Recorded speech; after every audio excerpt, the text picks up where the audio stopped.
We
are here today to reimagine an equal future for women and girls everywhere. That is the topic of the conversation. That is what we are here. We're going to have a lot of really fruitful discussions and sharing of bold ideas on how we go about just doing that.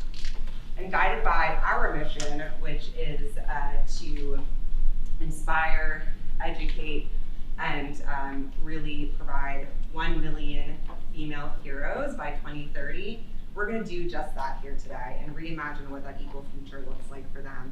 A bold new way to accelerate women in leadership roles that is about dignity, equality, and confidence. And we're committed to scaling and accelerating the impact of 1 million women and girls by 2030.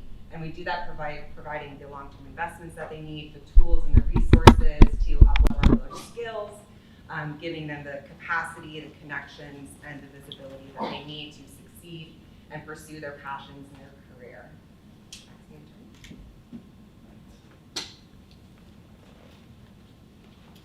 Hello, everyone. Yes, thank you, Christina. So over the last 5 years, we have built a network of 300 change makers and 55,000 global mentorship program graduates from 20 countries who are solving some of the world's greatest challenges. And we aim to elevate 2 million women's socioeconomic milieu by providing capital, coaching, and community in STEAM fields. We can do more by working creatively and collaboratively for an equitable future. And I personally believe that creativity is a human skill that exists in every single person. And together, we can use creativity as our vehicle to drive change. As board members with the World Women Foundation, we are going to continue to be committed to investing and inspiring these future female leaders all around the world. And so thank you again for joining us. And speaking of inspiring and inspiration, we wouldn't be here today without my female hero and mentor that is at the heightened priority of women and girls and a key change maker in the field, Rupa Dash, the co-founder and CEO of World Women Foundation.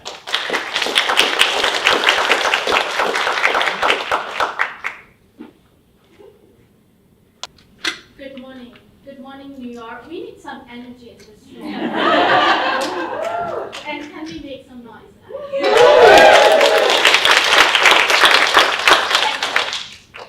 You can imagine I'm from India. I love noise. So, first of all, thank you for coming here for reimagining an equal future for women and girls in a bold new way. And there can't be a better time to reimagine that during the United Nations General Assembly. The bold new way, why I say that? Because a conscious evolution is happening in our generation. And we are kind of gaining an understanding how the choices that we make and how the nature responds, how the society responds, and how it shapes our world at large. And with that increased knowledge, either we can destroy this beautiful planet, or we can reshape and can reimagine an equal future. This is something, these are not my words, these are inspiration that I've drawn from one of the most iconic mentors I have the good fortune of spending time with. Her name is Dr. Barbara Hubbard, one of the most iconic futuristic women that I have ever had the fortune of spending time with her. And she would often say that we are at a risk that is coming so fast, it's unimaginable, faster than even we can think. And as the Global Risk Report even validates that, the pandemic, the climate change, the religious intolerance, how it has affected us in the last 100 years. And why do we care about it now? Because there is so much at stake and so little has been done. And we cannot wait any longer. With globalization 4.0, 160 million women might have to change their occupation. And the global crisis, like the climate change, will have a harder impact on women's health, education, and economic empowerment. And the technology, as it advances, it will also leave millions of women behind because of the digital divide. The risk of changing is so fast, it's unimaginable. And I can truly speak to that. Working in many developing parts of the world, we see it firsthand. But women are on the forefront of tackling these challenges. We are the most powerful agents of change. And women, we make it happen. That's why we are just here right now. And the time is to achieve now. We can protect our planet. We can protect our women and children. The economy can see its full potential. A people-centered economy is possible, and an equal future for women and girls is absolutely possible. And of course, this wouldn't have been possible without the support of futuristic organizations who really back this idea of putting women's agenda first, putting women's issues first, and also thinking women as the future who are taking the challenge and solving the problems. And that's why I would like to especially thank Organon for leading the movement to create better health for women, BMW for reimagining the future and pushing the women's agenda forward, Schneider Electric for reimagining how we can provide equal access to energy for women and girls around the world, and of course Microsoft always supporting the world with technology and supporting women and girls. Thank you. I think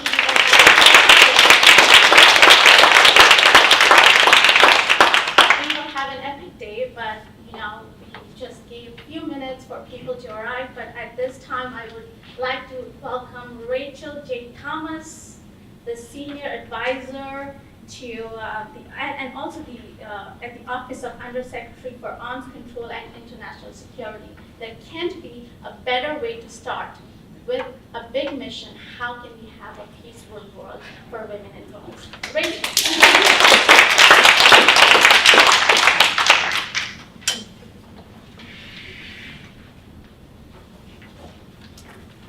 Thank you so much, Rupa. I was just telling my colleague over here, it's so great to see different colors in the room, both racially, ethnically, but also just in fashion. In DC, we have a tendency to wear a lot of black, and the idea of power suits and color blocking has yet to reach the State Department, with a few, save Ambassador Bonnie Jenkins and Ambassador Gina Abercrombie Winstanley, who always matches her lipstick with her shoes and her outfit, and it is amazing. So with that, as Rupa said, my name is Rachel Thomas. I am the Senior Advisor on Women, Peace, and Security, as well as Diversity, Equity, Inclusion, and Accessibility for Ambassador Bonnie Jenkins, who is the Undersecretary of Arms Control and International Security at the U.S. Department of State. It is amazing to be up here for the 77th UNGA. I'm extremely honored to be even asked to open for this amazing event full of experts and change makers and just people who are really looking forward to reimagining the future. For most of my time in the U.S. Navy, and as a military detailee at the Department of State in the Office of Global Women's Issues, I served in what is commonly known as hard security.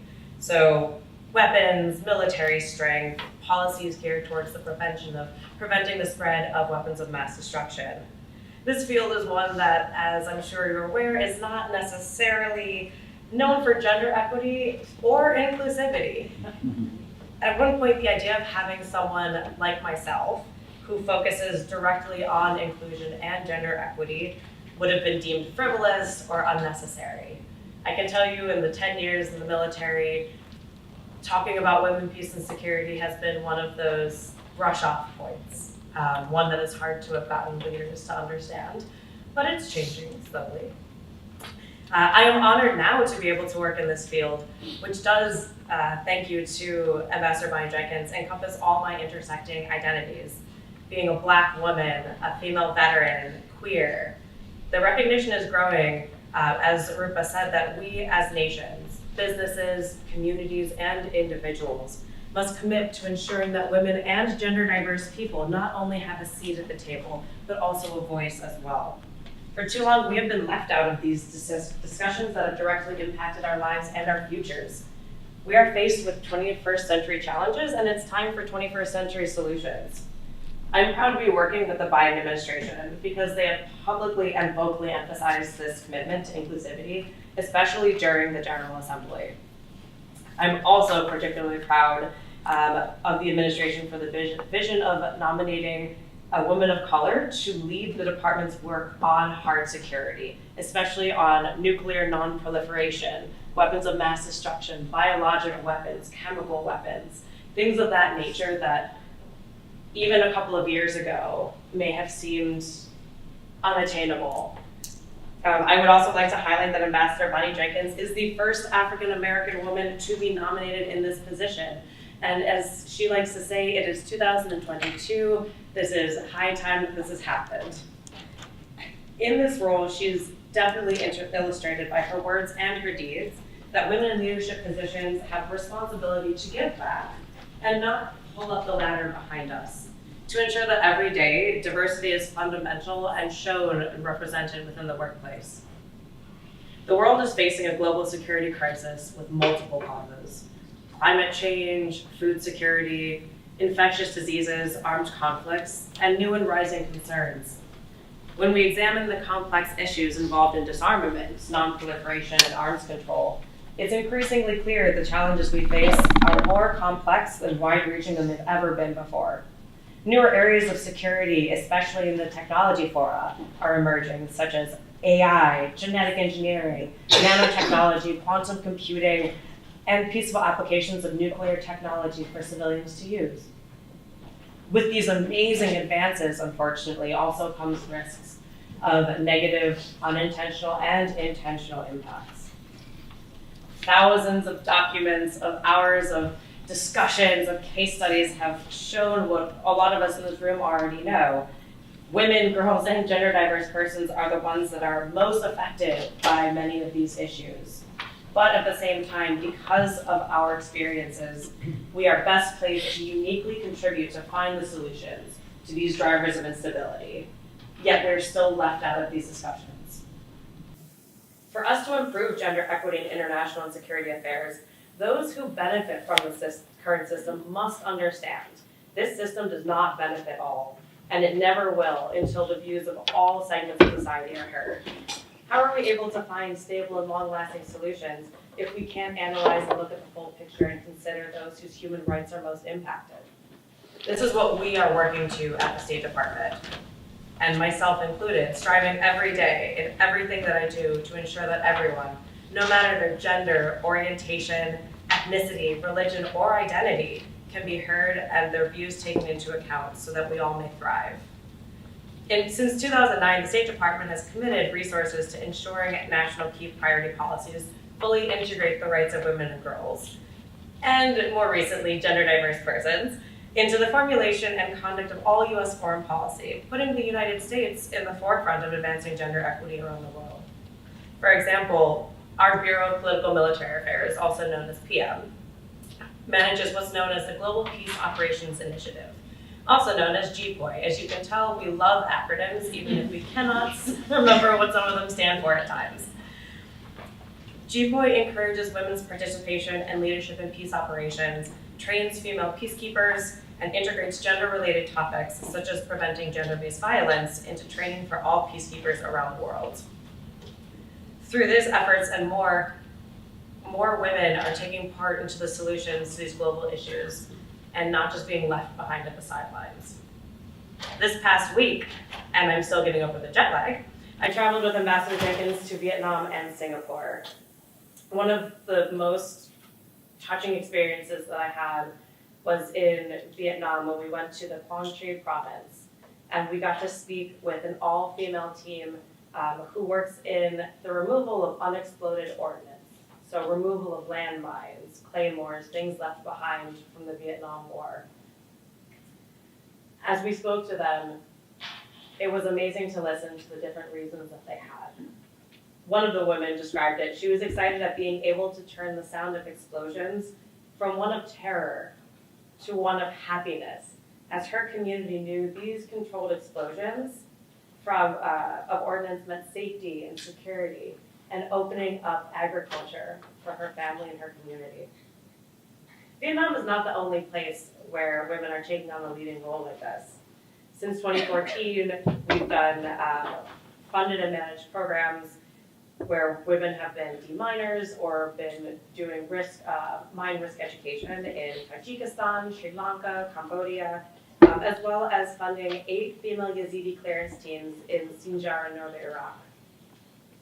Internally as well, I will say the US government has it's not easy. This work is not easy at all, trying to get past the hierarchicalness of the government. But we have just recently started to not only examine the barriers of discrimination for those who have been historically marginalized, but we have started to take action. At the State Department, our Office of Diversity and Inclusion, led by the amazing Ambassador Abercrombie Winstanley, set up working groups to assess challenges to retention, recruitment, and the barriers that are preventing us from having a truly diverse workforce. We are using these results to work towards institutionalizing fair and equal participation to build us into our policies and procedures.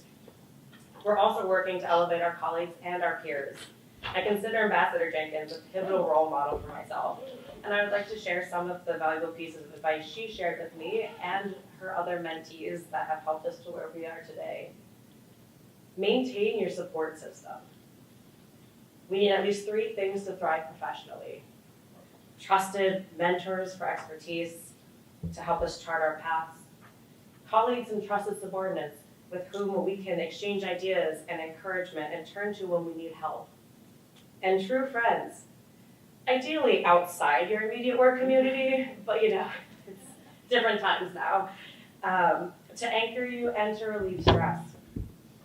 Passion is important, but do not become so passionate about your work that you forget to cultivate this strategy, which is useful both for career advancement and self-care. Work both inside and outside of government. The US system of government and education allows talented individuals to regularly move between the federal government, think tanks, Congress, nonprofits, all of these different things. Depending on what country you're from, the mechanics may vary, but this is an excellent way to build competence, self-reliance, and ability to transition seamlessly between jobs, which I will say, having the adaptation and flexibility in the government is key because things just turn on a dime and you don't know where they're going next. We all have our reasons for doing the work that we do, and we all have different passions and desires that drive us. For the woman in Vietnam, it was creating hope in her community and reimagining what the future may look like for her community and family. For me, it's knowing that my contributions can help pave the way for others and that I can represent what it's like to be out and proud as a veteran and in the US government. My advice to you all is to look inward and understand what drives you.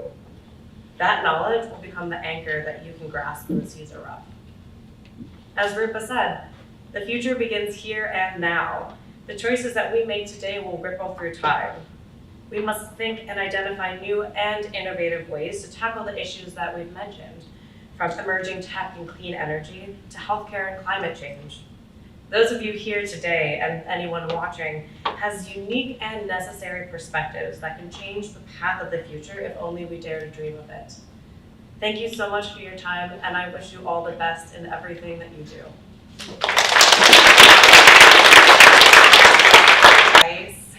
And a very impressive resume. Thank you so much.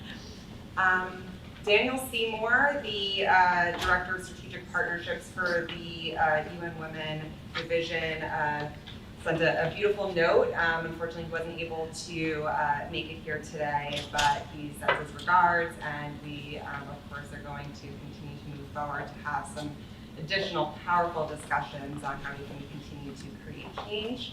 Our first panel that we have here today is Organon, a company that is healthcare for her and committed and dedicated to that. I had a pleasure of hearing some of Geraldine's stories, and I look forward to having her come on the panel. And moderating that today is going to be Lori Edelman, who is the Vice President, Influence and Engagement of the Global Fund for Women. So they're going to be talking about removing barriers to contraception so all women and girls can achieve their promise. So without further ado. Hello, my name is Dan Seymour. I'm the Director for Partnerships at UN Women, the United Nations entity for gender equality and the empowerment of women. I'm very sorry I can't be with you today. The General Assembly Week, unfortunately, generates a lot of competing priorities. I would very much have liked to be with you. It's a very exciting event, and I'm sorry to miss it, but I did want to offer a few words of framing, maybe as a contribution to your discussion, what I'm sure will be a very rich event. Around about this time, some 7 years ago, the world and the General Assembly were coming to the end of the Millennium Development Goals and thinking about the Sustainable Development Goals that would succeed them. The Millennium Development Goals had indeed had a goal around gender equality, but it was expressed quite narrowly in terms of girls' education and not a lot else. And it is, I think, reflective of an understanding that we have now that the Sustainable Development Goals in SDG 5 looked at gender equality in a much broader way. If you look at, as I'm sure many of you will know, the goals and the targets, SDG 5 looks at gender equality in a very holistic way, talking about the laws that we have in place, the discriminatory ones we need to end, the positive ones we need to ensure are there, addressing violence against women, looking at harmful traditional practices like early marriage, the value and the sharing of the burden of care work for children and the elderly and so on, the value and importance of women's leadership, women's access to sexual and reproductive health services, economic equality, and access to technology. So really SDG 5, that we're coming close to the midpoint of that 2030 agenda timeframe, gives us a blueprint or a roadmap for a vision of gender equality that is quite thorough. Given that, it is very disappointing, and you'll see in the latest gender snapshot from the United Nations that the UN Department for Economic, Social Affairs and UN Women Together lead on, paints quite a dismal picture in terms of progress towards SDG 5, and in large part driven by many of the setbacks that came from COVID. We know that during COVID, partly as a consequence of women being locked in with their abusers, demand for response services increased somewhere in the region of 500%. We know that as of the middle of 2022, there were almost 20 million fewer paid jobs for women globally than there had been in March 2020. And that's pretty much double the reduction that you see for men. We know that some 64 million women dropped out of the labour market due to mounting care responsibilities, and also because they had the more insecure and informal jobs that were hit hardest. And just in general, the gender poverty gap, which has always been stubborn and problematic, is actually going to grow this year to almost 400 million women living in extreme poverty. So by varying estimates, this has set us back a generation in the pursuit of gender equality. By various estimates, the achievement of the vision of equality on current trajectory that we see in SDG 5 will take some 300 years. And the picture is even more problematic in a sense because so many of the challenges that face the world right now around COVID, around climate, and conflict are in practice heavily gendered in the sense that the impacts on women tend to be disproportionately heavy in different circumstances. Now, I don't want to give the impression that this is all about the negatives. There is an enormous gender dividend that we have the opportunity to leverage at this point in time. McKinsey and others have made various estimates of the potential boosts to global GDP of achieving equality in the economic sphere, 28 trillion by one estimate, which is no small amount. But it's very, very clear if we could bring women's potential and capacity and contribution properly into the market, there would be a benefit to all of us. And in the area of leadership, as many of you will, or maybe all of you will be aware, as the world has navigated COVID, in general, you were better off living in a country led by a woman than a country led by a man. Women's leadership during COVID was very, very clear, and it reiterated the power of bringing women's leadership into the political space and the benefits of that. So, okay, fine. Then so what do we do about that? I want to offer a couple of lenses on that. First, some sort of priority actions that we can think about how we collaborate. And then I want to say a little bit about what that means in terms of how we do things from the positions where we sit. But let me start with just a couple of issues. First of all, I think we have to, and as UN Women, we very much focus on the need to prioritize women's access to decent work, to social protection, particularly in higher paying STEM and green sector jobs, bringing women into leadership and decision-making positions across the world of work as well as the political sphere. I think it's no coincidence that the team that developed the Oxford AstraZeneca vaccine for COVID was 2/3 female. You don't have to look very far to see quite how much innovation and progress has been driven through teams with heavy female involvement, and how much we would have missed out on without that. Secondly, we really need to prioritize care. We need to acknowledge the value of domestic work that is disproportionately done by women across the world, the developing and the developed world alike, and to find better support for people with care responsibilities, both in terms of government policy, but also in terms of private sector practice, if we want to have that more integrated, resilient economy. And that means supporting women and men employees through flexible working arrangements, affordable care services, equal parental leave, and other measures. But I want to just finish off by asking a question. You know, all of us here, I assume, work in institutions, and we all have, to varying degrees, positions of authority and decision making within those institutions. So, from where we sit, what can we do if we want where we work and the place where we make our contribution deliver the best it can on this gender equality agenda? And I would suggest 4 things that we can do, 4 things that you would expect to see in any institution of any kind that is serious about making its best contribution to that agenda. The first is a clear and visible, articulated internally and externally commitment to gender equality. In the case of the private sector, for example, the women's empowerment principles are a very clear and effective agenda to make that commitment publicly. Nearly 7,000 CEOs in 153 countries have done exactly that. And we find that companies that do that tend to be doing better on gender equality than companies that don't. So the first is that commitment. Second is to ensure that there is the capacity within a company or an institution to deliver on the agenda, that the training, the systems in place, the procedures, the rules, the HR rules, whatever they might be, to ensure that is delivered on.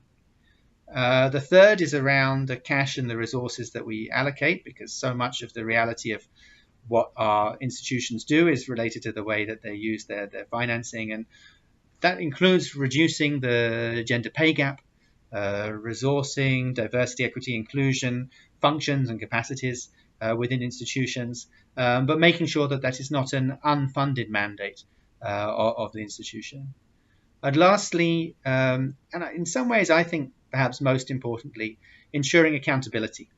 And that means being clear on the performance indicators against which you assess your institution's achievements or otherwise with regard to gender equality, making those public, and also reporting publicly so that you're held to account.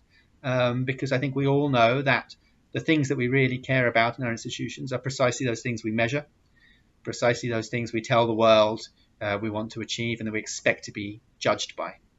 And I personally believe that given the importance of this agenda, that I think we all recognize, and the commitment that we all share to doing something, and the potential dividends of doing it, the urgency and the calamitous implications of not doing it, that those 4 steps of making the commitment, of ensuring the capacity is there, of identifying the resources, and genuinely being accountable can deliver real change, real impact, and progress against an agenda which is crucial not just for women and girls, but for all of us.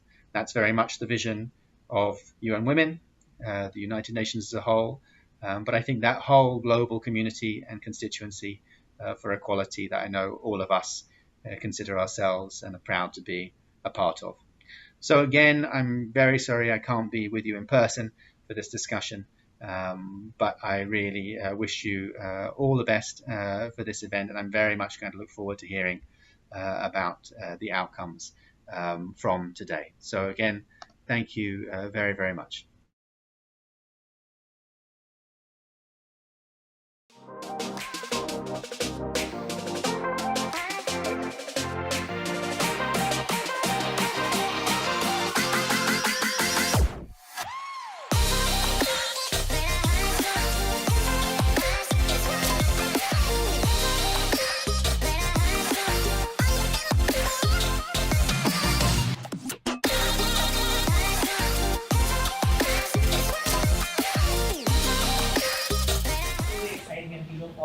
And we have an incredible group of panelists today. I cannot wait to hear from them. Before we start, I just want to get a sense of the room here today.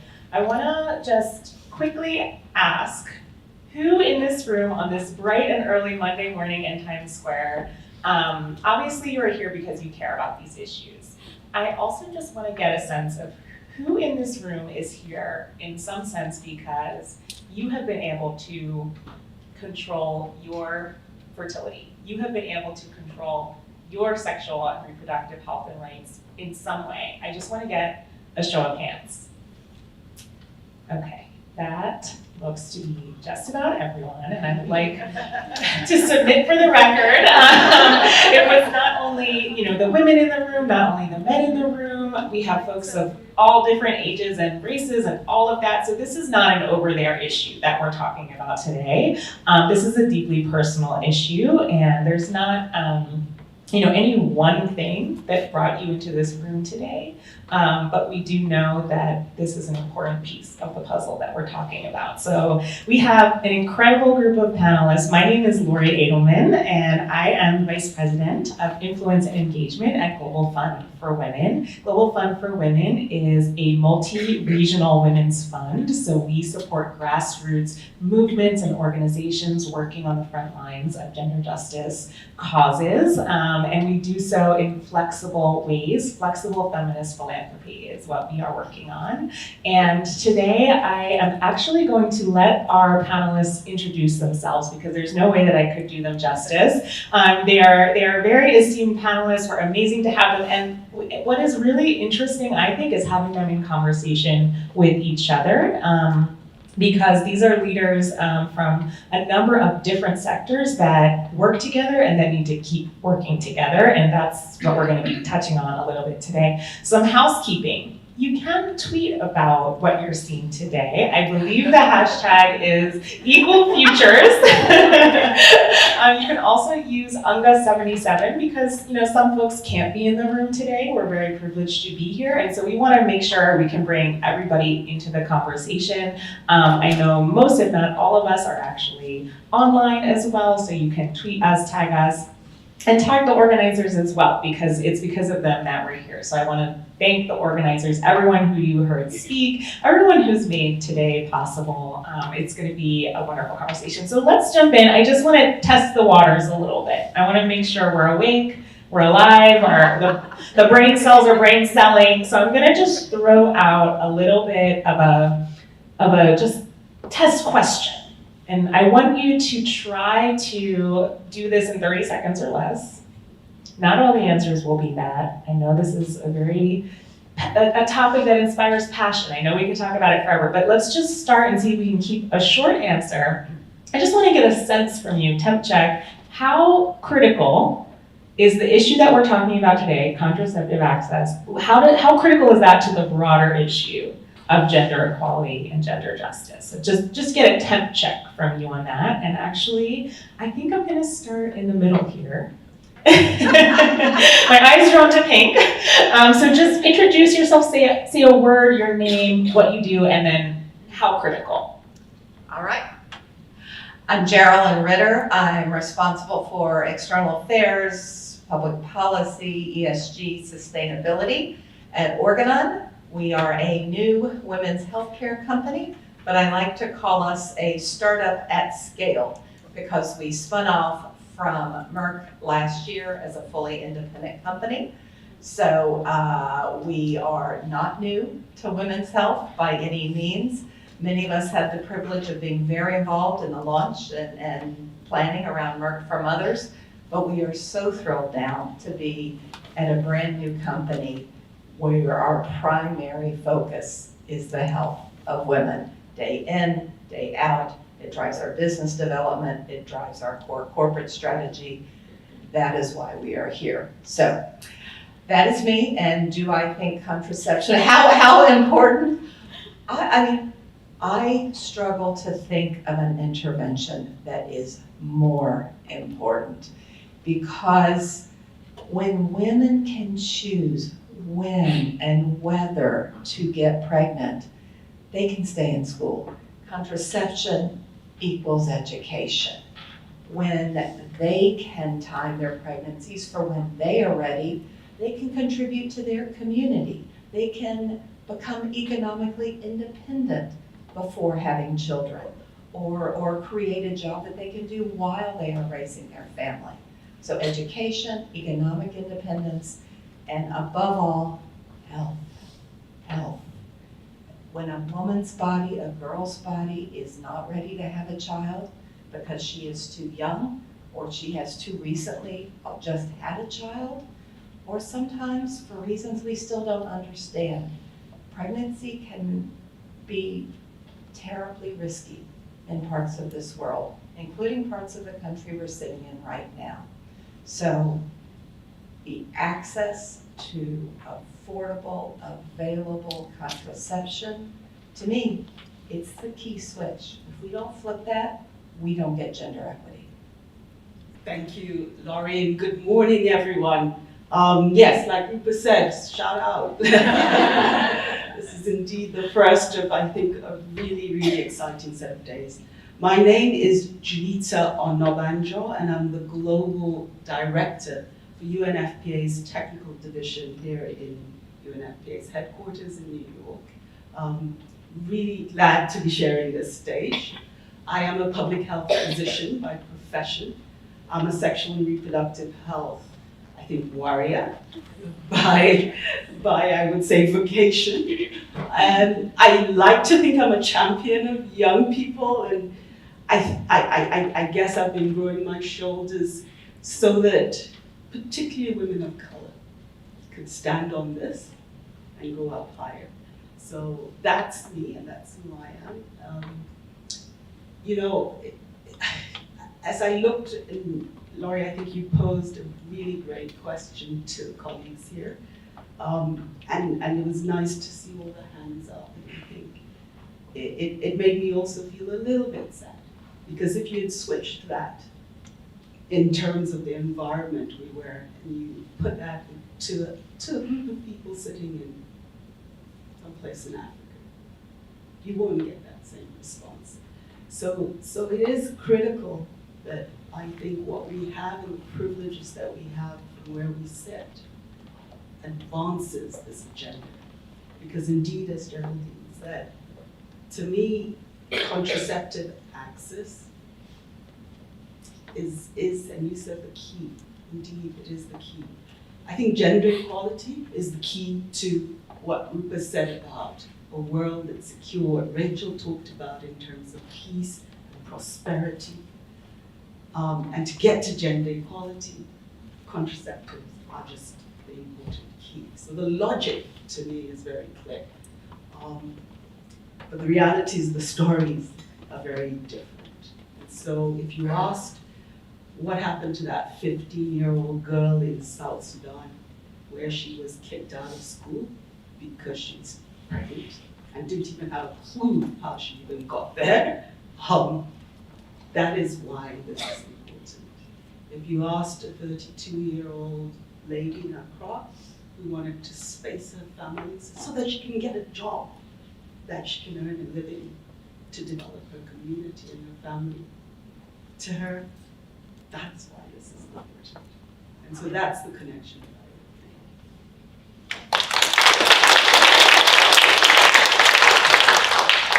make. Thank you, Julita. My name is Carl Hoffman. I'm the president and CEO of Population Services International, which is a nonprofit global health social marketing company based in Washington, but working in 45 countries around the world, and with a long history in, among other things, contraception. So thank you for the question, Lori.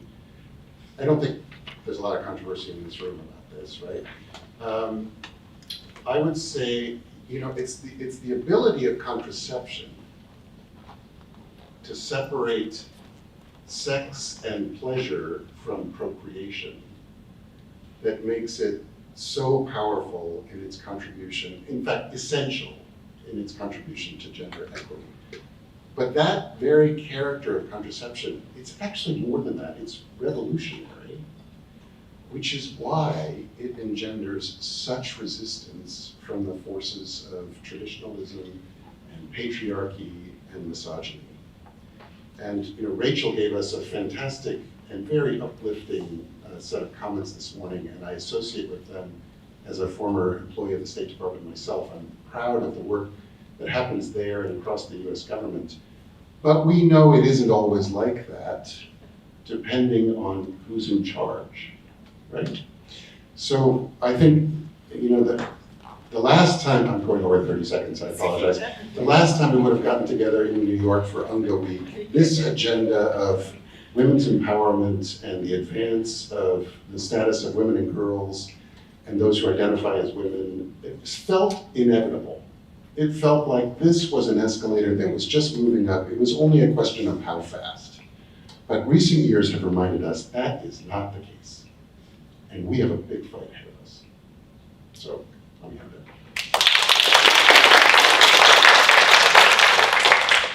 So you see what I mean when I say that we have some really amazing panelists today. And of course we are missing one voice. So we do have a panelist who has been delayed on her way. We hope that she will be able to make it because Ashley is an incredible advocate and a women delivery young leader. So when she does arrive, we will bring her right up here.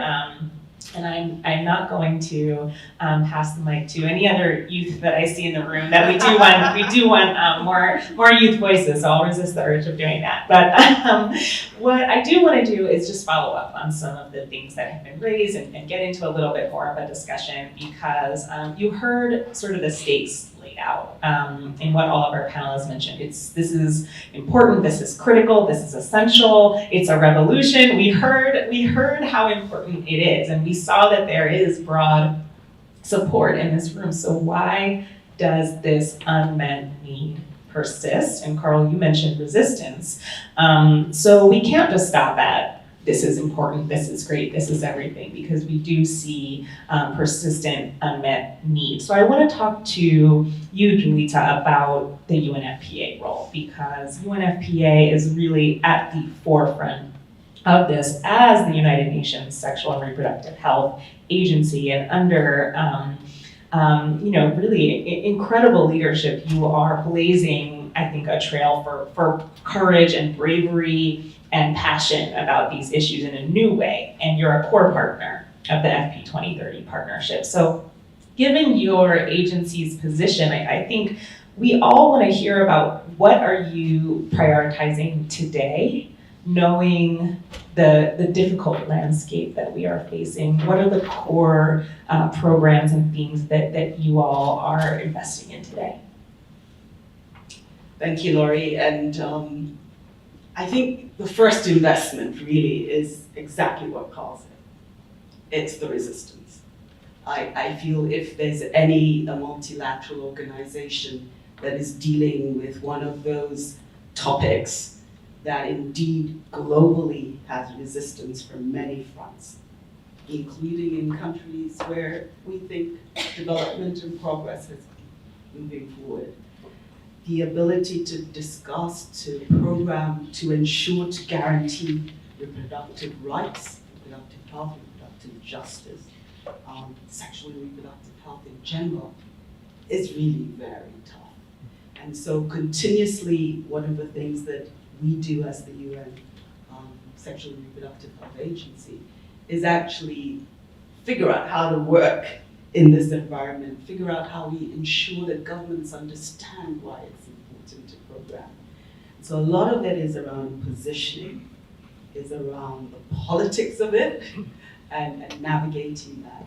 And it's around them ensuring that those programs are really fundamentally, and they reach the grassroots. And it requires partnerships, it requires intelligence, it requires a whole range of things. And so in reality, UNFPA works in 150 countries, and there isn't one of those countries where we haven't had to look at issues around the whole landscape for sexual and reproductive health and rights. In addition to that, one of the things that we look at, and the landscape can be political at the policy level, but it's also very much, and this is what you talked about, vis-a-vis patriarchy, misogyny.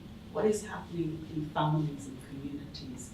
And for many of the countries, and we, like I said, we work in 150 of those, it's the community level, the understanding of some of those social and cultural norms, many of them gender-loaded, many of them discriminatory, that actually is where one needs to work. And so we work with feminist groups, women's groups, but also with cultural and social sort of structures to really ensure that they understand again why it's really important to work on these issues. And I'll give you an example in West Africa where indeed a very pronatalistic region. In Niger, women have 7 children in their lifetimes, and the exposure of that to maternal death and health is ridiculous. And yet a lot of that is driven by what families expect of women to do. What is the whole notion of the family, etc. And so we would work with traditional and religious communities to really ensure that they understand. We have established across West Africa what we call École des Maris, husbands' schools, so that you're sensitizing men to understand why it's important that a woman should have access to contraception. And so that's the community level. So we do the political upstream, we do the downstream, and maybe just 2 other things, and I'll pass on and we can talk a little bit more about what UNGA77 does. But the other area we work on is financing. Because indeed, to really get this going, one needs the resources. And UNFPA is that UN agency that tracks the resource flows for sexual and reproductive health across the world. We do that as part of our commitment to the Commission on Population and Development. And with that, governments can look at how much they are actually spending. And in addition to that, we make a very strong case. And I know it's not, Rupa said, it's not how much, is the return on investment. This is people's lives. But indeed, for the Minister of Finance, who really fundamentally has to make priorities and decisions where budget goes, this is important for him. And so making the case for the $1 that you invest in family planning, the return on that in $8 in development or cost recoveries becomes key. And so that financing landscape, we pay particular attention to it in this UNFPA. We track budgets, we work with parliamentarians, we get national budget lines for contraceptives in there. And maybe the last thing is supplies. And UNFPA, I think second to the US government, is the largest supplier of and procurer of commodities. And we do that on behalf of governments. Last year alone, we procured $127 million worth of commodities. What we're trying to do is expand the contraceptive choice, look at methods. One of the things that I think is going to be key, we had a report called Seeing the Unseen, which was on unintended pregnancies. And within that, I urge you to look at it. We looked at, male contraceptives, because I think as we talk about unmet need, we predominantly think about the woman. But indeed, as somebody said already, the unmet need for contraceptives amongst men is something that we need to be doing more. And as we look at research and technology, I think we need to question ourselves, why are there 40 methods for male in the works that have never seen the light of day? Why is it still the male condom and, withdrawal that accounts for 26% of contraceptives? Why is it that vasectomy, which is probably the most effective, thank you, my brother, means of contraceptive, less than 3% of couples are using it? So I think there's a whole range in that commodities and supplies that we look at, and we also look at not just the method and the method mix, but how it gets to the last one and how it's affordable for that person to get access to it. So a whole range of things the UNFPA does, very holistic, very much linked to gender equality, and our transformative results. And we have 3, and if there's anything you remember about us before you leave this, is that UNFPA's commitment to 2030 is threefold: to end preventable maternal deaths, to end unmet need for family planning, and to end gender-based violence, including harmful practices. And we feel to get to that, contraceptives are the key.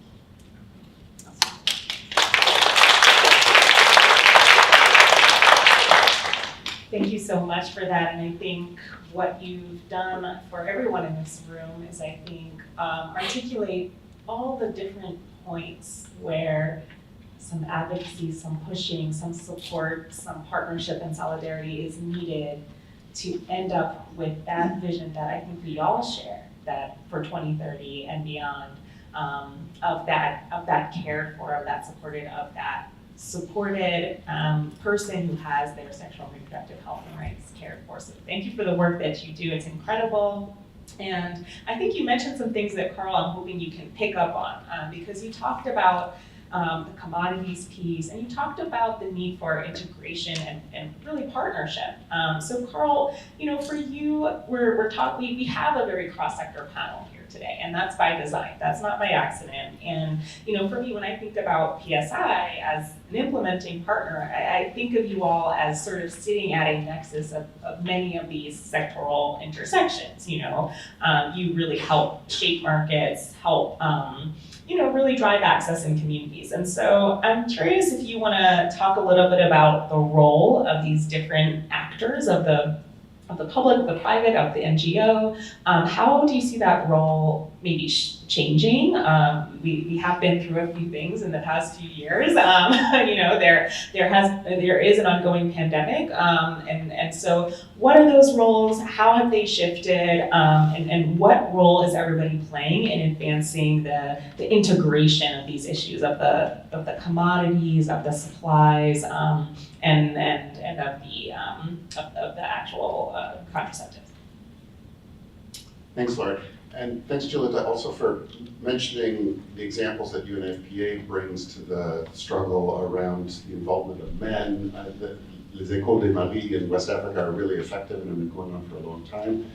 And of course, it's a mistake for us to think, well, thank you for including me in the panel for that, because it's a mistake for us to think about this as an issue for women and people who identify as women only. You did mention one male method, which is vasectomy, which is the one that I practice as a way to control my fertility. So permanent methods are out there too.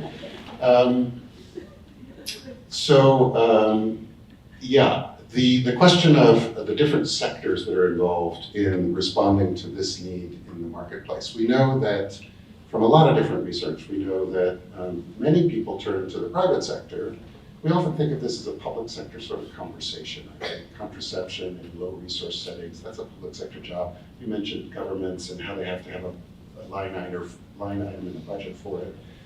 But it's also very much a private sector job, and many of the health consumers in the Global South go to the private sector as a source for their health care, including contraception.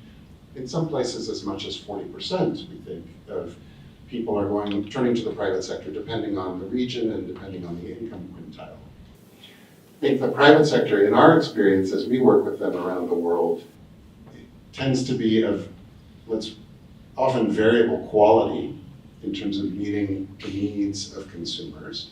So there's certainly work to be done in raising standards and the quality of care that one can find in the private sector, the indigenous private sector in many of the places where we work. I think enlightened governments look at their health systems as a multi-sectoral system, right? It's the public sector, it's the private sector, it's faith-based organizations, it's nonprofits like mine, NGOs that are active in providing some aspect of the health response. And ideally, they all work together in a coordinated fashion to meet different health needs, including sexual and reproductive health needs. It doesn't always happen. But I think that is the aim for any sort of enlightened government trying to mobilize all the different resources of the health system to respond to consumer needs. In the work that we do, significantly with indigenous private sectors trying to help improve their quality, I will say that I don't have the data, but anecdotally from my visits around the world to our different programs, many of these providers are women. Many of the, let's call them medical entrepreneurs, small private sector health providers in Global South economies, many of them are women in the sexual and reproductive health space, certainly. So it's a great way also to think about this as an income generation sort of activity, how to mobilize them and drive them to greater performance to meet more consumer needs. I mentioned that we're a social marketing organization. Thank you, Lori, for acknowledging that we've tried to play a role in shaping markets to make them work better for our consumers. We archetype our consumer around the world. We think of her, we call her Sarah, as a way to archetype and sort of organize our marketing thinking. And private sector markets, public sector markets don't always work well for Sarah. The role of the social marketing sector is to try and ensure that those markets do work well for Sarah, that they are responding to those consumers' needs. And by the way, we think of them as consumers. They're health consumers. They may be very low resource families. They may have very few resources. Very often they're deciding whether to allocate resources to health or to education or to food, all priorities. But they're consumers and they deserve to be marketed to the same way that you and I were all marketed to 1,000 times today while walking to this building, right? Marketing and the discipline that I think social marketing brings to this idea of treating people as consumers helps to deliver better value to them, whether they're paying for the service or not. The pandemic has been obviously a challenge in so many ways, and we've seen how in many health indicators, just about every health indicator, I imagine, we've moved backwards over the last several years. The United States life expectancy has gone backwards 2 years in a row, shocking. This is true also in many other parts of the world. But, the pandemic also opened up the door to self-care. Rachel mentioned self-care in terms of taking care of ourselves, which is important. But self-care is also an emerging theory of how consumers can be more in charge of their own healthcare decisions. Just before the pandemic, the WHO published new self-care health guidelines. The pandemic imposed self-care as a way for people to deal with their health challenges or not, because they could not necessarily go to see a provider. And there are emerging technologies, not so new anymore, things like cyanopress, self-injecting, long-acting reversible contraception, or medical abortion technologies to allow for self-managed abortion.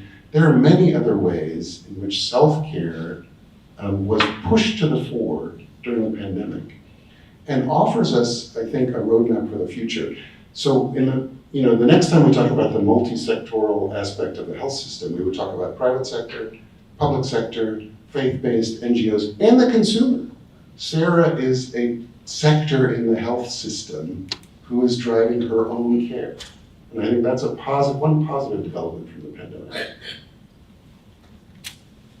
Thank you so much for that.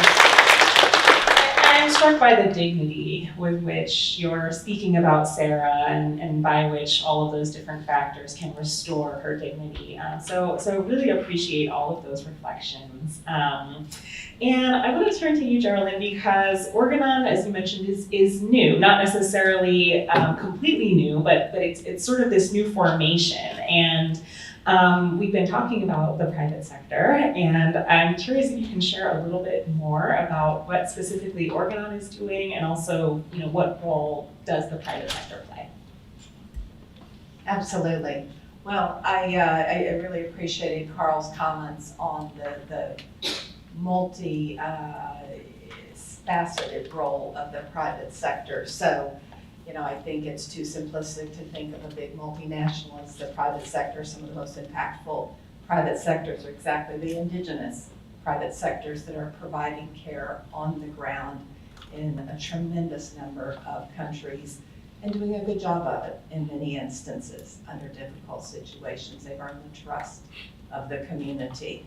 And so, but from our perspective, there's a tremendous amount that we are already doing and that we can do.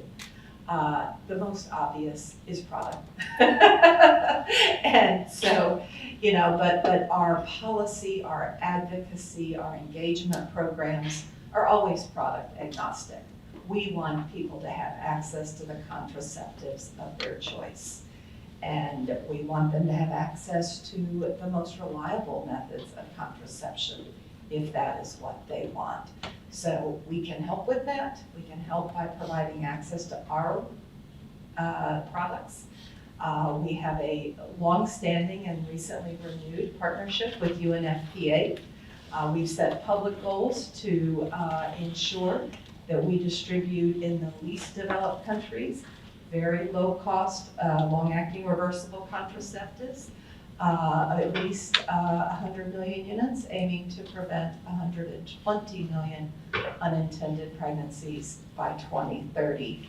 And we're tracking that. We're committed to being accountable around those numbers and explaining where that data came from. But we all know that just having the products really isn't enough. We talk a lot in our company about meeting women where they are. If you're 18 years old and you're headed off to college for the first time, that's a different conversation than if you're a hardworking single mother in rural Alabama who just can't have a child right now or maybe already has two. That's a different conversation in terms of your needs. And I love the emphasis on men, maybe because I have 3 sons of an age where one might worry.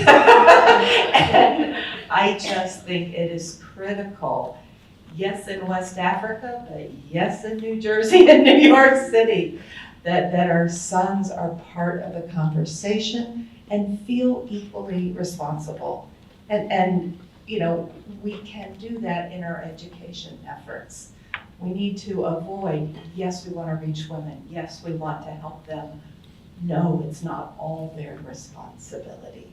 Their partners have responsibilities too, and they should be held to it. So products, education, training and education kind of go together. Education probably more needs to be hyper-local, needs to be hyper-relevant to the consumer, but obviously you need a trained healthcare professional around certain types of contraceptives. And in too many of the contraceptive deserts that are out there around the world, those trained professionals don't exist. And that's yet another place where the private sector can play a role. Nobody knows our products better than us. We've got training programs that are absolutely scalable, and we make a big effort to get them out there. The last and most important element that I'll mention is innovation. You know, we have tremendous options for contraception out there. This is not an area where we say, gee, we just don't have the right drug. We've got a lot of things that work really well. Do we have everything we need? No. I wish there were more options for men other than condoms and withdrawal and surgery.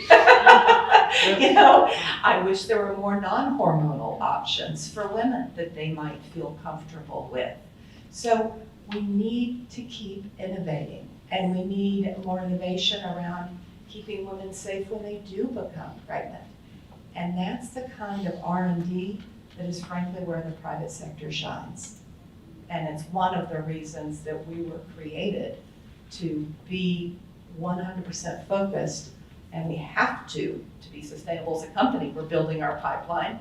So I guarantee you, we're talking with almost every women's health entrepreneur out there right now.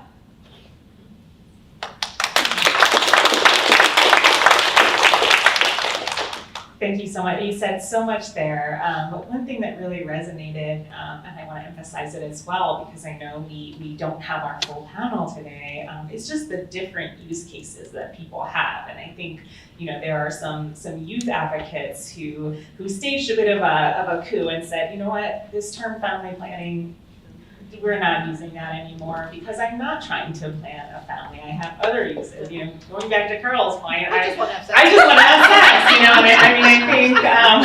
think we need to get real as a community about that. And of course, the different use cases that exist. So appreciating that and the points about innovation, well taken. You know, I kind of want to open it up a bit to all of you now. You know, we just have a few minutes left, and I want all of the people in the room as well to think about your questions for the panelists, because we will save a few minutes for that. But I just kind of want to wrap by hearing a little bit more about this innovation piece, given the political landscape that we are in. I mean, it would be ridiculous not to name that there are these, U.S. domestic and global forces of opposition. Everything that you all are saying makes sense to me. I think it makes sense to everyone in this room. But unfortunately, it doesn't seem that we are going sort of in that direction everywhere in the world. And Julita, UNFPA has declared unintended pregnancies a global public health crisis. So I would love to kind of hear from all of you, kind of a last remark in a way. What will it take to get us back on track? What needs to happen? Is it from a policy perspective? Is it from a partnership perspective? What needs to happen? And then anything that you kind of want to say about the next phase? Where do we need that innovation most? Is it in the products? Is it in the policy space, the advocacy space? What's needed? So where do we need to go? What's needed to happen? And then I want to hear from folks in the room. Okay, so anyone want to jump on that first? I see Carl looking reflective. I'll do the easy bit, let them do that. But I think, Laurie, this is just fantastic. And I really do want to say, to get us really back on track, I want to pick up again where Carl mentioned in terms of us all being on the same page and looking at the richness in partnerships across all sectors to be able to get this done. UNFPA did a price tag as to what it would cost to get unmet need for family planning addressed with contraceptives. And that came to, the gap currently is 59.9 billion between now and 2030. So we all have to chip in this, but also we're all doing our bits. And so I do feel that it is important that the partnerships look and the beauty of PSI and some of the others in terms of this total market approach, where there are spaces for each partner to bring their bits and their strength in, is really key and fundamental. I do, though, want to focus in on Sarah, because like Geraldine said, there's Sarah's all over the place. And for Sarah in Africa, her ability to have the education and have the means to actually get access is really a tough one. Whether it's the fact that she lives in poverty, whether it's the fact that she doesn't get to go to school because she does get some menses and keeps her out of school, or she doesn't have a school, whether she's on the move because of conflict and crisis, and this is the peace and insecurity that becomes really key and fundamental to watch, or the climate crisis, or the recession we see. And so for us, Sarah is the Amina who just does not have the privileges that we see. And in a way, that is where we really call for action. Because indeed, for her to even begin to think about self-care, for her, she needs to understand her body. She needs to understand many things, and education. We just came out of the Transform Education Summit. And I tell you, to even get health and sexual and reproductive health or comprehensive sexuality education into the outcome document was almost impossible. How do you transform an educational system when the one thing that can transform the life of the learner is not even in there? So we have a huge road ahead and a battle ahead, and voice and advocacy is going to be key and fundamental. So raise those voices, step up, shout up, be there for Amina and Sarah and all the young girls in the world. But the other thing I wanted to just add into the mix, and I think this is where the private sector is so good at, is actually data.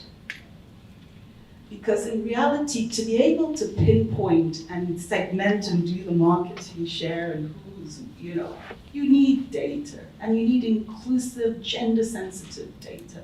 It's disaggregated to find those who are those left behind. And in a way, I think we're doing some work. We have a population data portal that layers geospatial data. So where's the nearest clinic? Where's the poverty? Where are the households that are vulnerable, etc.? and really gives you a visual representation of where you need to target interventions. But I think private sector does this great with big data, with some of the data systems. So as we think of innovation, I would urge us to think of innovation around data and how we analyze that, how we visualize that, and how we use that to do better in finding those most disadvantaged and vulnerable. And maybe the last innovation, and it comes from young people's creativity, I think we need to really focus in on how we get contraceptives to young people so that they can enjoy that pleasure of sex. But again, for the African, it's probably not because she's pushed into marriage and FGM and all sorts of things. But in reality, she will and she deserves that pleasure of sex too. So I would really just shout out for those guys too. But really, data and young people. I think we have Yes, her. we have our, speaking of you, we have our Ashley. Welcome, someone else join us, please. We're so glad that you could be here, and you're just in time because we have just been dancing around this question of hearing from your voice directly. So I'm going to maybe just interrupt our format a little bit so we can hear from Ashley. Ashley, do you just want to introduce yourself, just say a word or two about what you do? And I just do want to remind folks, get your questions ready because we'll still just take a few minutes to open it up after this. Thank you so much. I am so glad to be here for the hectic morning. So I'm Ashley Burnett, and I am from Trinidad and Tobago, and I am a 2020 Women Deliver Young Leader. And I'm actually in town for the Transforming Education Summit, so I was really happy to hear you speak about that. And I work with Transform Education, which is hosted by the UN Girls Education Initiative. My work back home in Trinidad and Tobago is centered around increasing access to comprehensive sexuality education, specifically looking at our national SRH policy and increasing access to mental health products. And right now we're really working toward hoping that the government can actually have legislation that increases menstrual equity across Trinidad and Tobago. So I'm really excited to be here, and thank you for this.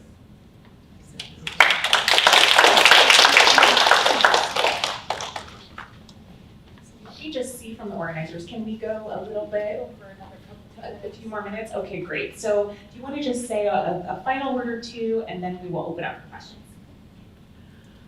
I was just going to take off and underline what we were discussing around the importance of education. But I think there's a group that we haven't talked about that much, and it's the importance of educating our politicians. Anybody that sat through this summer in the United States and seen the headlines has perhaps been horrified, as I have been, to see the extraordinarily low level of understanding around how contraceptives work. And I think that if we are going to protect women's access to contraceptives, two things have to happen. Women have to raise their voice, and I think in the US they are starting to do that, which is giving some of the politicians pause. But we've also got to lean in to advocacy. We really do, and we've got to get down into the nitty-gritty of this is how this works, and we respect different views, but contraception should not be controversial. It should be a basic right. That is a basic right. So to me, that is to take us from the incredible needs of Amina in Africa to women in the US that are struggling right now. We've seen heartbreaking stories in the news. We've got a lot to do.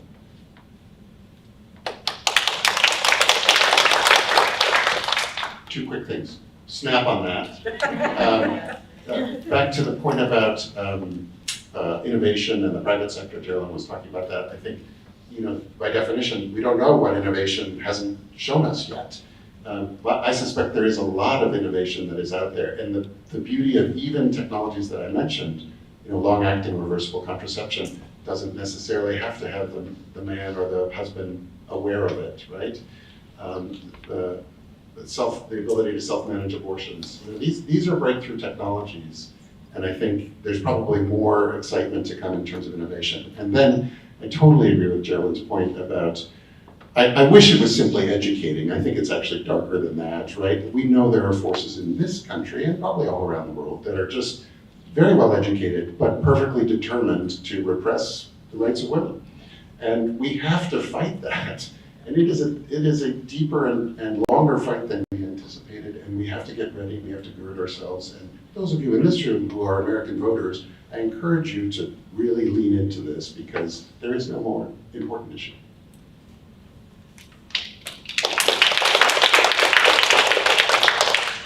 So we have time for a few questions from the audience. I believe there will be a microphone that is passed around, or it might even be this very microphone that I am on. So one of the organizers can let me know about that. But in the meantime, I see this hand, and we'll go in that order.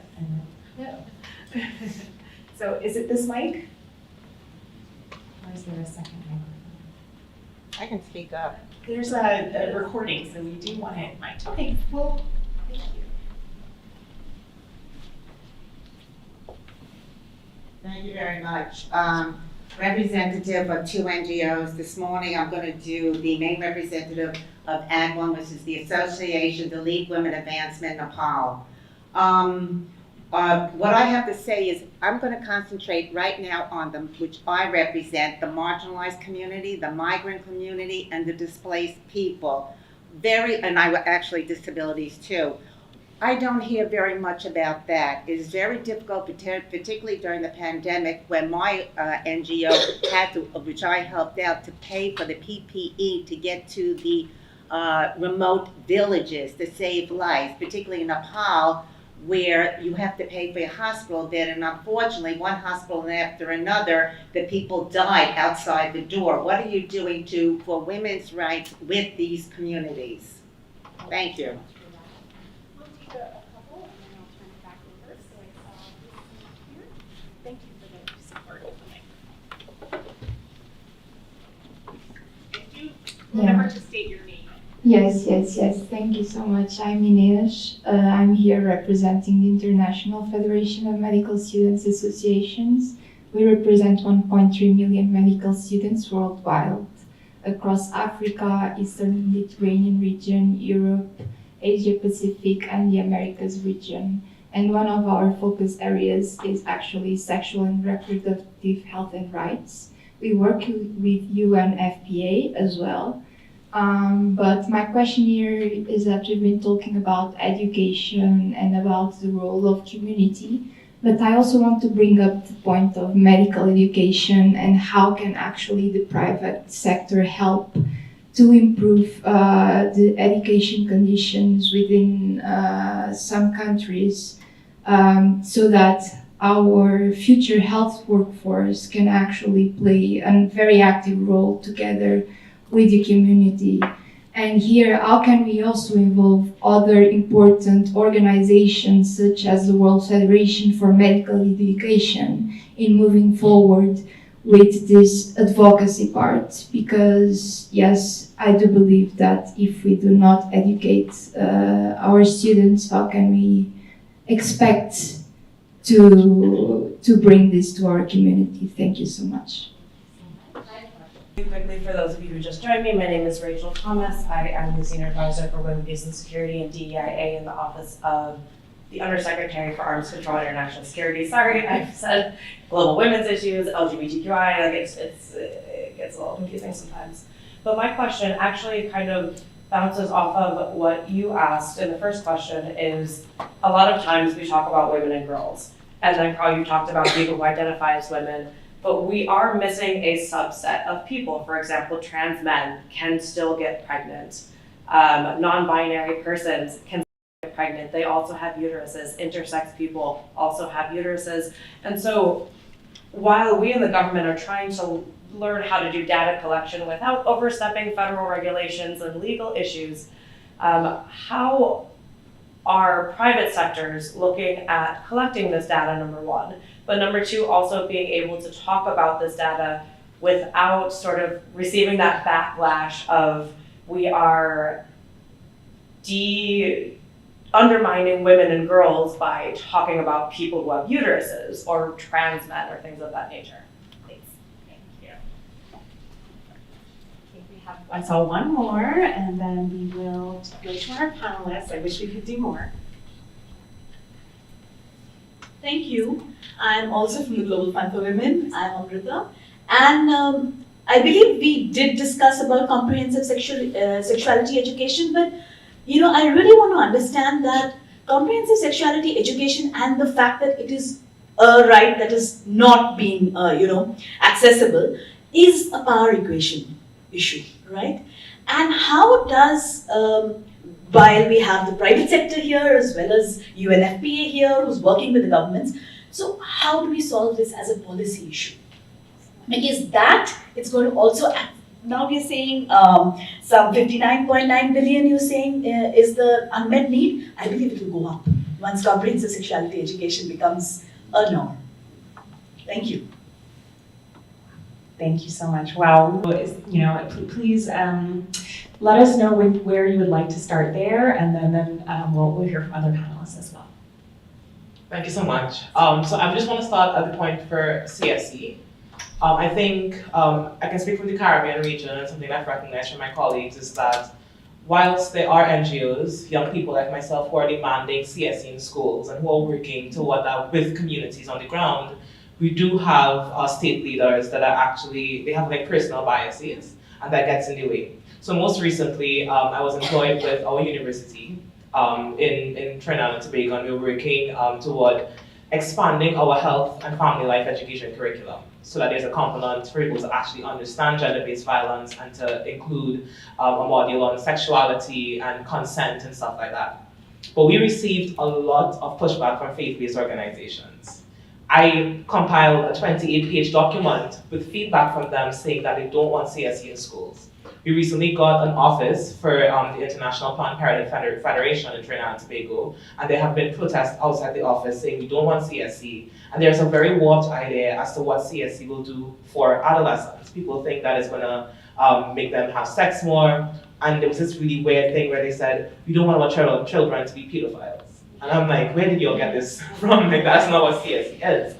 But when you have organizations working on the ground to improve access to CSE, but you don't have the support from the state, it's not going to go anywhere. You can only go so far if you're working on a community level, but there needs to be that state buy-in. You need your prime minister, you need your president to say we need CSE. And we know the pandemic has increased sexual violence, like ridiculously. In Trinidad and Tobago, we had a 300% increase for domestic violence. And a lot of children who are displaced because of not being in school. And so it's critical to have CSE. And I think, how do we, and this is a question I think for all of us to consider, is that we are all here, everybody in this room, I think is pro-CSE, but how do we go beyond this room where we are doing this work, but how can we get state leaders to actually move past that, trying to get in line with faith-based organizations, how can we get them on board now to realize that this is very critical? Thank you. Very good questions. I think Rachel's point about language is an important one, and we probably could spend another 6 or 7 hours wrestling with that. And I don't know the answer to your question, but I'm glad you raised it. I feel the pressure around that. We all, I think, feel some degree of pressure around trying to frame these issues in a way that is honest and responsive to the people who are experiencing them, or whose lived experience we're trying to acknowledge and to respond to. And I am sensitive to the point that I've heard from a number of people that we have to be careful not to give further ammunition to, let's call them our adversaries, by getting caught up in language that allows them to even further retard the progress we're trying to make on the broad, unfinished agenda. First and foremost, as we would have called it in the past, for women and girls, which is clearly still unfinished. And so it does, I feel like we haven't yet cracked this code of how to talk about this in a more respectful and diverse and honest way without sacrificing the progress that we know we need to sustain. And I'd love to get your thoughts on it, and I'll ask you after this. I guess I think there's some connections actually between what seem to be a very diverse group of questions. But, how do we reach marginalized folks that That's a whopper, right? So we could spend, you know, three days on, and I'm sure learn from each other on ways to do that. But the most important thing, I think, is to keep them in the forefront of our mind. When we see the women and children streaming out of Ukraine, I was thrilled to know that when they crossed the border, not only had people provided diapers and baby supplies, there were boxes of pills, there were condoms, that thoughtful NGOs had given thought to women's sexual needs and their sexual vulnerabilities, frankly, as they are fleeing conflict. So I use that as a good example of thoughtful organizations, and I think obviously we've got to weave this into all of our disaster assistance programs. This is a fundamental need. People need to eat, they need water to drink, they need shelter, and they're gonna have sex. You know, we've got to give them ways to protect them. And I think your point on medical education is really important. Training young doctors and nurses with a modern curriculum on modern methods of contraception with good data on what actually works is critical, and including on the diverse experiences of people that might become pregnant or want to have a child. So I think there's a lot of room for reevaluating our medical curriculum, not just for doctors, but for other healthcare professionals as well. And last point, I think we've got your example, and maybe because I have a number of friends from Trinidad and Tobago, really resonates with me. And I don't think it's very different in the American South, where you were getting a lot of pushback to pull this kind of education out of schools. And we can't give up, right? We can't give up. We've got to get the government to recognize this. But we've also got to be creative and go around them. Teenagers are really digitally savvy. Correct. And if we can be creative, the only way to reach them, we don't give up on reaching them through schools, but it's not the only way. And I know you weren't saying that, but I think even more we've got to stretch ourselves and find younger versions of ourselves that really can be effective in helping us to reach the men, the girls and boys, wherever they are. No, I think the questions were excellent, and like you said, Geraldine, they connected. Maybe just to talk about the health system, because I think part of that is the health workforce. And I just came this morning from another session on community health workers and how do we professionalize that so that they don't just remain volunteers in communities as frontline. Many of them, by the way, are women, but that they are actually remunerated, they're regulated, and that they are actually seen as part of that cadre. So right from medical students down to midwives, where we have 900,000 shortfall in midwives at this point in time. Just even the numbers begin to help us if we can address that, if we can ensure that they get into some sort of training, and that we're keeping track of really. The needs are exponential, and they will continue to be. And like you said, if we find that there are communities that are being left behind, and data helps us do that, we really need to bring those up front. We need to work and support community groups to be able to really deliver services. And really, again, everybody has a role. Awesome. Thank you so much. Really important questions, and I do think that the range of experiences and ideas in this room is something I hope we can tap into. And Ashley, you said something really powerful, which is, how do we get beyond this room? And I think the answer is that we need to get beyond this room together. We need to work together. We need to recognize in each other the allyhood, the solidarity, the support. This week throughout UNGA and then beyond, how can we find ways to find our sameness and build on that outside of this room where it is so desperately needed. You all have laid out the stakes so well. So I do invite folks to connect, beyond this panel. You were finding someone online as this discussion was going on and you were retweeting each other. Go find that person in person and continue the conversation. I think our panelists will be here for a bit, and so come and talk to them as well. But I do really want to thank again everyone for your engagement here today. Thank you so much for our organizers. Thank you for the brave questions. People shared their, it's not at every UNGA panel that we hear the word sex said many times, even though that is what we are talking about. People shared their personal stories and brought their full selves into the room. And so I just really want to name that and appreciate that. And I hope that sets us all on a good path for the rest of this week and the next week and beyond. So thank you.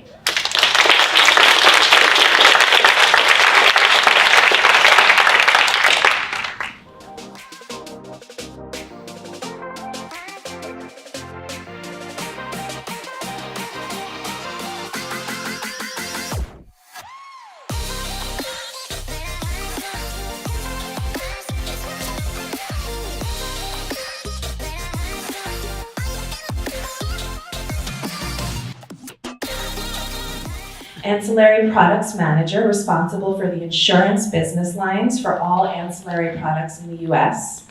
And Asha is also the champion of our Women of BMW ERG. Denise Melville, she's the head of sustainability, responsible for all aspects of environmental social governance for the company in North America.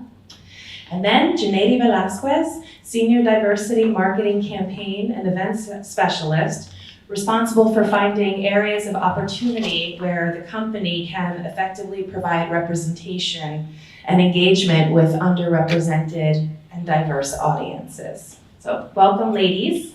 Thank you. Thank you all for joining us today. I'm going to start the first question with Janady.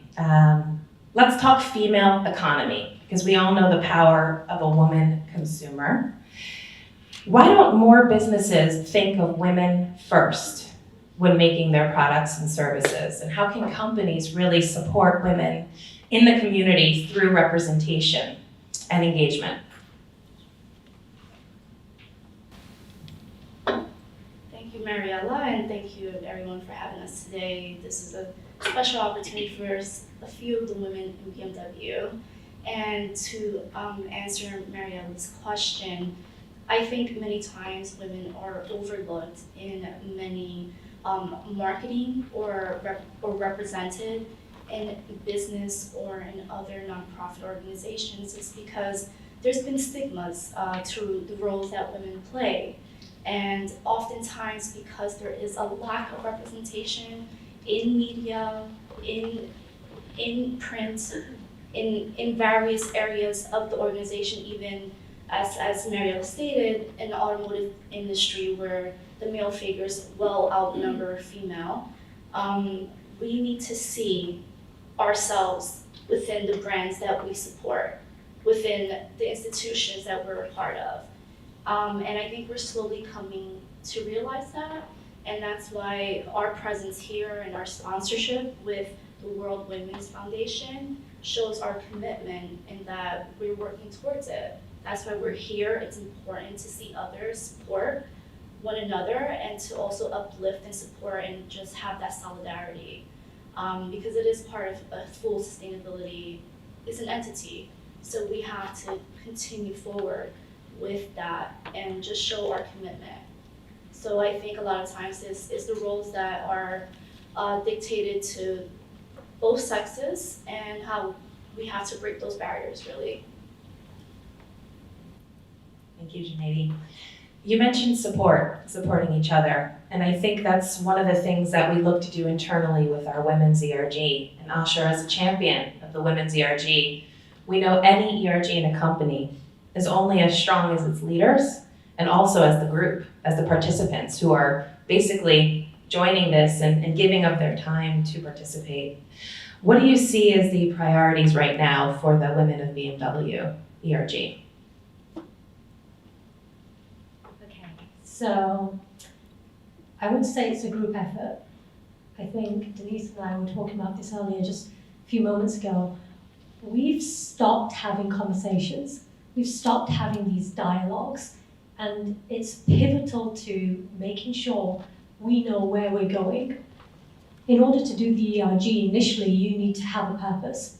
You need to make sure it's diverse, equitable, inclusive. You need to have a core team, a team that's a group of volunteers, dedicated volunteers that are go-getters, the ones that are action-driven, action-oriented. You also need to be able to have roles and responsibilities and make sure that they're going off to the right place, and that you execute. You've got to keep going until you can get that formula right. You've got to have, I'd say, integrity, transparency, initiative in order to do something like this. It's something that's bigger than yourself. For an ERG, it's both internally and externally. It's there to provide the guidance, support, to be able to give women and those who identify themselves as women a safe space to be able to vent, talk, discuss, move the bar, learn, and have the education that they need.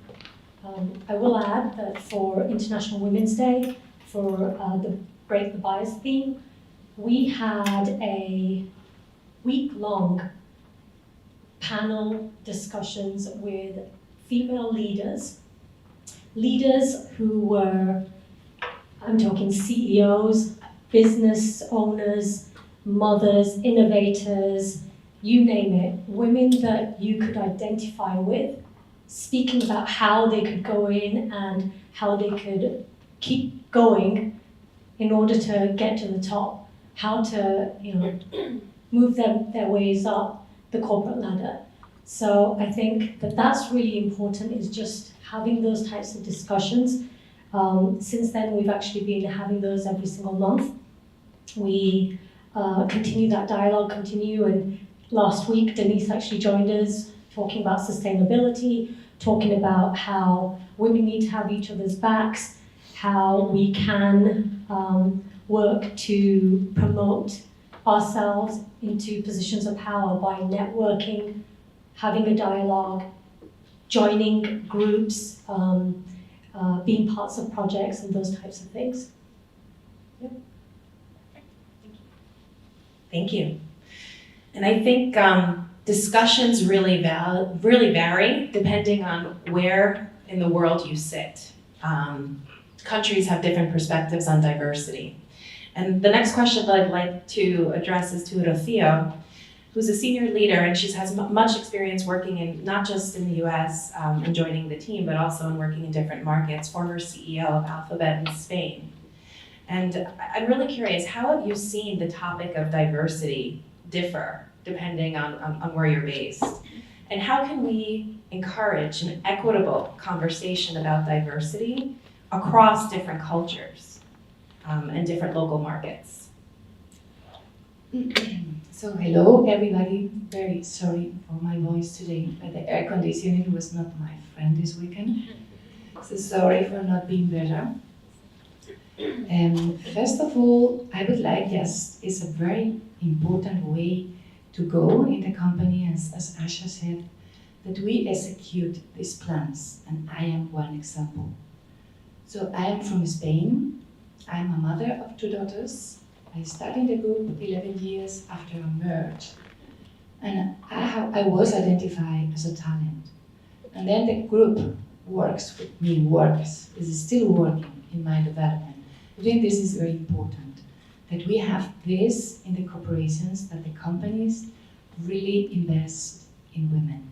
It's the only way. It's a very long journey. So my example, and I'm very happy to share, is that you need to have a clear path as a woman.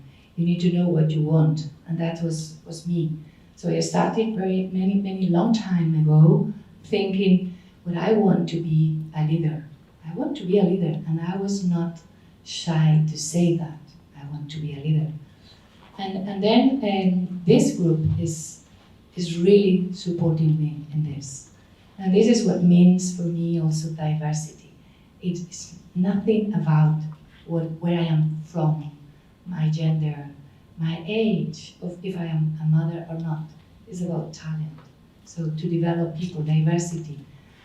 My decision was together with my family. I didn't decide alone for this. Not only for this huge change that I can tell you, it has been, I just went to sleep one night and I had all the control in my life. And the following day, I didn't control anything. So I was here, I didn't know what to do, my team. Of course I know the business, but you need to learn. So it's a question of learning. Diversity is respect, is learning, but it's also important that we as women, we know what we want to do in our lives. And that of course, we need a framework. The family, your friends if it's not a family, but also corporates. And that's really, I'm very proud of our group.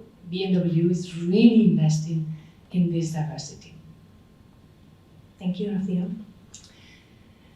Denise, diversity, equity, and inclusion is a fundamental tenet of the UN Sustainability Development Goals for 2030. But the foundation for all is built on the health of this planet, and that must also be a priority for all. Now, we are in the automotive industry, so we know what kind of industry this has traditionally been. What defines our industry in the era of sustainability? And how is the BMW Group playing a role here? I have the same problem, whether it's being from Europe with the air conditioning, I'm not sure, but please bear with me. And also one thing I want to say is kudos to the panelists beforehand. I feel honoured and privileged to have heard the conversations this morning, so thank you for that. But from a BMW perspective, I would say the way in which we respond to climate change and the way in which we utilise the raw materials and limited resources that we have to our hand today is crucially important. If we don't do that, we will not have a planet to hand to our children and grandchildren in the future. So that for me is the first tenet of BMW's sustainability strategy, to take care of the resources, manage the resources that we have wherever they might be, human or otherwise. That's the first point I would make. Secondarily, from BMW's perspective, we are very much part of the Paris Agreement. We were the first German manufacturer to sign up to the business ambition 1.5 degrees centigrade, and we have a path in our road to zero, net zero, set out with very, very clear milestones for how we will approach that to 2030. And it's not just something we say we're doing, we back that with the UN's science-based targets, and we are measuring that every single year and reporting on it. But one thing I would like to say is that sustainability is not new to BMW. It's not a new thing. And I really want to emphasize that. We brought on board our first environmental officer in 1973. So I'm very proud to say that. It's not the next new thing for us. We have and did put in place sustainability targets in 2012, way before many other automotive manufacturers were talking about that. So that's fundamentally important to us. But I would say, thinking about what we've done in the past too, when we were going through a global and economic crisis in 2008, we designed the i3, the all-electric vehicle. No vehicle has been in the market longer from an electrified perspective than that vehicle, and we're very, very proud to say that. The other ideas and thoughts that we put in place into the market were around our electrification of the Mini brand and the Rolls-Royce brand. They will be fully electric, believe it or not, by the year 2030 or early 2030s. So that's very exciting for us. Yeah.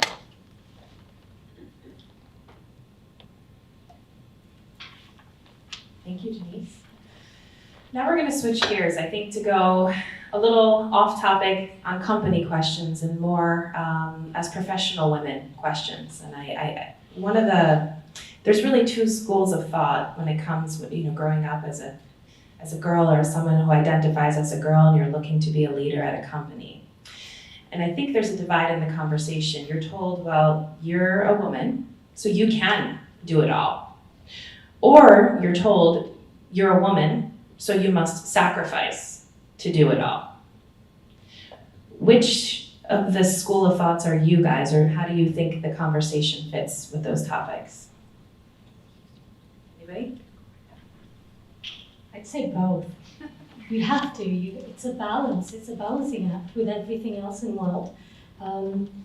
I do want to sort of add that there's a common misconception that women asking for what they want is selfish, and that's not the case. Women asking for what they want is not about ourselves. It's actually about making sure that we are equitable and we're on the same level as our peers. We're amongst them so that we can come to the table and we can have those types of conversations. So going back to your question, which school of thought am I at? It's both, because it's a balancing act. I'm going to have to make sure that I see my goal. I want to reach for that goal.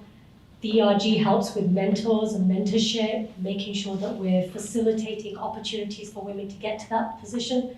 But then sometimes, life happens, and sometimes you can't have it all, and you've got to decide, okay, what's best for me? Something that's right for me might not be right for you or for anybody else. It's just time and time will sort of tell. Thank you, Asha. I agree with everything you just said, and on top of that, I think previously we at BMW have had this conversation before, and I think usually when a woman is asked having it all, is usually categorized into portions, and that's having a family or having a career, and merging those two is considered automatically having it all. But I think it is a testament for us to be on this panel and seeing all the other foundations on how we now have a platform to define what all is. All for me could probably be a single person for the rest of my life with a pet, or being a single parent adopting, or being in a same-sex marriage and just deciding what all is for me and not allowing society to dictate what that definition is. So perhaps I want to be a woman and be a VP of BMW Financial Services. I think that's great. I think for me, and I think for many of you, that we should start looking at that as having it all, or being the champion of BMW ERG Women's Group and being an advocate for women's rights and being on this platform and being part of sustainability, as Denise says. We are a representation of what all is for a woman. So let's define it. Don't let others define it for us. And that's the way I think we should view it.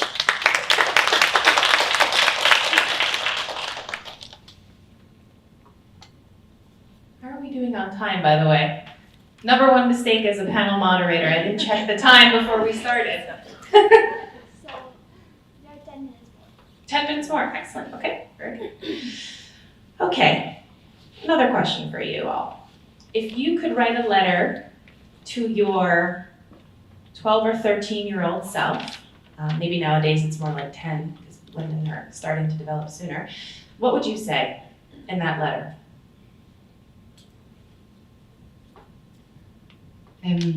I would say that some of my dreams are today with me, but that I'm now really the product of many years. So, I have two daughters, as I said, and I'm trying just to convince them to develop themselves, to choose, not to be successful, not to be leaders by default, not to be powerful. No, that they are really able to decide in their lives what they want to be.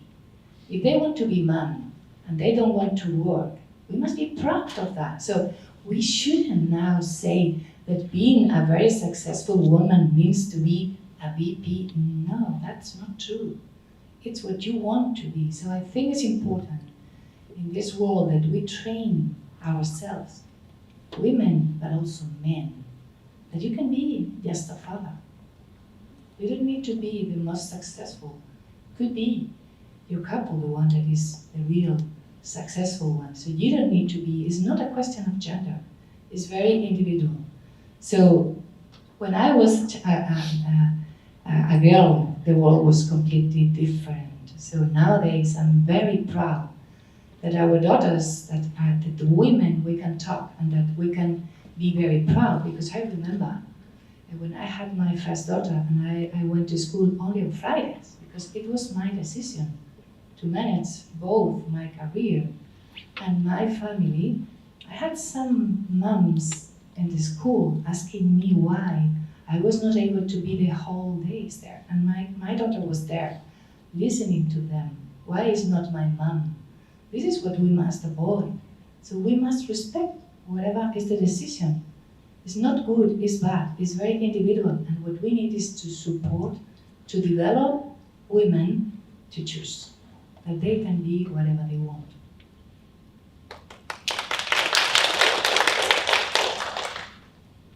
I think I would tell myself to be authentic. Always be authentic. Always believe in what you want to achieve. And never believe that somebody telling you you can't do it means you can't do it, right? That for me is crucial. And the second thing is take help. Don't ever believe that you're beyond accepting help from family, friends, business, those people around you, because I could not be doing what I do today. I have a son, I'm a widow. I could not do what I do today without help from people all around the globe, all around business, from the ladies that are sitting on the panel with me today. So please appreciate the help and take it when you need it. That would be the things that I tell my 10-year-old self.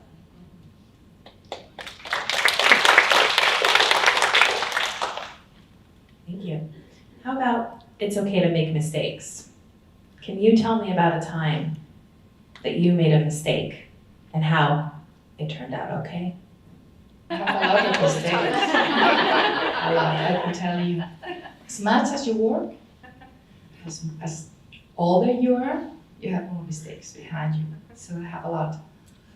Yeah, it's a question of also development. I think nowadays I love myself much more than before.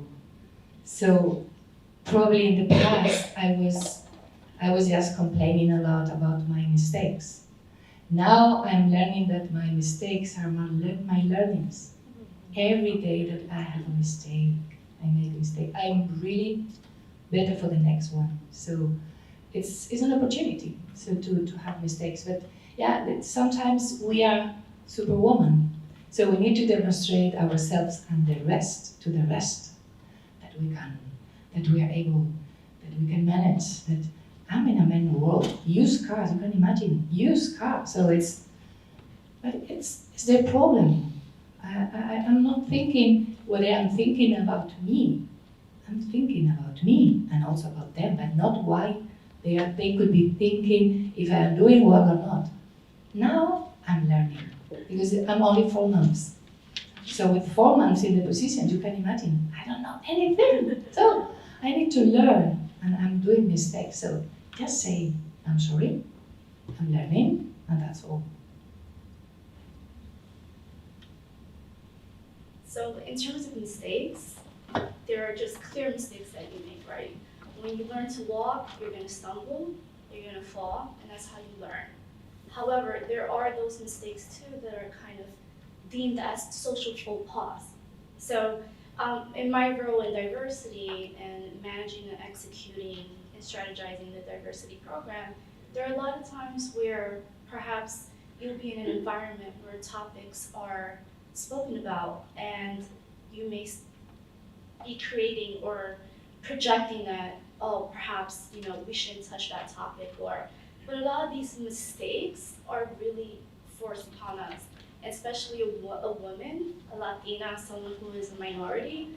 There are a lot of these glass ceilings that you're told, sometimes indirectly, that you shouldn't break. We don't do that.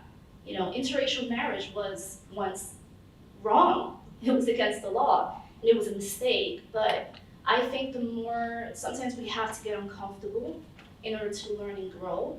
And I think that's a mistake. It's part of the equation. There's no way around it. Let me just add, in terms of mistakes, I think it's all about getting into your head, your psyche, because that's what's preventing us from moving on. And so a lot of the times it's just having that inner monologue, inner dialogue, and saying to yourselves, it's okay, it's absolutely fine, everybody else makes some mistakes, ask for forgiveness and just move on, because that's all we can do, is just continue to move on, learn from our mistakes, and then help other people. Because a lot of the times we are too caught up with trying to chase something or be like somebody else, and everyone's journey is their own. Alsha, I think you hit on a key word here, learn from our mistakes. And it's really important as a company, as a culture, society, we cultivate this spirit of learning. We never stop, no matter how experienced you are, how much you've seen, where you come from, really just to keep challenge yourself to grow. So with that, I'd like to ask you all, what ways are you challenging yourselves to grow? What are some new skills or some missions you have for yourselves, both personally and professionally, that you could share with everybody today? Do we have time? We have. I guess, actually BMW is fundamentally great at challenging its associates. And, one thing that I've never done is stay in the same role. So I think that challenges us. We learn so much from that. I have built vehicles. I have sold vehicles. I have run BMW's Group University, which educates the 36,000 dealer employees that are out there in the field. I have now since come to this role just a year ago. So that is what I would say fundamentally. Never be scared to take on a challenge. Never be afraid to go and ask for the role that will challenge you and will grow you and build you. I think that's fundamentally what I think is really a challenge. But to do it for yourself. Do not be asked to do that. Don't wait for somebody to come and knock on your door. Take the challenge, and I can assure you, you grow with that. And I certainly have. And I grow every day, and I learn every single day. I'd say I box in order to sort of scream and vent and take out all my aggression on a bag, or sometimes people know, I'm only joking.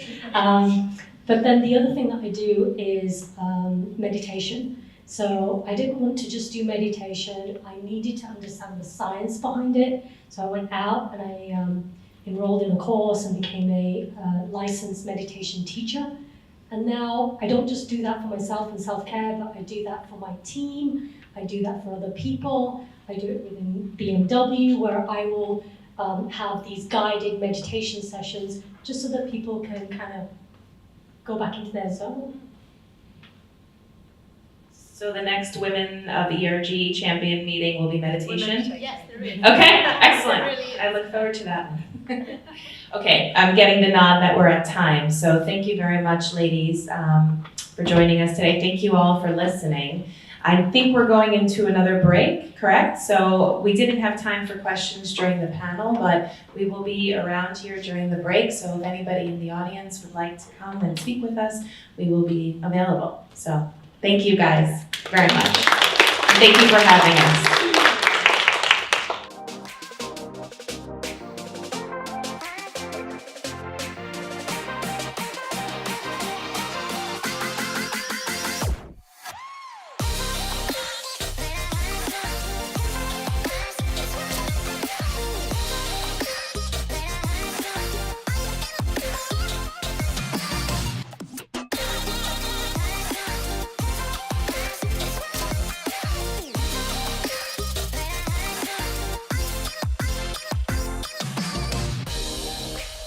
everyone.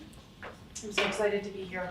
I'm Tracy Breen. I'm a managing director with Accenture. I lead our life sciences artificial intelligence practice, and very, very excited to introduce my panelists today. So we'll go ahead and do a quick introduction, and I'll ask each of the panelists to not only introduce themselves, but also share their favorite application of AI.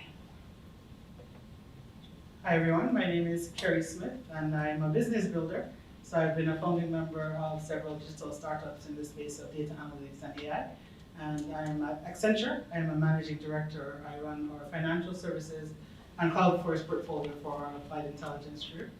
And wanting to also share something that I'm grateful for. And so what I'm grateful for today is just the ability to be able to get involved and to be able to contribute to community at a larger scale. And I'll have my panelists introduce it and I'll share what I'm excited about on AI. Hi everyone, I'm Kristen Apple. I'm the president of Linus. We are a healthcare consultancy that focuses on everything from technical life science all the way through. And I am really grateful for the opportunity to be here today, to be a part of this conversation. I know a lot of us have talked about that first panel and the importance of that conversation. And I'm excited to share how data and AI can play a role in that as well. Thank you. I'm Anastasia Christensen, and I'm head of artificial intelligence, machine learning, advanced analytics, and data at Pfizer. And I'm grateful every day for what I do at Pfizer, for having the opportunity to contribute to delivering breakthroughs that change people's lives. I'm also grateful to the organizers here for inviting me and giving me this opportunity to contribute. And one more thing. Grateful to be in this country. I'm a naturalized citizen, and I love the idea of living the American dream and having the opportunity to contribute to changing the world. Wonderful. So Carrie reminded me that we were going to talk about being grateful first. So I'm grateful. I'm grateful to Carrie, who's doing a better job at moderating than I am. So I'd love each of the panelists to just share their favorite application of AI and how they see it in our lives. So things that excite me about AI, if I look at kind of the pattern of AI over time, I would say I think there are two main dimensions. One, it continues to make life more convenient, and then also continues to find new forms of value creation. So in terms of making life more convenient, definitely coming out of the pandemic, or just during the pandemic as well, being able to order groceries online, and just being able to use apps to be able to do that. And maybe I have gone a little bit more extreme in terms of some of my Amazon ordering, but that's some part of my self-care activities. But thank you to AI, being able to have that convenience that don't always have to go into physical stores to be able to get things done. And then an example from creating new forms of value. I think about when I was in college, not too long ago, but the way that we would do kind of research papers and things like that, I just find access to information is just a lot more easier right now.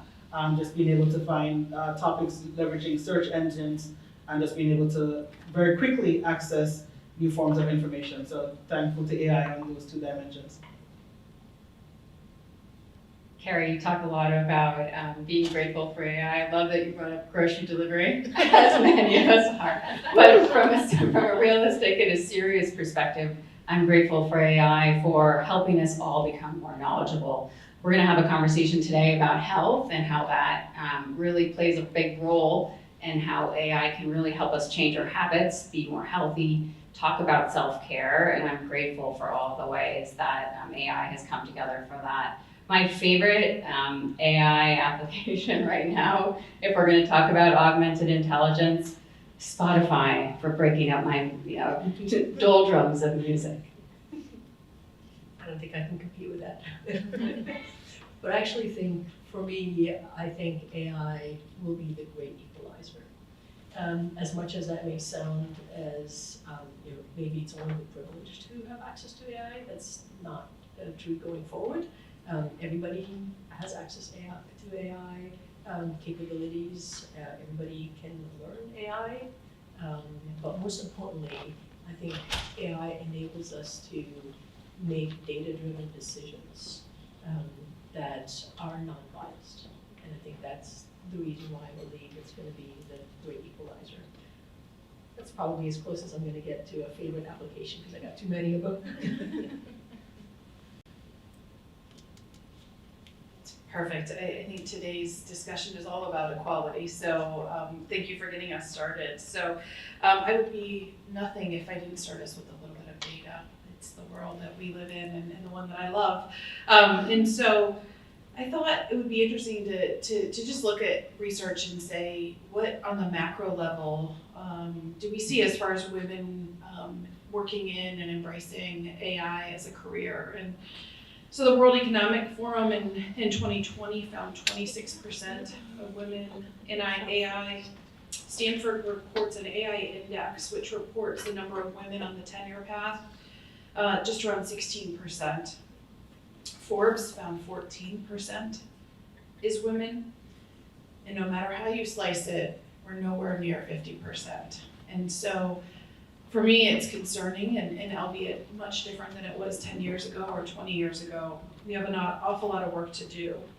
I'd really love to ask our panelists, why gender diversity matters. Why is it important to understand how gender equity could be a major mitigation point around bias, and ask everyone to really weigh in their particular expertise. Great. So I strongly believe that anyone can have a great idea, great insights, and that we should be tapping into the kind of full potential of humanity. So ignoring like 50% or whatever the math is now of the population, this doesn't make any sense. So one is just a practical point of view, right? We want to harness all the insights and the power that's there. I think another part that I would say on it as well, what I find with, when you talk about AI or artificial intelligence, sometimes in the technology field as well, sometimes there's an intimidation factor that also people feel, well, you have to be really bright, or only a certain type of people can kind of enter this field. And I remember from my experience in high school when I was doing advanced physics as well, it was like, oh, this is such a tough topic and whatever it is. And I was thankful to be able to have a teacher who broke it down into components, and I just realized that anyone can actually learn anything. It's just about access to tools and things like that. So one, it's kind of like a duh statement, like obviously like we need to bring more women into this, and then I also think it's a mindset thing where people, not just the women themselves, but people have a certain view of who can enter this field and who can be successful, which I think we need to break that down, unpack it, and make it more accessible. Switch up the order. Smart. So back to my AI being the great equalizer, I think it is the great equalizer for healthcare, and it is also the great equalizer for accessibility to anybody. And I'm thankful to our male colleagues here who are here actually and supporting this, because I believe we all need allies, and we need our male allies to support their wives, their girlfriends, their sisters, their daughters to get involved in healthcare, to not be afraid of mathematics and science and any of the STEM fields.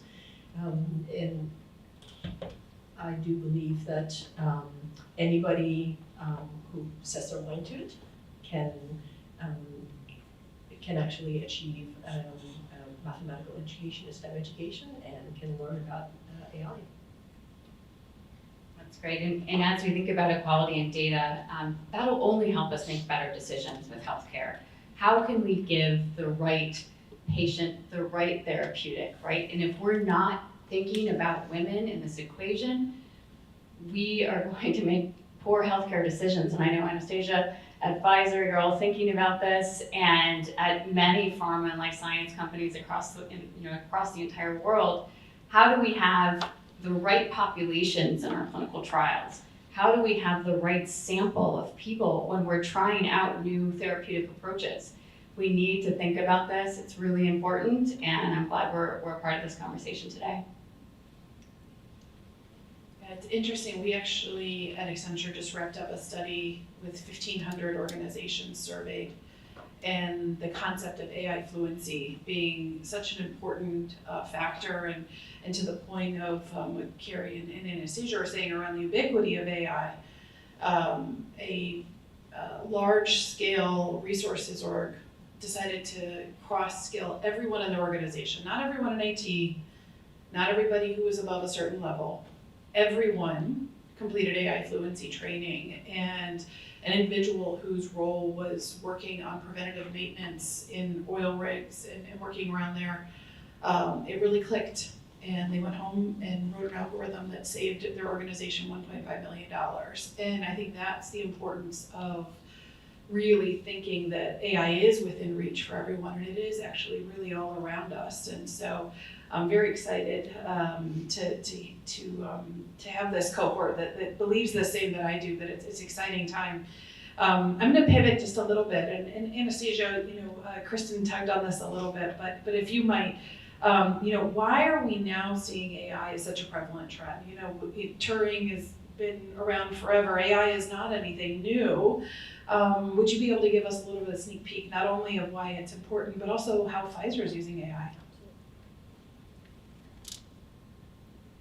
Thank you for that opportunity. So you're right, AI is not new. In fact, the term was coined back in the 1950s, I think 1955. But why now? Why are we hearing so much about it now? Because we have so much more data. Technology's more advanced now, and we have so much more data. A little statistics, you mentioned data earlier, 90% of the world's data was generated in the last 2 years. Think about this, 90% of the world's data. 30% of that is in healthcare and being generated in healthcare continuously. So at Pfizer, we were able to use technology and data and artificial intelligence to accelerate the development of our vaccine and our antiviral therapy, take down the timeline that it takes to develop it from years to months, so that we were able to deliver the COVID vaccine and the therapeutic within a matter of months from when we started. We used AI in the early discovery phases to identify the right sequence to go after. Our scientists were able to use technology and AI to accelerate developing the drug by being able to do in silico experiments or computer experiments, so that we could zero in on the few molecules that had the most chance of success, instead of having to the delay that it takes to test millions of molecules. Even in clinical trials, we were able to use AI to choose the sites where we were conducting clinical trials, to monitor patients who were taking the vaccine, to actually make sure that we reduced the amount of reaction that people were having to the lipids that coat the vaccine, and in manufacturing and then delivery to all over the world. We were able to use AI to accelerate all of that.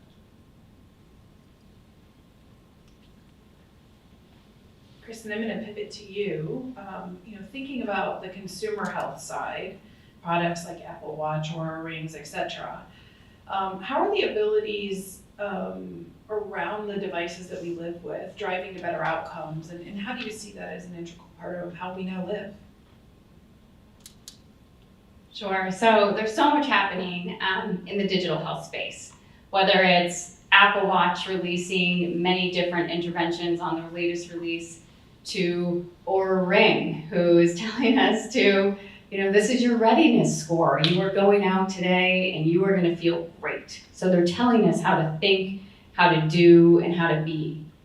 We also have applications, helping us understand, what's happening with your heart rate, what's happening, how many steps are you taking. It's helping athletes and those who want to be athletes have a better day, like Strava. There are so many applications and ways that AI is really driving our behavior and ultimately really empowering the consumer. We talked in the first panel about the Sarahs of the world, the females across the world that are using data to help make decisions. And AI is really helping us do that all. Super insightful, and I wanted to take a broader view of health with this panel, and have Carrie weigh in a little bit. You know, we would be remiss to say that part of our health is not our financial health, and how we think about that, not only from the perspective that for many years banking, capital markets, and financial services has been at the forefront of AI, but just having a little bit of a perspective. As FSI has really been trailblazing the path, how do you see the propensity of consumers to share more data in the space of financial services, and how there might be some linkages with trust? So yes, I would say in financial services, as you said, right, they're a pretty mature industry in terms of leveraging kind of data analytics, AI. I would say in kind of some of the more recent times with I would say consumer advocacy, as well as people kind of, as you said, being willing to share information, but also sometimes getting frustrated. Hey, I'm giving you all of these insights about myself, but like you're not really using it. So we've seen with some of our surveys that people are saying, hey, I'm willing to actually give you access to a lot more information, but please use it in a way that's meaningful to me. And what that means is we're seeing also a rise of we want to work with companies that, yes, you care about your profit, obviously you want to stay in business, but show me that you care about me, show me that I am known. So if I'm Carrie Smith and I'm a client of a financial services institution, I want you to know about me. I'm interacting with you, and I don't need to have to educate you each time I'm interacting with you, right? Can you kind of understand based on my past behaviors? As well as then I want you to help me with my financial goals, right? I want to also see that you're helping me progress towards my goals, and that I'm actually better having worked with you. I think the other thing that we're seeing also is a rise of, as I'm looking at my dollars and what I'm investing in, I want to invest in companies that have similar principles to me. So how you treat your employees actually matters to me. What you're doing from a broader kind of environment perspective or sustainability, that matters to me as well. And a lot of the underlying data to be able to then show me that, okay, these are companies that actually, when we think about diversity in terms of their employee base, or we think about what they're doing from a climate change perspective, I want to understand that as I look at my investment portfolio and what I'm doing there. So I would say that there's been a lot more of a voice of the consumer in the process, and a creation of what are companies that they want to work with, what does it look like, as well as the fact that consumers have a lot more choice as well, right? We're seeing new entrants to the financial services space, right? People like Apple, Google, etc., getting involved in things that were not necessarily part of their suite. So I think it's a healthy tension that's there, and we've been seeing some creative solutions coming out of that as well. Perfect. I'd love to ask the other panelists as well, as we think about trust and how sharing data is an important aspect of everything that we're doing. Kristen and Anastasia, if you could also share your perspectives. I think one of the big questions is for all the consumers that are using some sort of device to track their fitness or to track their health, whether that be using a wearable on your on your finger or your wrist. The question is, for a lot of people, is where is the data going? Who is using this data? Yes, it's helping me, but where is it going and who's reading it? So from a privacy perspective, I think, as an industry, we really need to think about, let's use the data for good. Can we have our data empower clinical trials? Even just as an average consumer, can I participate in something that will actually help, develop the next therapeutic for a heart condition or whatever it might be? Not just have the pharmaceutical companies of the world doing it, but is there a way to use the data for greater good? Yeah, thank you for mentioning that, because absolutely is having data that's usable for us to make decisions and use AI to enable us to make the best data-driven, evidence-based decisions is what it's all about. And one of the things that people worry about is that trust. How do you trust? What are people going to do with the data? What is AI telling us? And is AI making decisions for us? What AI is doing is helping us use all the data, because remember, 90% of all the data that we have available now was generated in the last 2 years, and I'm not even going to give you the number of just how much data that is. But it's not AI in the end that is making the decisions. Sure, AI is going to make the decision whether to unlock your phone for you or not, right? Okay, so there are some decisions that AI is making. But by and large, what AI is doing is to help us assemble all the data and information that is available that we can't process quickly enough to then allow us, as the human in the middle, allow us to make the decision, or allow the doctor to make the decision, or allow the financial institution to make the decision. If AI identifies that there's some unusual activity on your credit card, it may put a hold on your credit card, but it's not going to cancel your credit card until you call your credit card company and you speak to someone, and that gets resolved.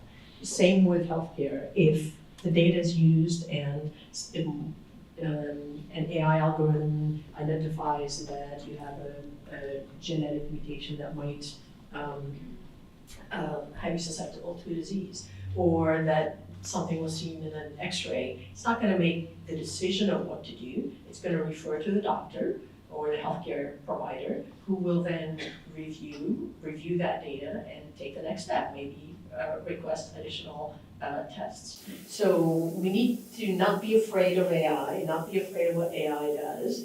And in order for AI to do what it needs to do, and for us to be able to make the best informed decisions, we need availability of the data. We need the data to be clean, available, standardized, and that's what we do before we actually worry about what the decisions are.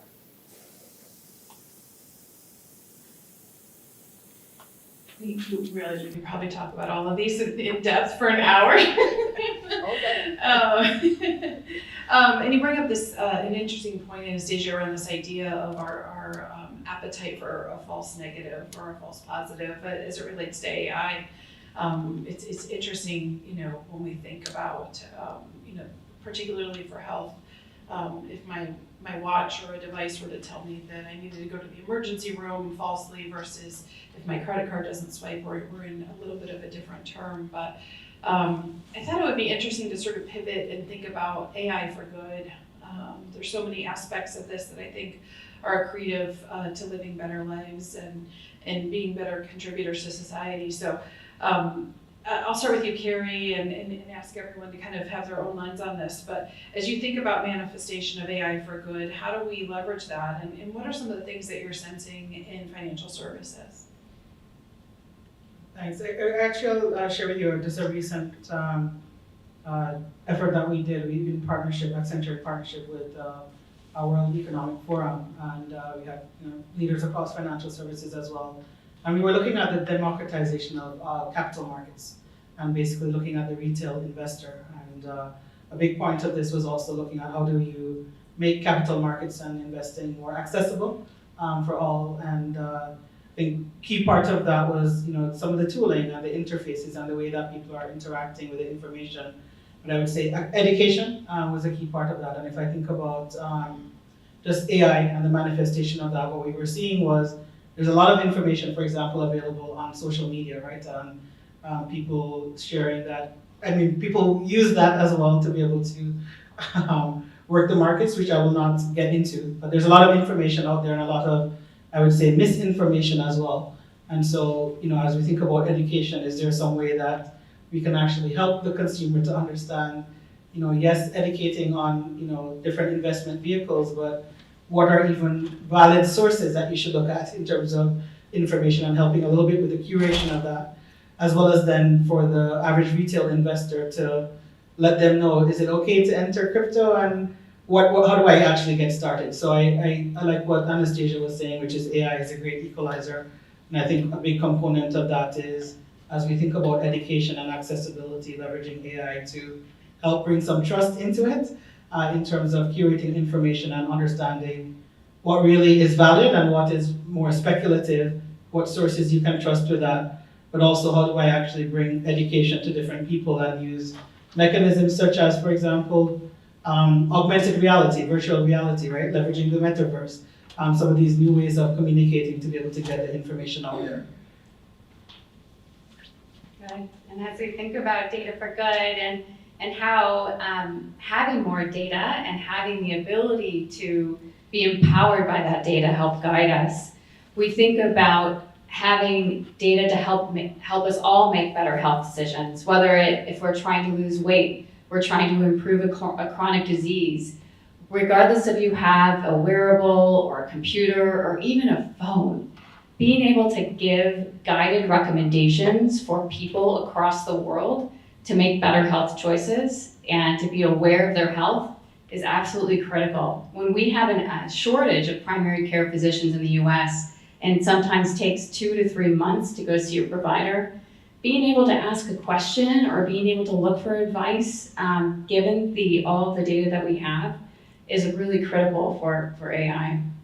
Because you're shaking your head. Yes. Absolutely, yes. So where do we even begin, right? With AI for Good, we could be here all day if we take it systematically. So I'll start with using data to help us develop the vaccine so that we could get it out to the patients in record time, right? In months instead of years. So we used data and we used AI for good, right? To help us develop the vaccine. You can take it on a different dimension. I work with a not-for-profit organization called Equitable Health, where what they do is they use data and in order to educate healthcare workers and mothers to reduce the amount of malnutrition in their kids and to reduce HIV transmission from mother to children. They actually, through data, not AI necessarily in that case, but through data, were able to bring that rate down to 0. So those are examples, many other examples where AI can help us get medicines, important medicines, to rural areas that don't have access to doctors, that don't have access to medicine, and help us get that there faster than we could have in any other way. Yeah, I think I'll stop there. I could definitely talk about AI for good for hours. Just add one quick point, sir, if I could, which is when we talk about AI for good, we'd be remiss if we didn't talk about responsible AI. And I think that's a growing practice and program around it. And simple examples around that is just as we have access to all of this information and also sensitive information about people, how do we make sure that we're using it in the right way, right? And one part of it also, if I can give an example, is if I said yes to the loan for Tracy and then no to Kristen for the loan, why did I say yes to Tracy and why did I say no to Kristen? Was it fair? Was there any bias in that decisioning, etc.? Responsible AI covers that as well. So I think it's putting some guardrails also, as we have more of this information, we have fast decision making. How do I make sure that it is also fair? Great point, Carrie. I think in a time where AI is pervasive, every moment we have to be thinking about the responsible lens. I was working with an organization that works in and around vaccines and plasma, and someone who was newer to the industry said, well, why don't you just route it wherever it's most profitable?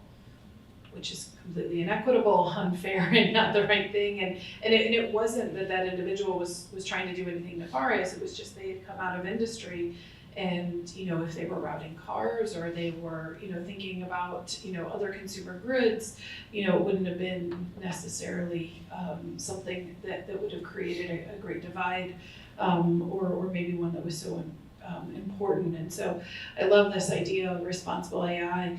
I think if we have a couple of minutes, we'll go out to questions for the audience, but to get us started, I'd love to ask everyone, one of the things that I hear a lot around AI is that it's taking jobs away. And I'm smiling because I have a very strong opinion about this, but maybe, Kristen, if you could start and ask the other panelists, how do you see AI as a constriction for talent, or do you have a different opinion? I think it's only going to add more opportunity. I think most of you would agree. We have so much data, we now need to interpret that data. So how can we help people make decisions with it? How do we use it for innovation? There's an incredible amount of opportunity to be able to look at the data, use the data to figure out, okay, so what's next in women's health? How do we take what we know about women going through, even we have talked a lot about fertility today, but we haven't talked about menopause. And there's so much opportunity in all of these different ways that we can use data that there's going to be a lot of opportunity with jobs. Absolutely. I think AI being the great equalizer, I think it's going to help us all do the higher value activities while we have AI and technology actually do the more routine type of activities.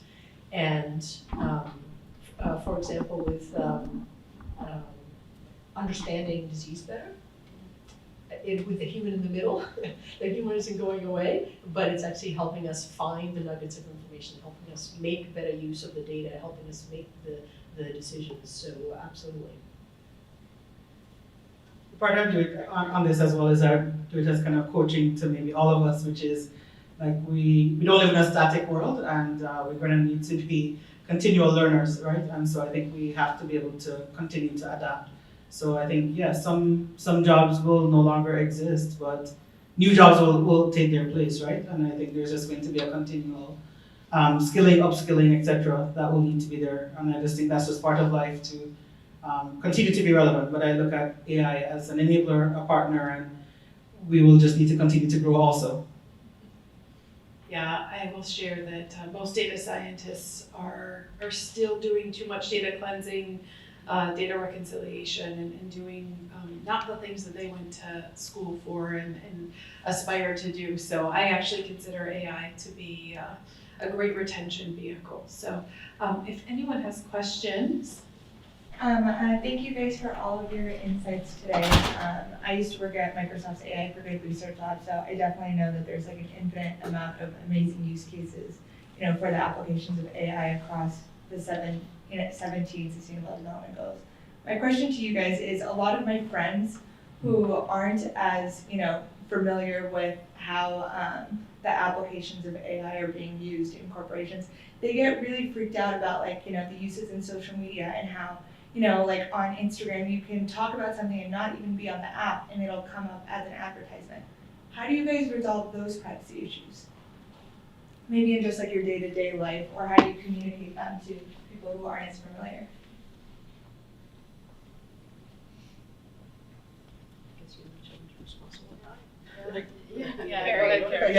Sure, thanks, I appreciate that. My fellow panelists.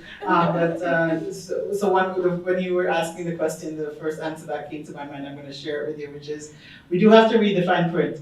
And I think there's been a lot more regulation also about this to have internet companies to be very clear about permission to use information and how they're going to be using information, right? But we also have to kind of click the boxes to be able to understand what is it that we're agreeing to, as well as do that regularly.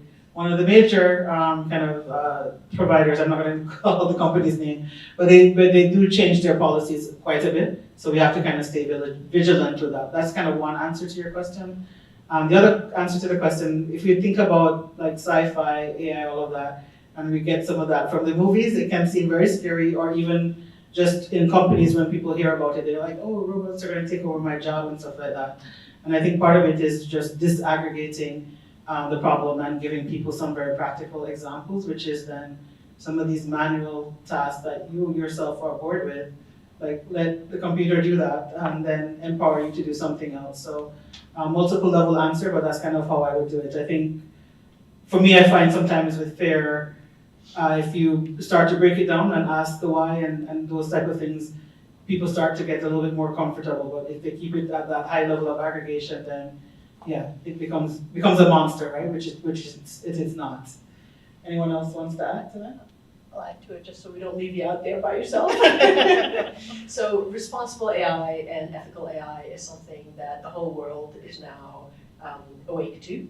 And we're partnering actually with many think tanks and across industries, across all industries, to actually define some policies, some guidelines, and Pfizer has some guidelines that we've published, and other companies have guidelines that we've published about what responsible AI is and what ethical AI is. So you're going to see much more of that responsible AI capabilities to make sure that what is put out there by companies and what we're using is responsible and ethical. And I'll just share one thing is that one of the best things that organizations can do to mitigate and be more responsible is to have the individuals that are building the algorithms, building the code, developing, to be diverse in and of themselves. There's quite an old story of an organization that was creating sensors for the first generation of when you would put your hand under the soap so that it dispensed automatically. And everybody that was on that team was white. And so they rolled these out in a major metropolitan area, and they didn't work because most people's skin was not who they tested it on. And no one in that entire group thought to think we should try it on different colors of skin. And these are the things that, building a spirit of curiosity, embracing a broader team and asking a lot more questions is absolutely imperative now. I think having, we're talking here today a lot about gender equity, but I think this is about a broader discussion around equity as it relates to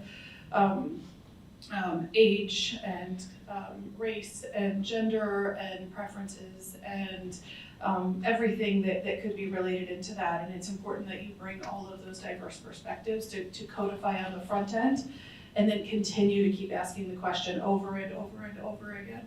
Because we're seeing things in, particularly in scenarios that don't drive across industries, that the things that you might think are equitable in healthcare might not be equitable in financial services, et cetera. And so continuously, having that question rather than this idea that it's done or that it would stay stale. There's reasons why some organizations are constantly updating their rules and their security privacies is because they're also learning as they become more mature. So, hey, other questions?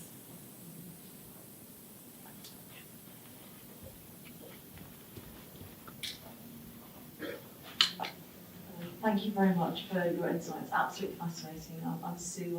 I work at MediaCom, a media advertising agency. And obviously AI is only as good as the data that goes into it. Are you concerned that we're going to get a two-nation world, the world that contributes their data and then the world of people who don't contribute their data, either because of privacy concerns or because of their age, because of their lack of accessibility to technology, and so that major decisions will be made by companies, by governments, by organisations, but purely on behalf of those whose data is accessible?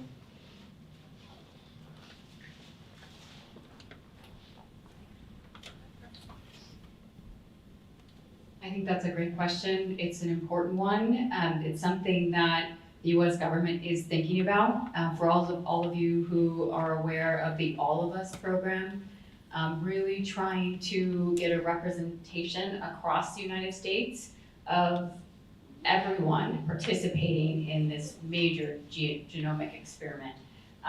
It sounds a little bit scary. It's not scary. It's absolutely vital for all of us to be able to participate, share your data so that the data can be used and it doesn't become, as you said, a nation that's divided from the data perspective. Those who have data, those who have not. I think I'll take the mic. Thank you. Okay. Get your question. No, thank you. I think I'm a data scientist myself. I think what exactly you said is probably not accurately correct, because that's exactly what we are concerned about. I just came back from the military meeting, MHS. So when the AI is linked to the genetic data, that's much more dangerous than we thought. So what's actually it's incredibly happening in China is they can design and develop viruses that can be targeted to a certain population. And that's what they have already done with some Uyghur population as well. So that's very, very dangerous. And actually, the way she said, it is always that the AI is as good as your data, right? Because you put garbage in, garbage out. So you just put, like no matter you do a mediation analysis or a regression analysis, which is basically we do, it depends on the data you get. And in link to that, also now NIH has a big push. That's why any trial you conduct in this country, there have to be at least 40% of the data, 40% of the subjects has to be women, because most of the data we get, and unfortunately or fortunately, I think this is a great forum. You can talk to your colleagues. Any clinical trials, women are not that interested to come and enroll. So that's why we need a lot and a lot of data, like the way she said. So there are very few data we have from the women. And also there's another scary part to it is now probably like the way she said, it is like a very old technology, from 1930s in fact, they designed it. But now we didn't have the super computational power. Only when the I5, I7, they come out, that because you need to process the data quickly and efficiently. That's actually what happened very recently. Earlier, for example, your cell phone is more powerful than what the Pentagon had, maybe 5-10 years ago, right? So that's the problem. And the only thing is, there got to be some nerds, or there would be some people, those who would be very interested to find out, write a code that they can decode whatever you put in AWS or anywhere in the cloud. So we are facing some challenges for sure, exactly on the AI. Who had the question? Sorry for, I asked so many questions. Okay. No, sorry, after.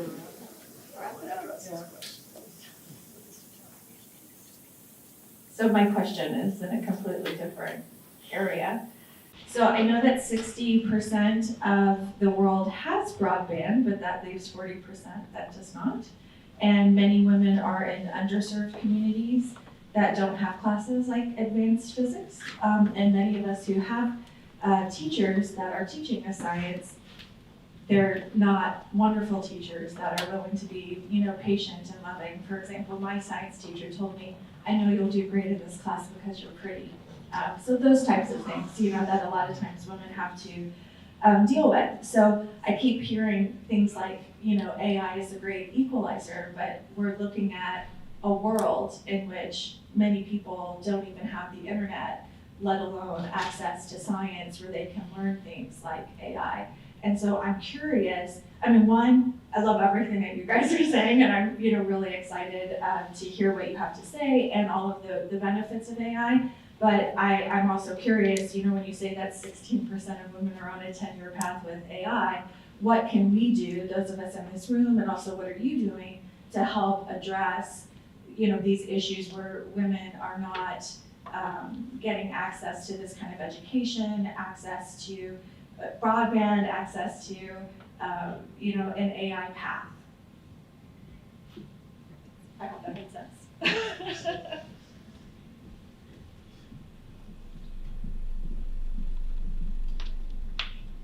Thank you so much for asking such a powerful question as we wrap up. It actually ties in. I was going to actually ask each of our panelists as we think, what is the one thing, if someone were interested or someone we're trying to think about entering AI, which of course I believe everyone should at least have some AI in their lives. One tip or trick quickly, just that you think could be most impactful. I would say get started with learning. So explore some certification, and it can be something simple. There are lots of this that's accessible, I would say, online, which is just free tutorials, right? To start one area, one topic. I think as you start to look into that, break it down, you will see, okay, now I understand some of the components.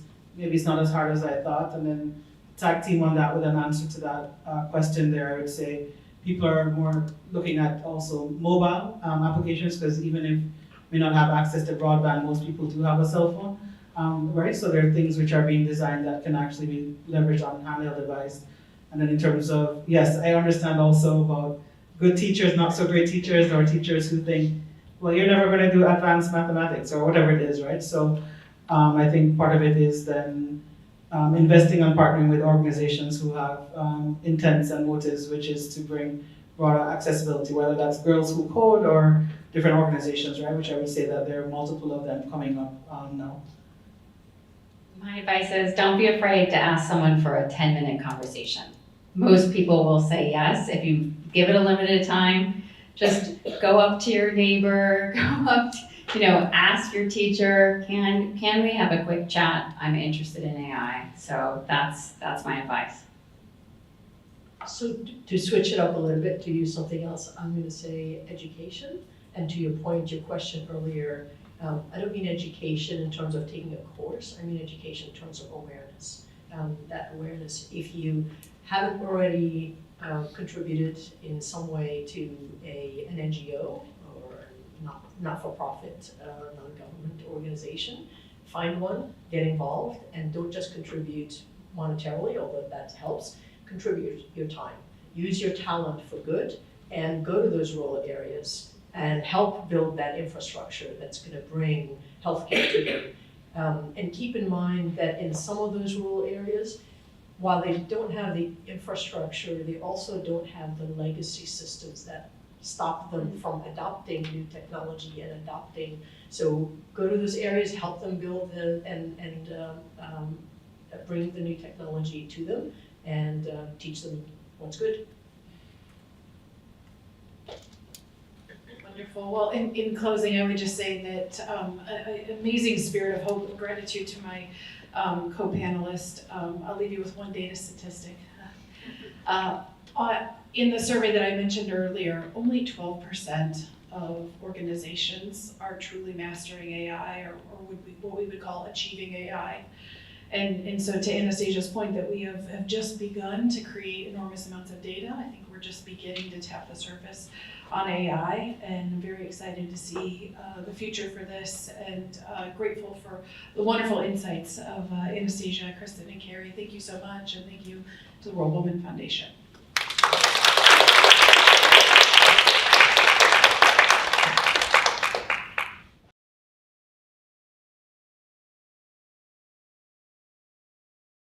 I'm just a girl, you may think I'm at a disadvantage.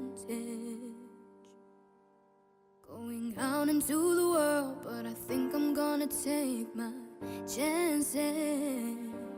'Cause no one ever change a thing by being too afraid of a dream. So if I'm ever feeling down, I know that it's part of the journey. I look up to the stars in the sky. I look up and I feel so inspired to push every limit like all of the women before me. I look up in the face of my fears, won't give up till they know I was here. Won't stand in the shadows, 'cause she fought the battle before me. She's looking up to.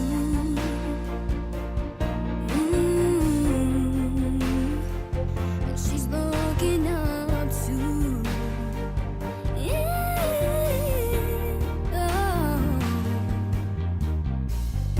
Use the magic of your voice and tell them what you stand for. 'Cause we don't change the world when we whisper, we change it when we roar. Time to see that all you've gotta do is believe. There are highs and there are lows, but the power's in finding the beauty. Oh yeah. I look up to the stars in the sky. I look up and I feel so inspired to push every limit like all of the women before me.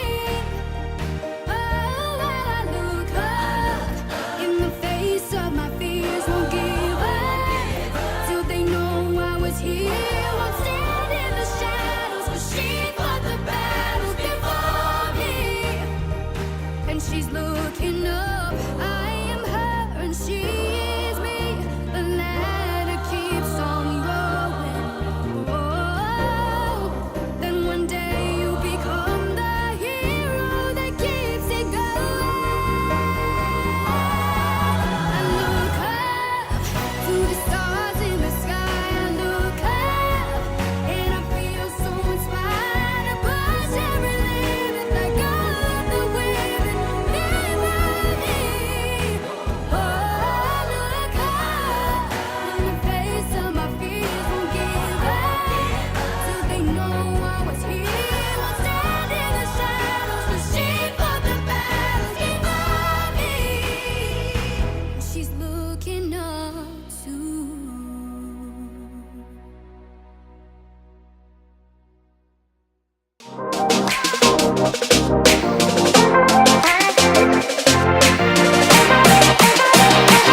Very pleased to be here as part of this event, and very much appreciate the World Women Foundation inviting us to be part of this event and moderating this session on women leading the way on a just and equitable energy transition.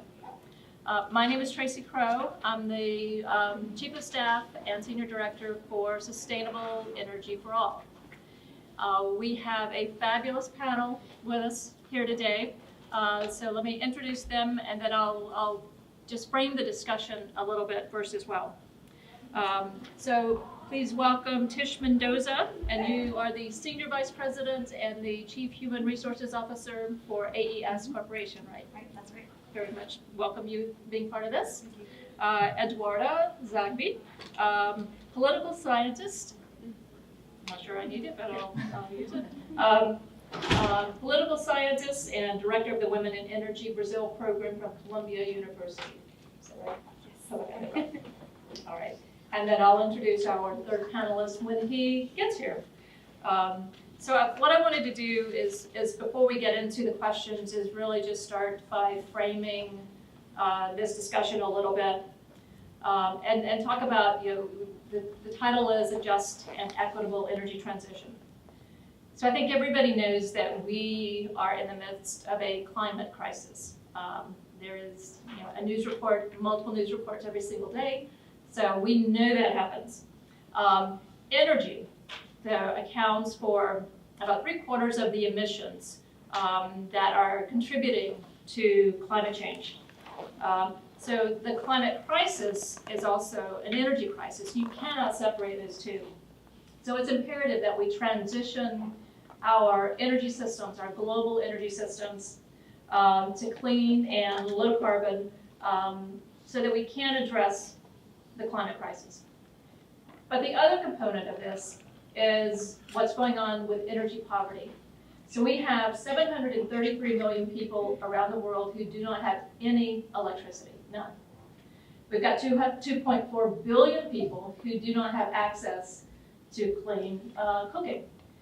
So you cannot separate these what I describe as three challenges: climate crisis, energy crisis, and development crisis. We have to put those three together. Energy, climate, and development have to go together. We cannot address the climate crisis and leave people behind. We cannot leave those billions of people behind. So we have to address energy access. We have to achieve Sustainable Development Goal 7, which is access to affordable, reliable, sustainable, and modern energy for all by 2030, as critical to the path to net zero emissions by mid-century, by 2050. So we want to put all of these together, and that's what we mean at SE for All when we talk about a just and equitable energy transition. It is putting together the energy, climate, and development components and making sure no one is left behind. So that's the framing that we have to get us going into this conversation. Now I want to bring you all into this. And I'm going to start with just an icebreaker question. So what do you think a just and equitable energy transition should mean for women? Me first? I'll start with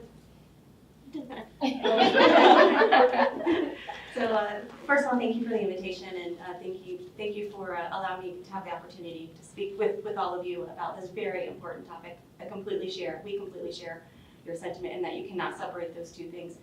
And I was reflecting on this talk and then reflecting on the topic, and I think it was in late 2018 or 2019, certainly before the pandemic, actually having this exact discussion, which is how do we help women participate in the energy transition? How do we help them participate in the sector? And when I look back and think about where we are today, the impact of the pandemic, particularly on women, and then the climate crisis and the acceleration that we need to see in renewables. Unfortunately, I don't think that we can make incremental changes at this point. I think that this is the moment that we need to seize and that we need to accelerate the participation of women in the sector. And so this is very near and dear to our heart at AES. We are a purpose-driven company. Our purpose is to improve lives, to accelerate the future of energy together. And together is very meaningful in that we need to do that with all of our stakeholders, and in particular, it starts in our communities. And so, you know, we are very much on our transition. We have made a commitment, maybe you've seen, I hope you've seen, that we are exiting coal and heavy fuel oil by the end of 2025. And we're developing over 5 gigawatts of renewables on a year-over-year basis. And so we've seen that this opens up a lot of opportunity for women, but what we found is that there are barriers to entry. And in certain countries, it's actually even more difficult. And so what we have to do is be intentional and program around creating those opportunities. And we start in the communities, and it goes all the way through the organization. And then even after individuals leave the organization, there's a connection and affinity to the work that we do. So it's very purposeful. We feel it in our heart. Our value, our purposes, it has the word together in it. We have a core value of all together, and it means all of those things. Sure. Thank you all for being here today. Thank you for the invitation. It's a pleasure to be here, and especially talking about what a just energy transition means.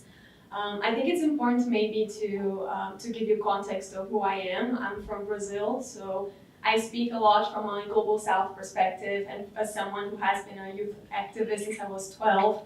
So I was, you know, one of the most important COPs, and I'll explain why this is important to what I'm going to say, was the COP in Copenhagen in 2009. And at that time I was in Denmark for a year. And I remember I went to the streets protesting, I think one of the first times I ever did that for climate justice, back in the day where young people were not allowed in the rooms and we did not have a chance to be heard. A lot has changed, but I think that the COP processes, and now we're this week, you know, in Climate Week, very important for us to understand that when everything started in 1992 in the Earth Summit in Rio, where the UNFCCC, the United Nations Framework Convention for Climate Change, was created, it was very clear that we had something called common but differentiated responsibilities, which means that when we talk about climate change, when we talk about energy justice, we have to account for the fact that industrialized nations and most global north nations have been emitting greenhouse gases for the past 300 years, whereas now countries in the global south that are developing are starting to increase their emissions. So I think that when we talk about, you know, responsibility, we talk a lot about how the global north can provide global south countries with technology, with finance and support.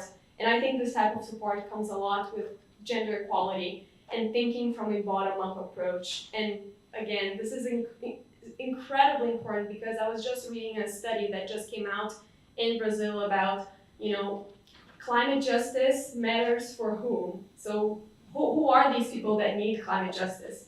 And it's usually something that comes from a very theoretical standpoint. Most of the people that have written about climate or energy justice come from the US or from European countries. And it's very important to understand from the people that need it the most, what is it that they need? And I think when it comes to a just energy transition, as Tracy mentioned, it's an energy crisis. And the people who are suffering from lack of energy access are usually the ones who are not heard on what they need. Lastly, I'll just give an example because in the previous panel about AI, I love the example with the sensors for whoever was here before. One example I have is I spent some time in Kenya in a community in the countryside, and I remember that there was this beautiful, pristine kitchen that was made through bilateral cooperation with Kenya, and no one in the community used that kitchen ever. And why is that? Because nobody really, you know, taught the women there how to use that kitchen, or why is it better for their health to be using clean cooking fuels. So I think that a lot of it has to come with technical assistance, have to come with support and with empathy, especially for us women who are dealing with other women. We have to put ourselves in their shoes and how hard it is to, you know, not be able to go work outside of your home because, you know, culturally speaking, you're not allowed to in many countries yet. So I think that all of that has to do with what we want to see in a just energy transition. Thank you. Thank you both. Mark, welcome, Mark Corrado, coordinator of Power Africa. We're very glad that you were able to join us. So I'm going to put you on the spot a little bit. All right. So but I know you're ready for this because you're always ready for questions. So we did the framing of what is a just and equitable energy transition, but framing it now around women. So just as an icebreaker question, what does a just and equitable energy transition mean or should mean for women? Thank you, Tracy. Good to see you. Apologies for being late. It wasn't for lack of trying, I swear. I left my DC home before 6 this morning, got to New York, thought, I know New York traffic. I was here a couple weekends ago. And it took me about 45 to 50 minutes to get from the Upper East Side. Like, there's no streets open. So super apologize. I came from being 20 minutes early to being 20 minutes late. One Uber ride, but I won't bore you with that. No, it's great to be here, and I really appreciate the question. And it's something that's really near and dear to Power Africa's mandate and thesis. And if you know our new administrator at USAID, Samantha Power, and you know our new strategies, and you know Power Africa since its genesis nearly 10 years ago with President Obama, it's always been what we try to do. It's not easy work. It's personal as well for me, being a son, being a father of a daughter. I studied a little bit of gender in a lot in grad school, and just the idea of how do we look at the differences of people and how does that differences, whatever they may be, help us get inclusivity. So obviously the question here is, and framing it around on women, for us it's 2 points. It's exactly what we try to do and how we try to get it done. So on the first one is access, and I think I heard some of your comments, Lillian, fantastic, couldn't agree more. And in fact, if I say things that have been said, just start nodding your head like this is good cover. Because I don't have the luxury of knowing. But obviously access, who uses power and how they use power, and how you, and then on the other side, who makes the decisions. And to some extent, they all should look like me. And unfortunately, 80% of the people in the energy sector do look some semblance of me, at least in terms of gender. So we have to change that. We have to figure out a way to change those processes. We do a lot with Power Africa internally. I have a fantastic colleague here who I told her to come take the stage when I was going to be late because she's dynamic and fantastic. But we try to do it in terms of who we use in terms of Power Africa to make decisions. We do it in the way we do trainings, and we do it in the way we approach governments, we hope, both across the board. We at Power Africa, and if you don't know a whole lot about Power Africa, I'm happy to talk to anybody afterwards. It's a fantastic initiative that again, I mentioned President Obama started nearly 10 years ago. But we try to hit the whole continuum of what it needs to get energy access. So top line goals are 350 million people or 60 million connections in Africa and 30,000 megawatts. And so we are an enabler. We're a large partnership, 200 plus organizations, 12 US government agencies, including mine, USAID, who holds the coordination role, but Department of State, Department of Energy, Millennium Challenge Corporation, US DFC, USTDA, et cetera. And together with those and 20 development partners like World Bank, and then 170 plus companies who have signed up with some level of specificity to get toward those same goals, we try to get the job done for power. But we know we're not going to get it done if we're not allowed to make sure we look at it holistically, right? So on the one side, I think I'll just jump off a little bit. I think renewable energy allows us now to change the script, right? The fossil-based economy and the way we've been doing power, even the way we've been building out powers, even the idea of the grid, I think needs to change, and especially in Africa. And I don't think it's hopefully a throwaway comment of, oh, Africa can leapfrog, which I think is true on some level, but not in the throwaway way. I think it's true in the sense that you see an opportunity, you see it coming, you see where the finance is going, and we start doing the job on my side of making sure a developed country like the US and our partners can start making those connections. We'll change the way it's done. And as we change that, we need to make sure it's equitable and inclusive as we get there, right? So how do we make sure women's voices are being heard? Some ways we do that are in policy and program. One big thing Power Africa did, like a lot of other folks, when the pandemic hit, about 2 weeks after the pandemic hit, I started Power Africa. And we had our little stress test about could the US government function if we go home and not have to telework. And we just never came back. And so a few years later now, we're starting to figure this out. But we, like everyone else, said, well, what changed? Obviously a lot of things changed. We're home. But how's that change the way we do business? And what do we really think about it? Do we target the right things? And one place we landed on, which is kind of obvious, but if you really kind of peel back the onion, not totally obvious, because it's not necessarily going to be an immediate COVID response, is health facility electrification. And health facility electrification has massive gender inequality baked into it, right? Because of the way women access healthcare. So we said this is one way we can get a couple things we want to get done at the same time. So we, with SE for All and their great leadership, have a global compact under the UNGA77 of this compacts to get people crowded in. And then we on the PowerAfrica side ourselves are about ready to launch a very large public-private partnership to go up to 10,000 clinics. And so by electrifying these clinics, we make a lot of that, antenatal and prenatal care, a lot of routine immunizations, not even delivering babies in the dark, all kinds of things that disproportionately affect the way women access healthcare, hopefully better, right? So that's an access point. Another one might be we support through rooftop solar in Nigeria, gender-based violence response centers. So again, just more of a typical solution, but making sure we're doing it in places where we get double bang for a buck. There's about, you could throw a dart at the wall and hit a really good place to work with renewable energy. Why not make it a place that also has double bang for the buck, as it were? And then we do a lot of stuff like when we look at agriculture. Like everyone else, we're interested in productive use of power, not just access to power, but how people use it. So how do women might use it differently? Or more importantly, in the case of agriculture, how are the norms currently going, and are we going to make sure we don't reinforce those norms? So on solar pumps, we put out a whole gender-informed marketing guide. So we made sure that women farmers also would have access to the information and the ability to use in a different way. Just 3 examples, but PowerAfrica tries to, at every level, make sure we're thinking about how we look at them. Really briefly, if I could, Tracy. On the other side is participation.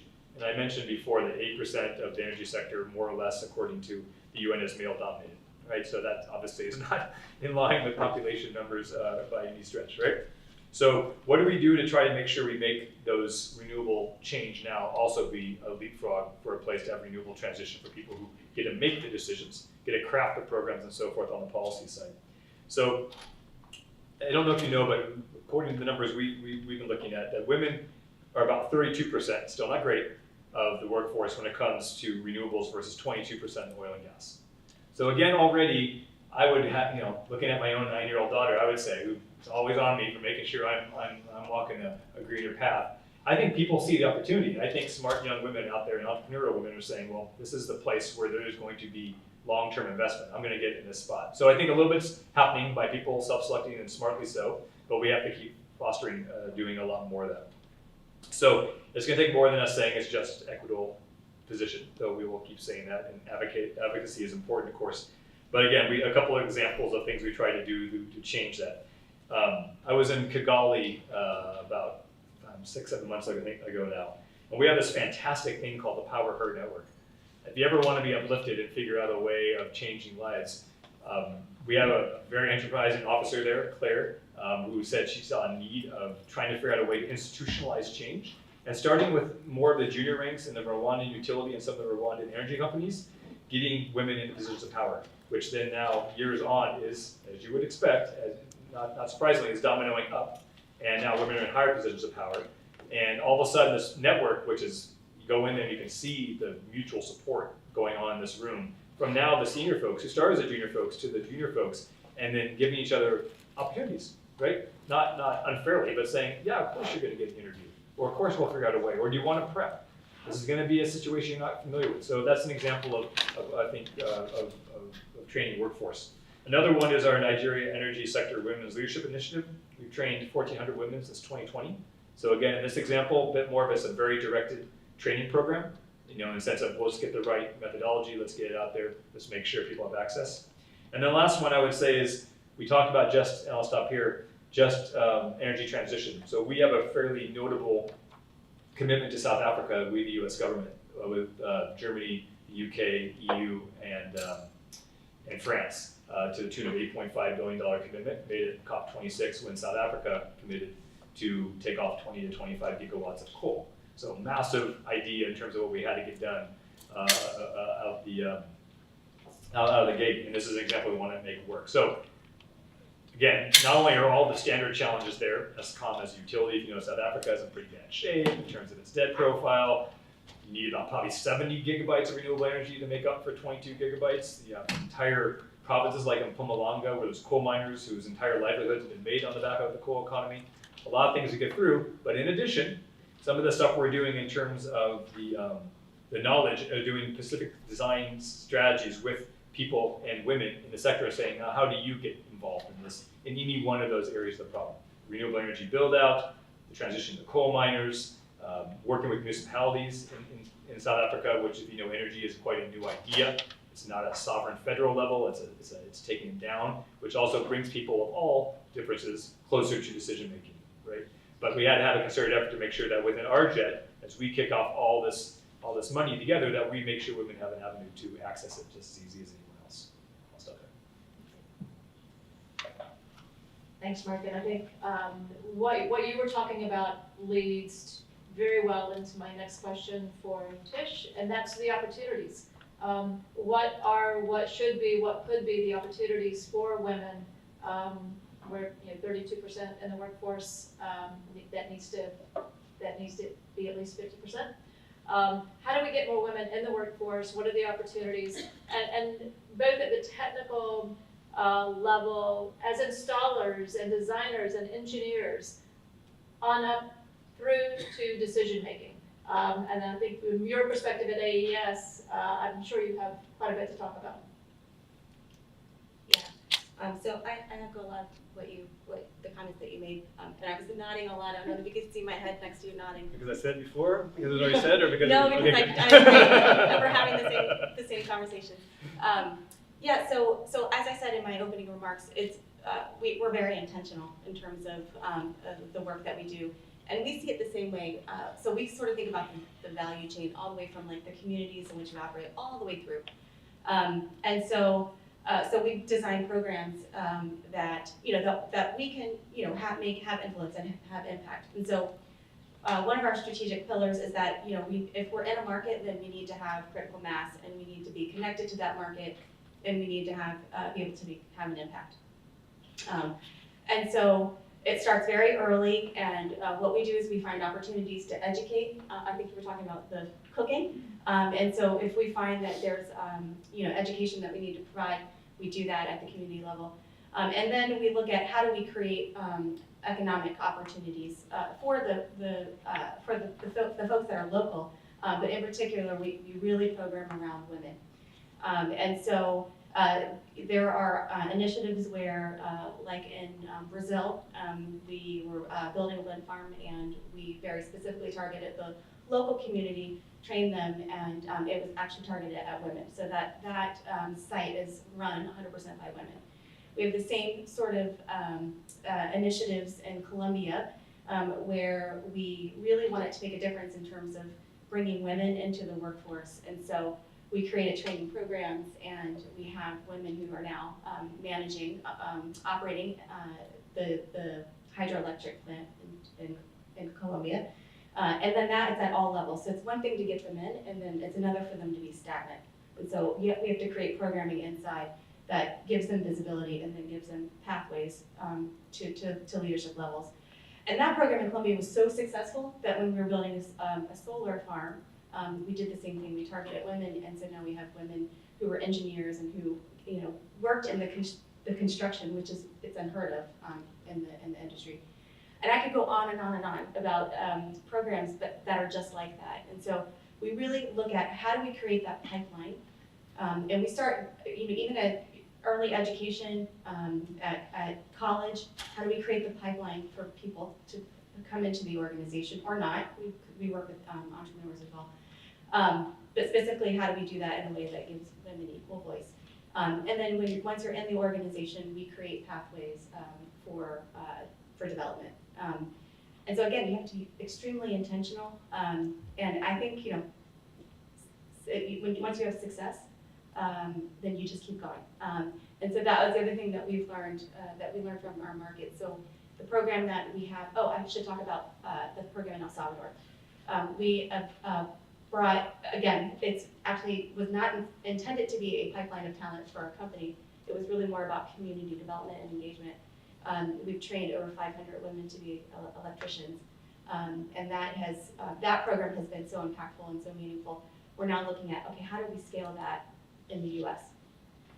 And so those types of programs we learn. So if there's a willingness, we learn how to do it, and then we replicate. And so we think that that's our contribution, to be in the communities, to make a positive impact, and where we have found success, then it's our job to replicate that across our portfolio.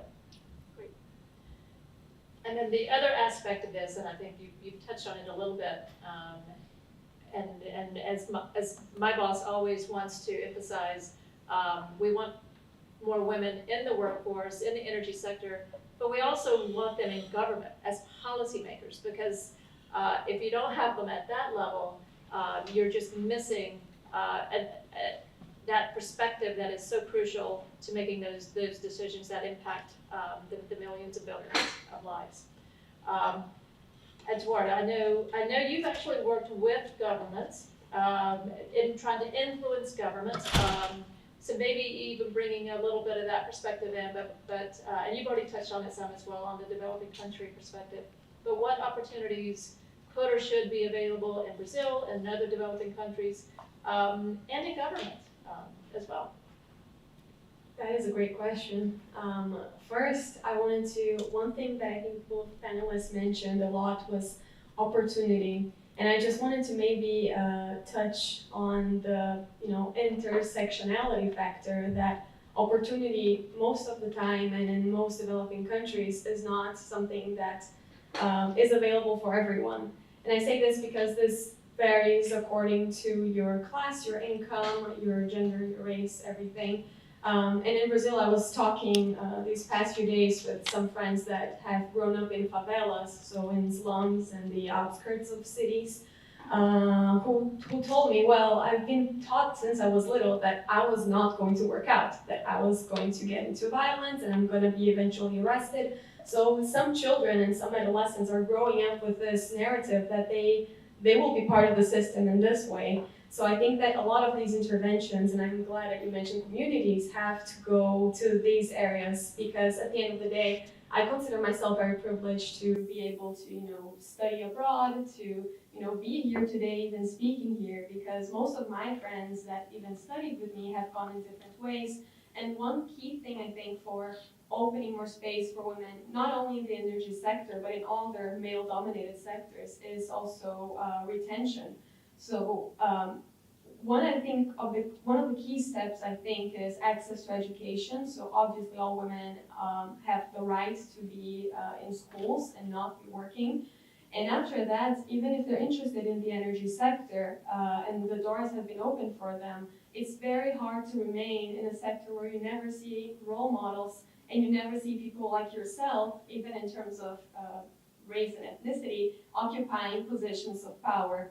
So I think that creating these spaces with the private sector is very important. And I think the private sector has been doing a better job at that now that we have ESG targets and all of that. But then back to your question about governments, it's extremely hard because, so according to UN Women, Brazil ranks 142 out of 190 countries in terms of representation in the parliament. So we have about 15% of women in a country that voting is mandatory. So I think that there's also a lot of responsibility as, for us women to be voting and voting for other women, not just because they're women, but also for what they're proposing. And, whoever is in a more senior level position in organizations, grabbing these girls and trusting them with the power of sharing their knowledge and, being a role model for other younger women. And I'm only here today, again, because I have a lot of role models, including them, including yourself. So I think that, seeing women that have gone there in their careers is something extremely inspiring. Now, in terms of opportunity for government, you have to require governments to do better in terms of having more women in governments, not only in the legislative branch, but also in the executive branch, because this is possible. By mainstreaming gender in projects, you can require women to be part of projects, and then the government has to find a way to do that, because otherwise they're not going to be compliant to the project. So I think that there are small ways of finding, mainstreaming gender and also providing opportunities for women to speak at events, to have visibility in the sector, because most of the time they are doing most of the work, but they're not being seen. So I think that's also an important component.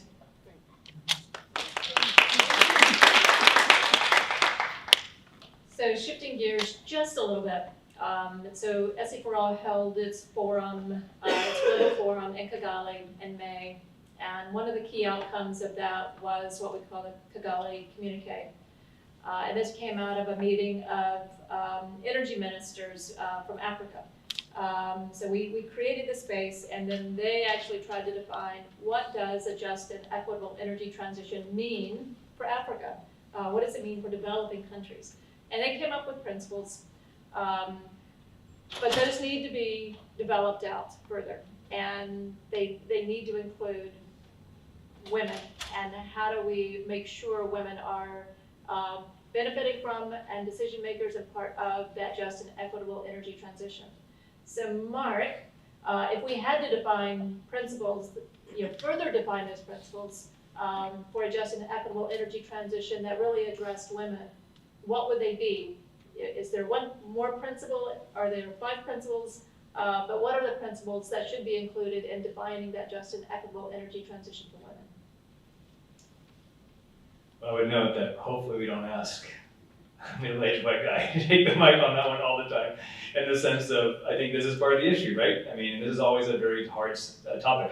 Whenever I speak on gender or women or any kind of topic on inclusivity, you always got to check back from your own baggage, right? And see who you are, where you come from, and you got to own it, right? So the way I look at it is, and this is a bit of a personal approach to answering your question, is that everyone's got their turn in the saddle, doing different things at different times in their lives, right? You just got to do the best you can while you're there, and I hope that I can make my daughter proud, hope I can make my own team proud. In terms of actually giving recognition too, I do want to note very specifically, Claudia over here, please raise your hand, who is the brains behind a lot of our participation in UNGA this week, right? So we do have a team. The team matters. Sometimes I'm up there at the front, but I do think it's important to recognize so forth. I also think, on a very personal note, talk about role models. I quickly noted, as we do when we're listening to people talk, think about your own experience. I'm like, God, 3 or 4 of my best role models at 8 are women as well. And why is that different? Or what does that mean to me? Well, if I had to pick 5 people at 8 who I consider at USAID, where I've been for nearly 20 years, who are the titans, 2 of them, in fact, one I think I saw on the train this morning, but couldn't catch her in time, are women. And so it's a non-gender thing. So I see a role model in women as well. And I think that's also part of this process of change, because it's personal decisions that lead to programmatic policies, and where you're getting to, that will change how we look at this stuff over time. And quite frankly, those policies give us guidelines, but no guarantee to institutionalize the change we all believe needs to happen, that over time hopefully will manifest in better numbers, over 32%, so on and so forth. So a couple I think are fairly obvious, I hope, and I think are making headway in some spots more than others. I take your point totally that some of the contexts we work in are hard. They're really hard to make institutional change, and you are bucking, in some respect, at least a political norm, if not even deeper norms in society, which is a tough, thorny issue to know. But equal pay, obviously, right? So when we talk about we flesh it out, it's got equal pay for equal work, even an equal opportunity to get equal pay for equal work. Sexual harassment policies, huge. You gotta feel safe wherever you're at. So if especially in societies, including our own, where far too long that's been a norm, or one that wasn't really addressed, or maybe a slap on the wrist, we gotta make sure people understand that's behavior that just can't happen. And that will give people the trust and the faith to be in those workplaces better. Parental and flexible leave, and parental flexible leave for work schedules. I think that's great for guys as well. I wish back when I had my children, the U.S. government had the policies they had today. It's still not awesome compared to the rest of the world, but better. But for women in particular, my wife had to exhaust all of her leave. We're both foreign service officers in the U.S. Agency for National Development, and I still have a ton of leave because of the way I could do it, and the way she had to because of giving birth and everything else. She had to go for years building back her leave. Totally unfair, right? It's in my own family, I can see it, right? So we have to have policies that work that way as well. Adopting talent leadership programs and approaches that I think foster different kinds of leaders and value different kinds of leaders. Again, I'll get a little personal here.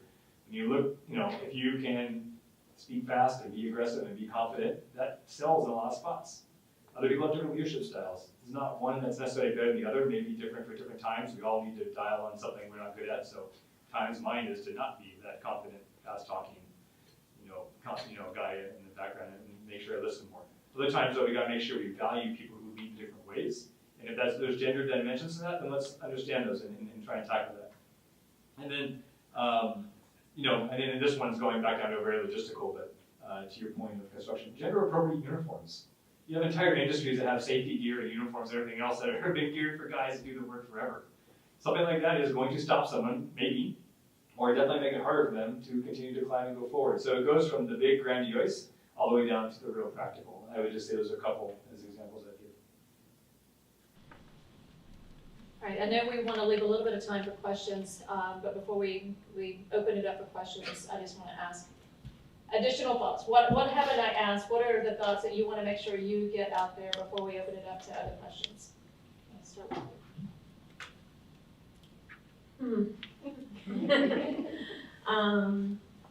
I think maybe one thing that we haven't emphasized as much, and I think that here we have a very diverse audience that maybe it's, and I was just talking over lunch with someone I met about this component, which is clean cooking.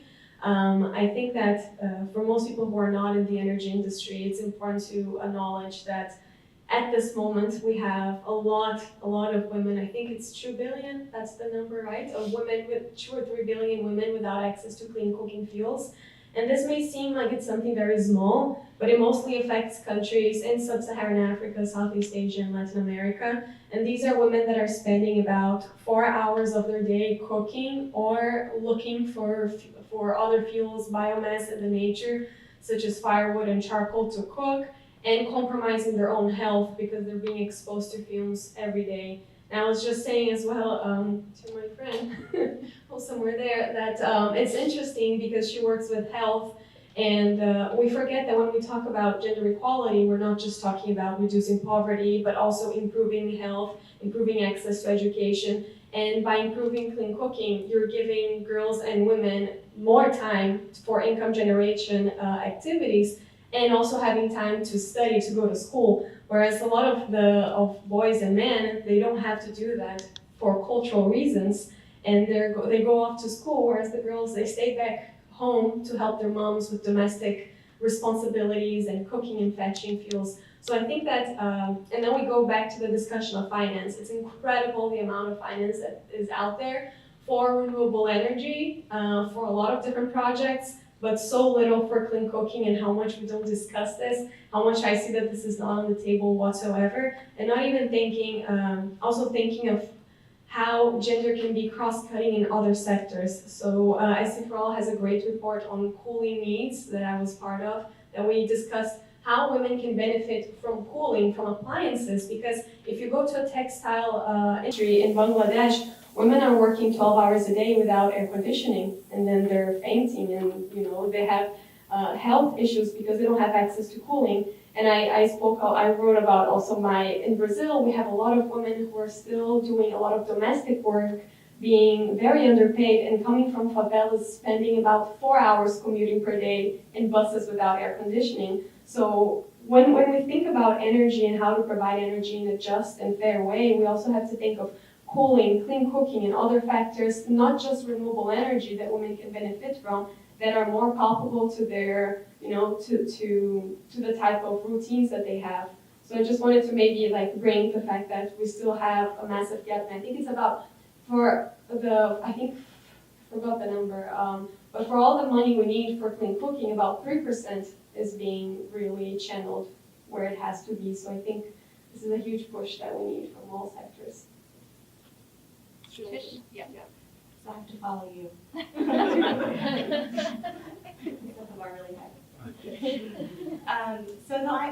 This is a very diverse panel, and I think that we're all coming at the same issue, maybe from different directions. And so what sort of comes to me from this discussion, which is a really good one, is that it actually takes everyone. It can't just be the government, or it takes everyone. And so I think we all have to work together to solve this issue. So I'm going to pass it over to you. I think when I was looking over some of my notes, two things that strike me, and I'm just going to leave it out there. Evidently, according to The Economist, men in rich countries care less about a warming planet. Ouch. And women are better stewards of the environment, which I think probably could have guessed, but HBR put out a whole study on this and how they have better attention to looking at climate change. So again, kind of shows again, I guess, trying to look at this from an opportunistic, potentially positive way, of where people are already smart enough to self-identify with a trend that is going to affect all of us dramatically, and let's foster that. Let's continue to figure out a way, I think, at the entrepreneurial level. I'm always astounded when I have a chance to go and see that tip of the spear part of our programming at Power Africa and see these entrepreneurial ideas coming out. We were just in on the West Coast at it's a Lincoln Lab, I forget that one accelerator loop, I think it's called, where they had a contest. And there was this Nigerian woman that came out, a student not too long ago, I don't remember how long she's been out of school. These fantastic ideas, and there was example after example after example of someone absolutely bucking the trends, figuring out really cool ideas. I mean, just amazing technology. And I think we have to continue to foster that as well. So not only is it the policy stuff, not only is it the better uniforms, as I mentioned, or anything on a spectrum, it's also, again, opportunity, and to some extent, letting the opportunity build itself, because we can't micromanage this completely. We have to open up the space, and that's kind of our responsibility, those of us who have the ability to speak to foreign leaders or manage a program and have the awesome responsibility to try to go after these big goals. But we also make sure that everywhere, I think in every step along the way, the space is open for it to be surprised, and to let that not be threatened by that, and to let it continue to move forward.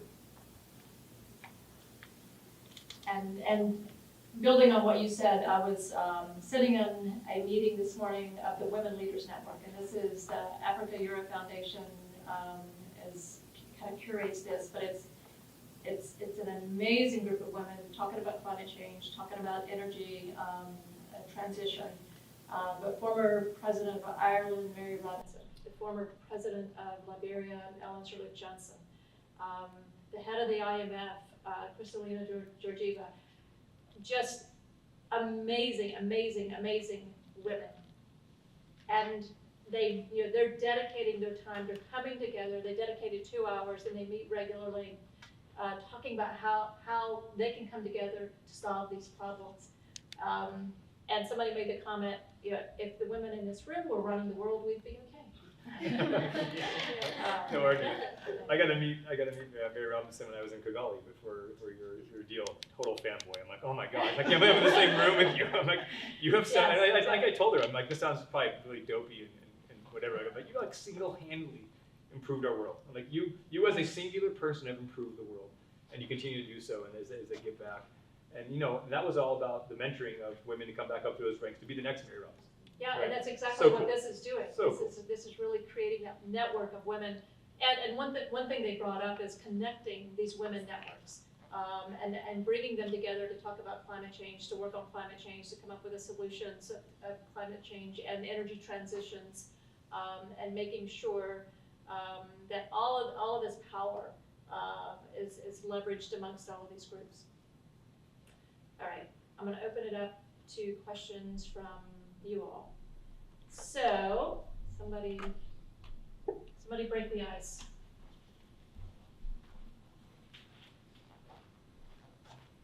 Anyone?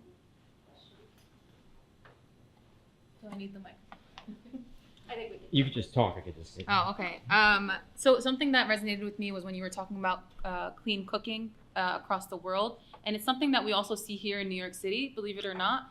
In parts of New York City, there's people who don't know how to make clean smoothies, or they don't know how to eat better foods. And this is something that we've seen a lot in the past couple of years. I've worked with some students who are trying to bring it and make it more accessible. So I want to say, how do you think us as a people can better understand or better help around the world with this issue? I think it's pretty. That's okay. Maybe I can also promote something in that. I think that's a great point, and I think that I believe a lot in youth engagement and raising awareness to the problem. So even for health and for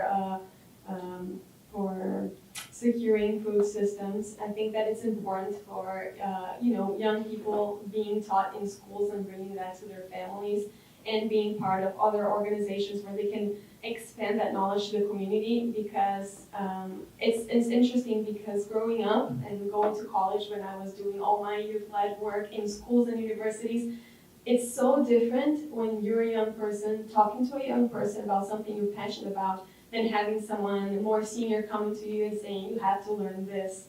So I think that makes a difference, and I think that the younger that people can be to get together to talk about these issues, the better, no matter what type of issue it is, because they're the only ones that know what really matters to them. And this comes here, to this country that is also very diverse. It's really hard to find one type of solution that serves all communities. So I think that when it comes to anything, energy, health, improving the way that you're eating, and even fostering family agriculture, which is so important, and reducing waste, all of that I think comes, from being engaged in these things, and from schools. I think education is so important because I feel like schools also have a responsibility of teaching that to students and parents from keeping kids in schools. I think education is always the answer for everything, so I wish all women had education. Unfortunately, it's not the reality. Also add that I think, speaking from the private sector perspective, I think that corporations, to the extent they're in the communities, also have a role to play in terms of continuing to develop those communities. So they should, I would think that they should understand the need, and they should be making those partnerships to provide that education. All right, thank you. Next question. Hang on. And it's for the gentleman. So obviously, this is an energy is a male-dominated, I would say, environment. What are your experience, and what are things that you've done to bring men into the conversation? I turn around, there are only 4, right? So, including my colleague who's here voluntarily. So how can you tell us a little bit more about that? Yeah, I'm not sure this is an energy-centric answer. I think, though, I guess energy, obviously. Yeah, no, but and I'm sitting there now too. But I'm trying to think. The answer comes more, I think, for general. I think in Empower Africa, this is a deeper, larger question, right? How do you bring people to the floor to make sure you have the tough conversations, to make sure that you then get the right norms? How do you coach? Is it, it's a big conversation, right? So I'm proud of what USAID has done, I think, over the last couple of years. I think it's for a government agency in particular, it's a very progressive organization, maybe a bit self-selected in terms of those of us who end up being, it kind of looks very homogenous in terms of outlook to life and perspective, but not always. And there's some tough conversations, and those are the ones where you really can get to work where I think people might think they've arrived, including myself, and then you realize, well, I really have a lot of ways to go. I don't listen well enough. Didn't pick up on that. I didn't see that. So I think, to your point, we try to have conversations around that. We try to create a safe environment. It's not just about gender. It's about a lot of other inclusive and equitable practice. We fall short, I'm absolutely sure, at times. And I try to, as a leader of an organization, say, this is a space I hope I can say to you it's safe. I hope you feel it's safe, and I hope we can bring it up within our ranks. And there will be a floor we will never go beneath, and there's a level of respect that we won't allow, and that will be more of a corrective action, and that's not where you want to be. But let's hope everyone's above the floor, and we're all trying to climb up to the higher ladders, and we just have those conversations where people will be uncomfortable. And so we have a whole set of trainings, for instance, that have been new. We try to organize ourselves after those trainings to say, do we want a smaller group where we can have a more honest conversation? Sometimes those get pretty raw and pretty honest, but I think part of it is exposing people to the conversation. So I guess to make that a little bit energy, put a little energy bow on that, I guess you would go at the areas where you can see the obvious, whether it's in the corporate side, or it's in the government side, or it's on the what we call host government or partner governments side as well, to say, okay, so where do we see the obvious norms? Let's go to the data first, and we got a problem here. We got 32% going back to that figure again, or people don't feel safe, or I've heard comments, and then you go and you try to dive around it. I don't know if that's a decent answer. Thank you, Mark, Tish, Eduarda. Great panel, great conversation. Thanks everyone for being part of it, and just keep working on the just and equitable energy transition so that all women can benefit as we progress towards this ultimate goal. All right. Thank you.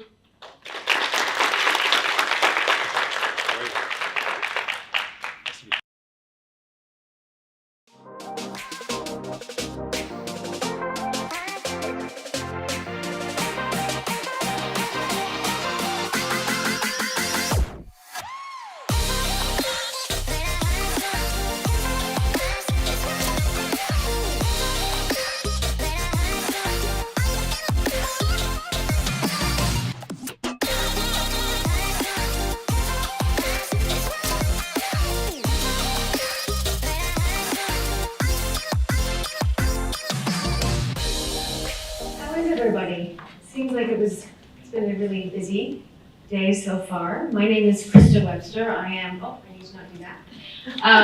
I am the CEO of a group of marketing, PR, and advertising agencies for a holding company called Stagwell. Possibly the toughest business you never want to get into, but you love out of passion. And it's such a pleasure to be invited to be here today. I am the Toronto girl who used to live in New York for a long time. And this is an Aritzia dress, in case any of you were asking, because there seems to be a lot of that.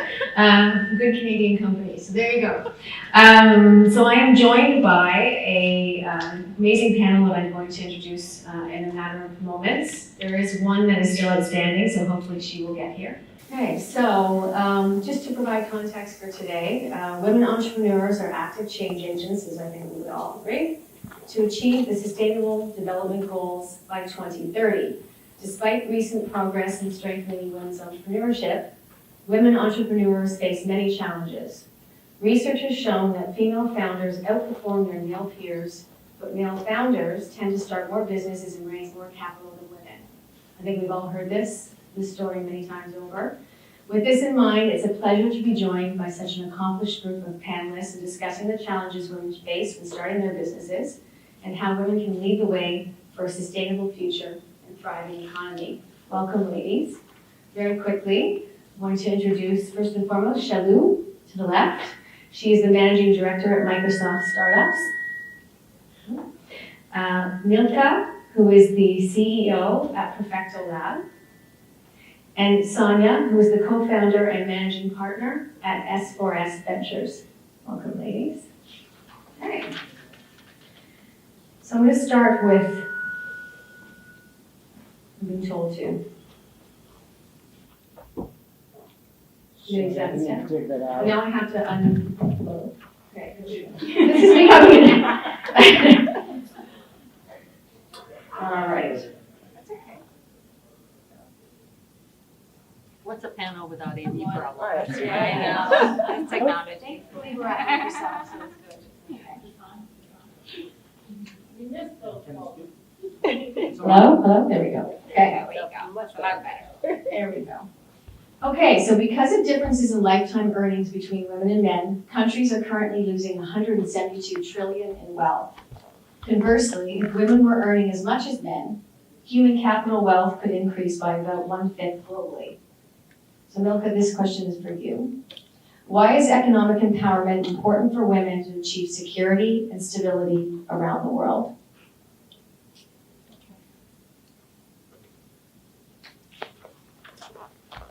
Okay, so thank you Krista, and thank you everybody. Why is economic empowerment so important for women around the world? I think when we're talking about net zero and we're talking about the environment, often people realize that when you go to villages and towns across the world, people are not, and women are often not that concerned around the environment. They are more concerned around feeding their children, right? So as long as a community, right, we don't address the main point of how to give economic freedom to women and to people in general, it is extremely hard for us to ask of them to even, go into sectors like entrepreneurship, to worry about the environment if their basic needs are not being met. Great point. Does anybody want to add to that? Sure. Hey everyone, adding to what she said, but before I do that, I just wanted to thank the World Women Foundation for organizing this. It's a topic near and dear to our heart. Women's economic empowerment is also critical because it is a path to reducing poverty, right? So more women in the workforce. We would love to see more and more young girls being educated. I think one of the panelists earlier talked about education. So net, economic empowerment for women is not necessarily financial independence, but it's also reducing poverty and then impacting the GDP across the world.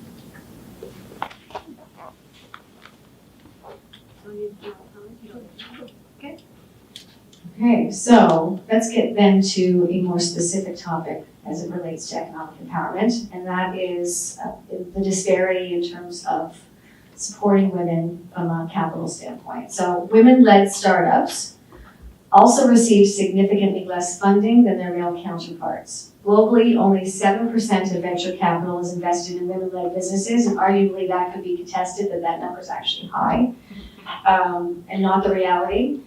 This disparity is neither justified by differences in the founders' profiles, such as the level of education, nor by differences in profits. So, Sonia, I'll start with you. How do you view this data, and what impact does it have on entrepreneurship amongst women?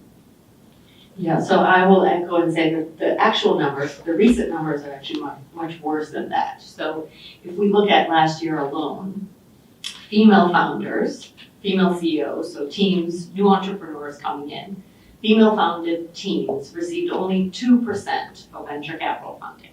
2%. That is actually a decline from a year previously, where it was 2.7%.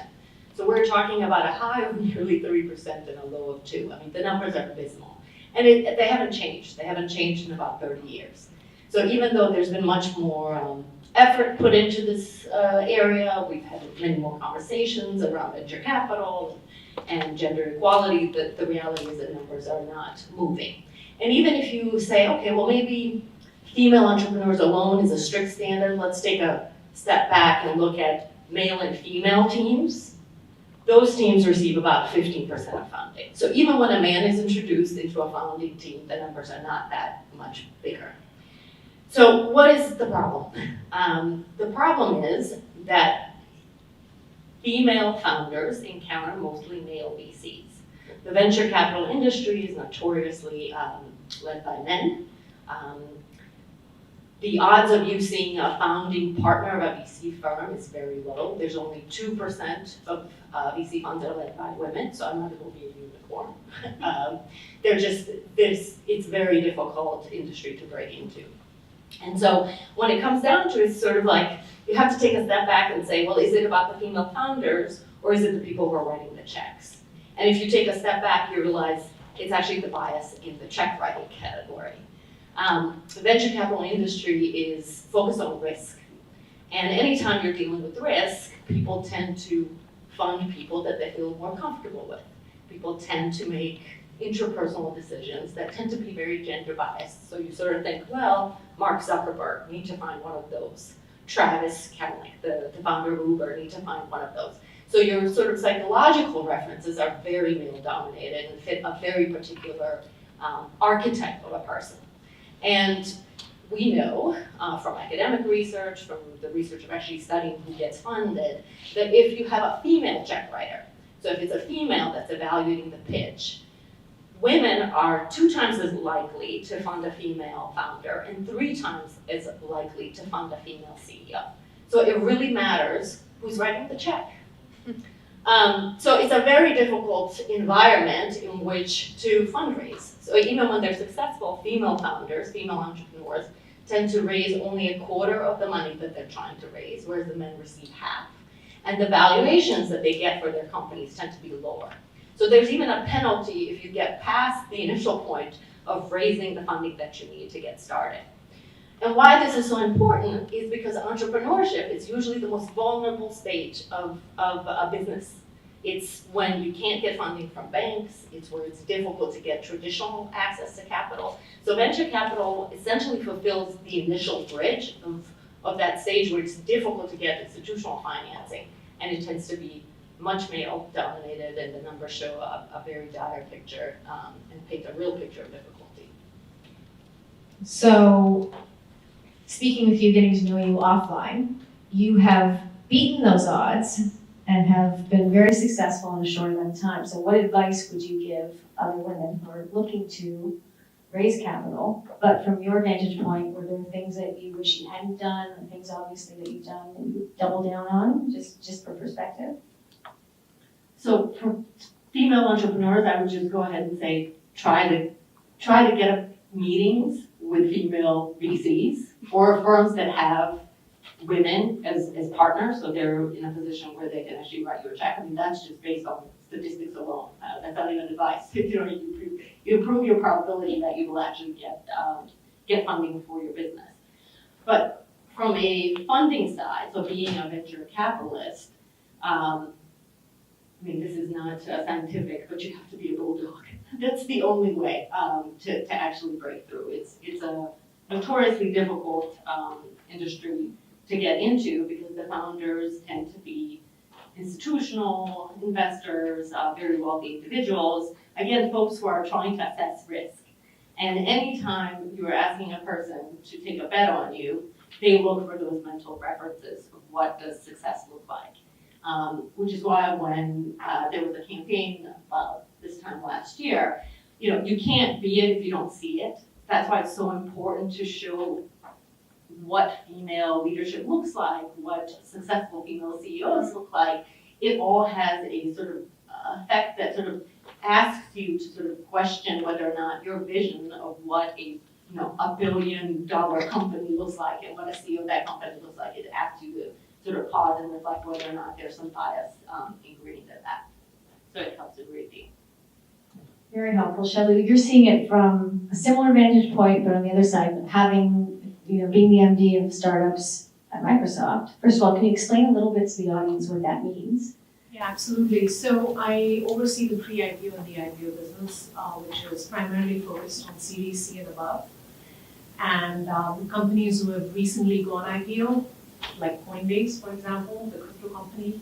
So we partner with them and we get deeper into how technology can help them even be successful. But I want to pick on what Sonia was just saying here.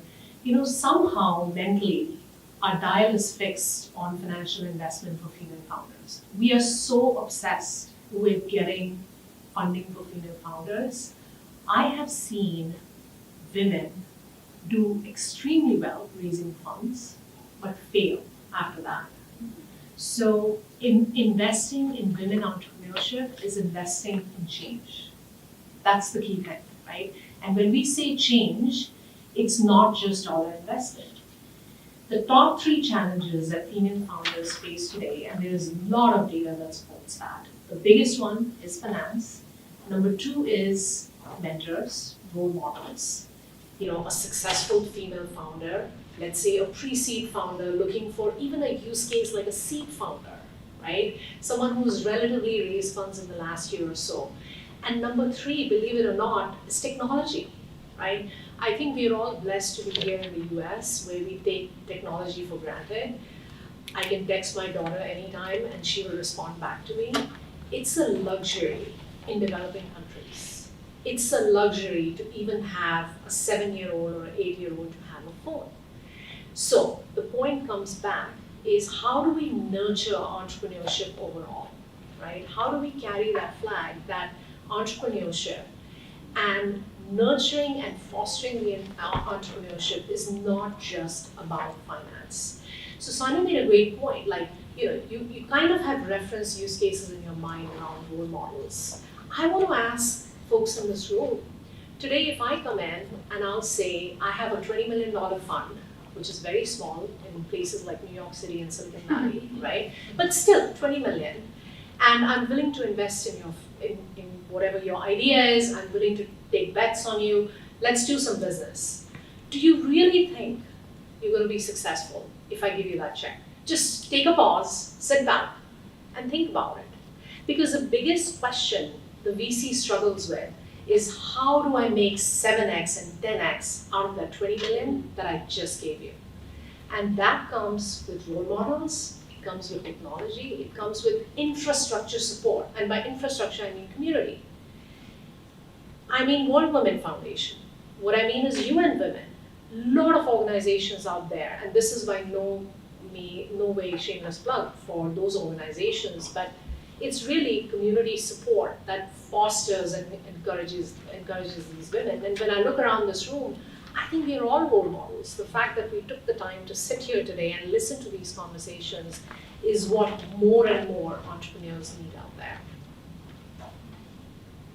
So Milka, that was given what you also do as an entrepreneur. what do you think is the biggest detraction and attraction for women trying to start their own companies? Yeah, so that's a very personal question, just because I've been in this journey for the last couple of years. And it's a very personal question because I come from a career in banking, so I spent quite a long time in banking. And I have a core of maybe 10, 20 female friends that I've gotten to know over the last 20 years. And I have to tell you that I am the only one that has decided to start her own company and nonprofit. And I see that, and I tell you one of the reasons that I think it is, okay? So when I decided to start by the way, Perfecto Labs is a nonprofit that teaches children in Latin America to code and technology. I'm 100% all about education. I think that is the future, but not only education, technology education. I could go on for ages on that topic. But when I look at, when I decided to start my organization a couple of years ago, it was in 2020, COVID hit, and I literally left my job, okay?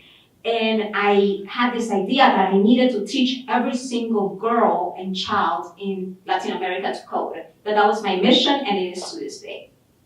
So what did I do? What any entrepreneur would do? You quit your job. I moved to a town. Yes.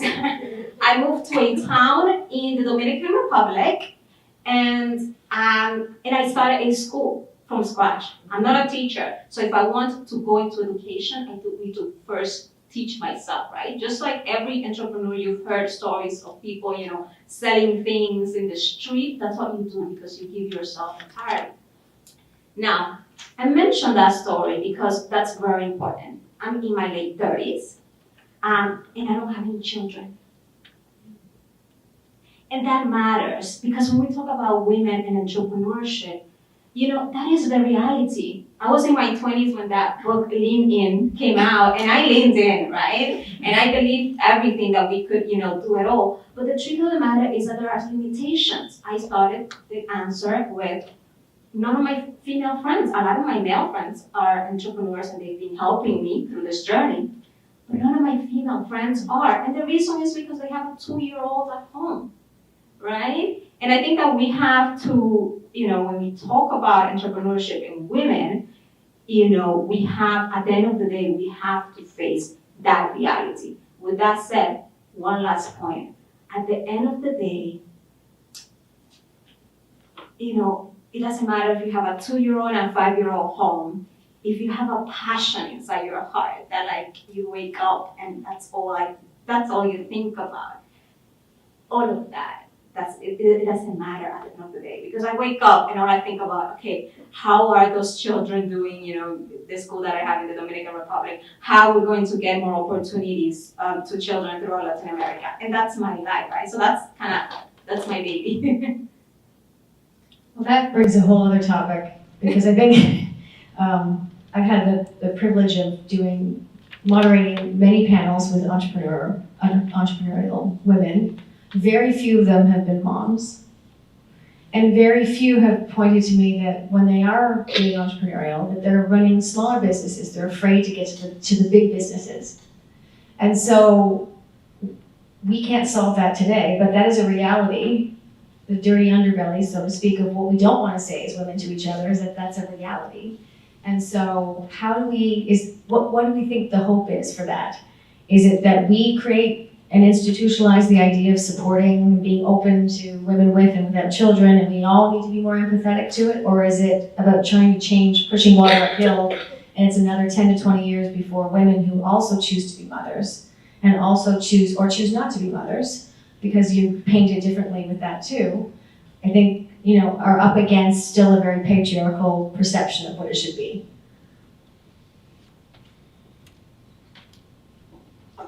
Your story resonates with me just from the female entrepreneurs that I encounter on a day-to-day level, and from my own personal experience. So I think it matters a great deal, which is why family planning is so important.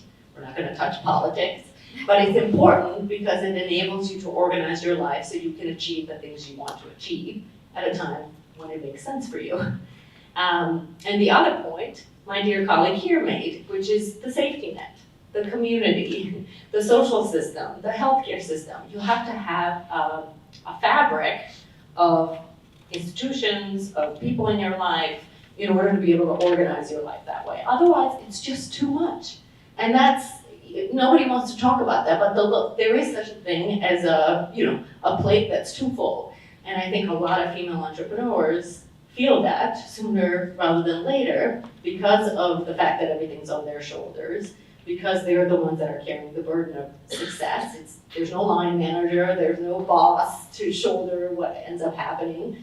And I think that's a very intense and tiring feeling. And if you combine that with a very demanding domestic life, parental duties, it's really, really difficult. Most of the female entrepreneurs, there was a very interesting Harvard Business School article, 25-year-old research study, and the headline was, it was not just about female entrepreneurs, but sort of women who have prioritized their career. And the headline was, women can either have super supportive partners or none at all. And it's a 25-year-old study. It basically says either find the person that will be super supportive, or be on your own. And whether it's your choice or because that's what's going to end up happening, because they looked at divorce rates and so on and so forth. And so it's very real, and it's a very real barrier for female entrepreneurship. And if you look at it, I've only looked at the US data, but it's quite fascinating. In the US, we actually have a pop of older females. I hate that terminology, but you see a pop of entrepreneurship once children leave home. And these female entrepreneurs, while they have a heck of a time fundraising because they have the double whammy of being women and also being older women, so who's gonna write you a check? Back to my who's writing the checks example. But they are so much more successful than somebody who doesn't check the box of older and female. So statistics show that they are actually more likely to be successful than the opposite. And this, pop of entrepreneurship happens once children leave the house. So it underscores your point entirely. So unfortunately, women have many more decisions to think through than, I don't want to give the guys, a bad rap, but it's just different. It's just different because of the different roles we play. And if you flip the Harvard Business Review title to males, either have a supportive partner or can be single. I mean, imagine the impact that it'll have in our society, right? And so this is not by any means pointing towards gender or gender bias, but that's the point of this conversation, which is women economic empowerment, right? It all comes back to there are so many stigmas that exist in our society, and God only knows who created them. We all created them. We are all part of the system. But the question is, how do we challenge the status quo? And we keep coming back to it, is creating a community. Trust me, I work with so many female founders in developing economies, especially South Africa, Syrian refugee camps, right? Some amazing talent sitting in refugee camps. They sleep in tents at night. They get Wi-Fi for 1 hour every day, 1 hour. And they have brilliant ideas.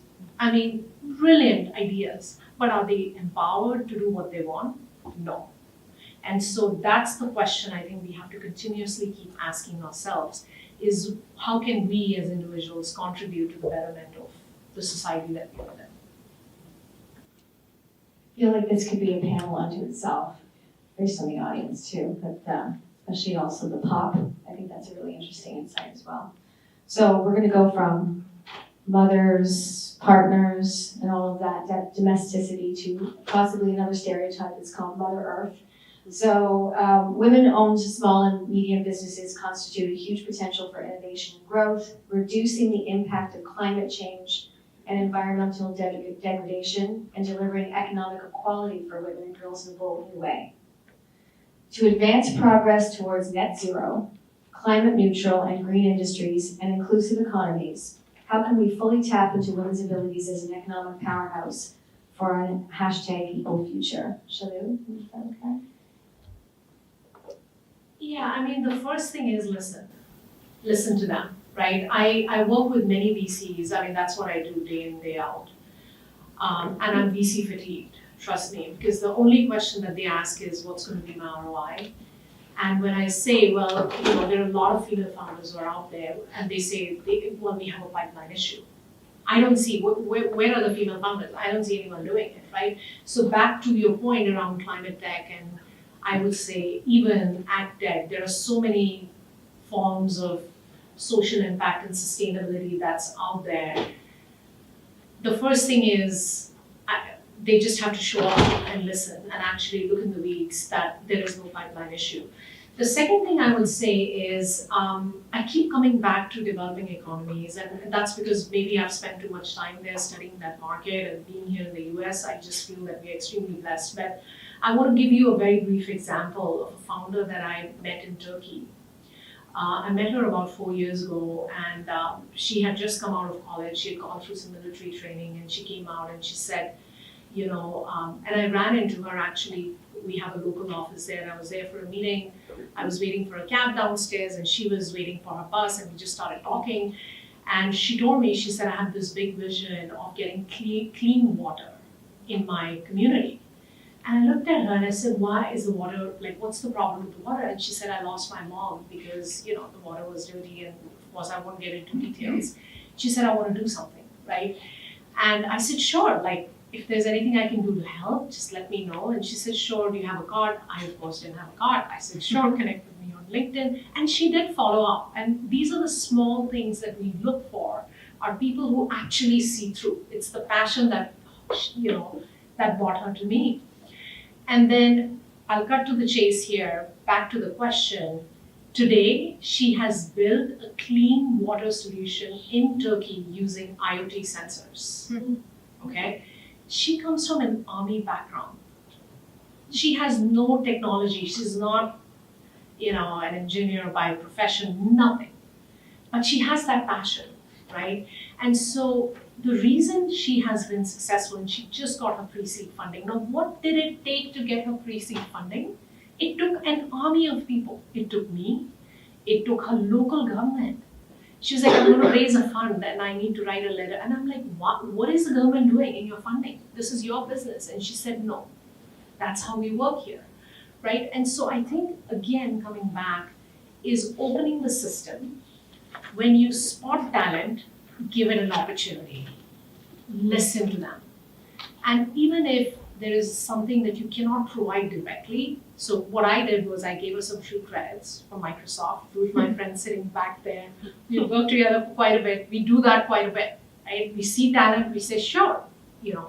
And this is not selling Microsoft technology, it's everything is complimentary. We just give it away. Go build. Go build amazing solutions, right? And when you're ready, call us. And so what it took was technology. It took founder from the Valley. And by the way, I have to tell you this. Her first round of funding was $700,000 US. And I went back to the VCs who I know in the Valley, and I said, hey, I have this amazing founder. You have to take a call. And said, what amount is she raising? I said, 700. Is this a joke? Like, seriously? Because these are the folks who cut checks of $5 million minimum for a seed fund. And they thought 700K was a joke. And I said, no, this is really a serious solution. So again, I think it's a paradigm shift that's going on, and wait till other technologies like social impact and sustainability in metaverse, which is going to change everything that we do right now. Well, she also found you, luckily, at a bus stop. When I So found think her that- as well. Can I just follow Please, up on that, yes. really? Because you touched on her around, you know, the 700K. I just wanted to say that, you know, it doesn't even take 700K. Sometimes what it takes is $100 to change somebody's life. You know, for me, I get super excited and passionate when I go to the Dominican Republic and I see our girls and they're like geniuses learning Python and learning all these amazing things. And when people hear about our stories, they think that, I don't know, maybe there was a big investment in the future, in the past. And there wasn't, right? It was just somebody going out there. And I'm just saying that because sometimes it just takes so little to change somebody's life. So little. And I know sometimes it's, it might not be the money, it might be also just the time, right? No, not everybody could just go and, leave their job and go to a random place to dedicate their lives to it. But, maybe finding the nonprofits or the organizations that that are definitely making a change is really, really important. Thank you. That's very important. Thank you. We want to see photos and video of these girls. Oh, they're amazing. In the metaverse. Absolutely. Next time. Okay, a bit of a pivot, but still certainly in keeping what we're discussing. More and more we see women redefining what it means to work, which we talked about the challenges of that as well and why that might be. At World Women Foundation, we have spent a lot of time covering the idea of the U economy, a term we use to describe the growing movement where women combine their passions and skills with new technology to generate income in innovative ways. So Sonia, start with you. How are innovations such as the gig economy changing women's entrepreneurial leadership landscape and impacting the global reset? And is the gig economy really just a cloak to what has already been happening with women trying to do part-time work in addition to everything else and take care of the kids? Not that I have a bias, but I just want to understand your thoughts. It's a complex issue because there's a real positive story to it, and then there's a less understood, not so positive story to it.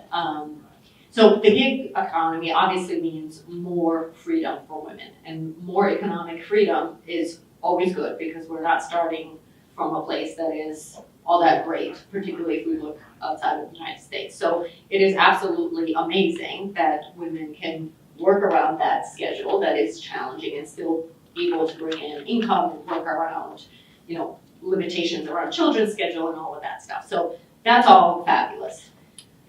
The part of the gig economy that doesn't get talked a lot about is the lack of the support infrastructure. So most gig economy jobs don't come with health insurance or childcare benefits or sick days off. And this is where the governments really have to step in and sort of say gig economy jobs are real jobs. They're not independent contractor jobs. So if you've heard the arguments around these two sides of the coin, they tend to impact women more. Because if you see a woman who is an Uber driver and a taxi writer and has 3 other things that she's doing, the odds are none of those options, while empowering from a financial perspective, none of them come with protections and health insurance. And they tend to be women who are heads of household. That's what you typically see. So I'm sort of very divided on the issue because on one hand, I think it's fabulous that there are opportunities that don't look like 40 hours a week, have to be in a specific place and time type of jobs and means to make a living. But I think governments have to do more to ensure that these roles don't end up becoming exploitative on some level, because private businesses will never on their own decide to say, oh, you know what, we really will offer health insurance for you now. That's just not how it works. So that's my take on it. It's not always a popular one, but I think it's important to talk about this flip side because we spend a lot of time talking about how great it is, and it is, but there are certain things that I think are quite tricky about it, and those things tend to affect women more than men on average.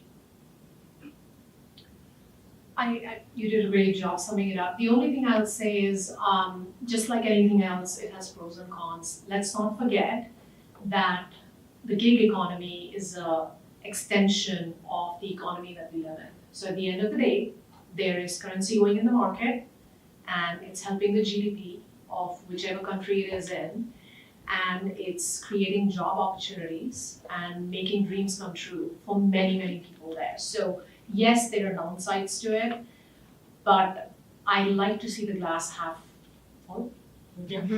And see, where can that money, actually gig economy can also be tied to the circular economy where the dollars actually flow. So a long conversation, but definitely worth exploring.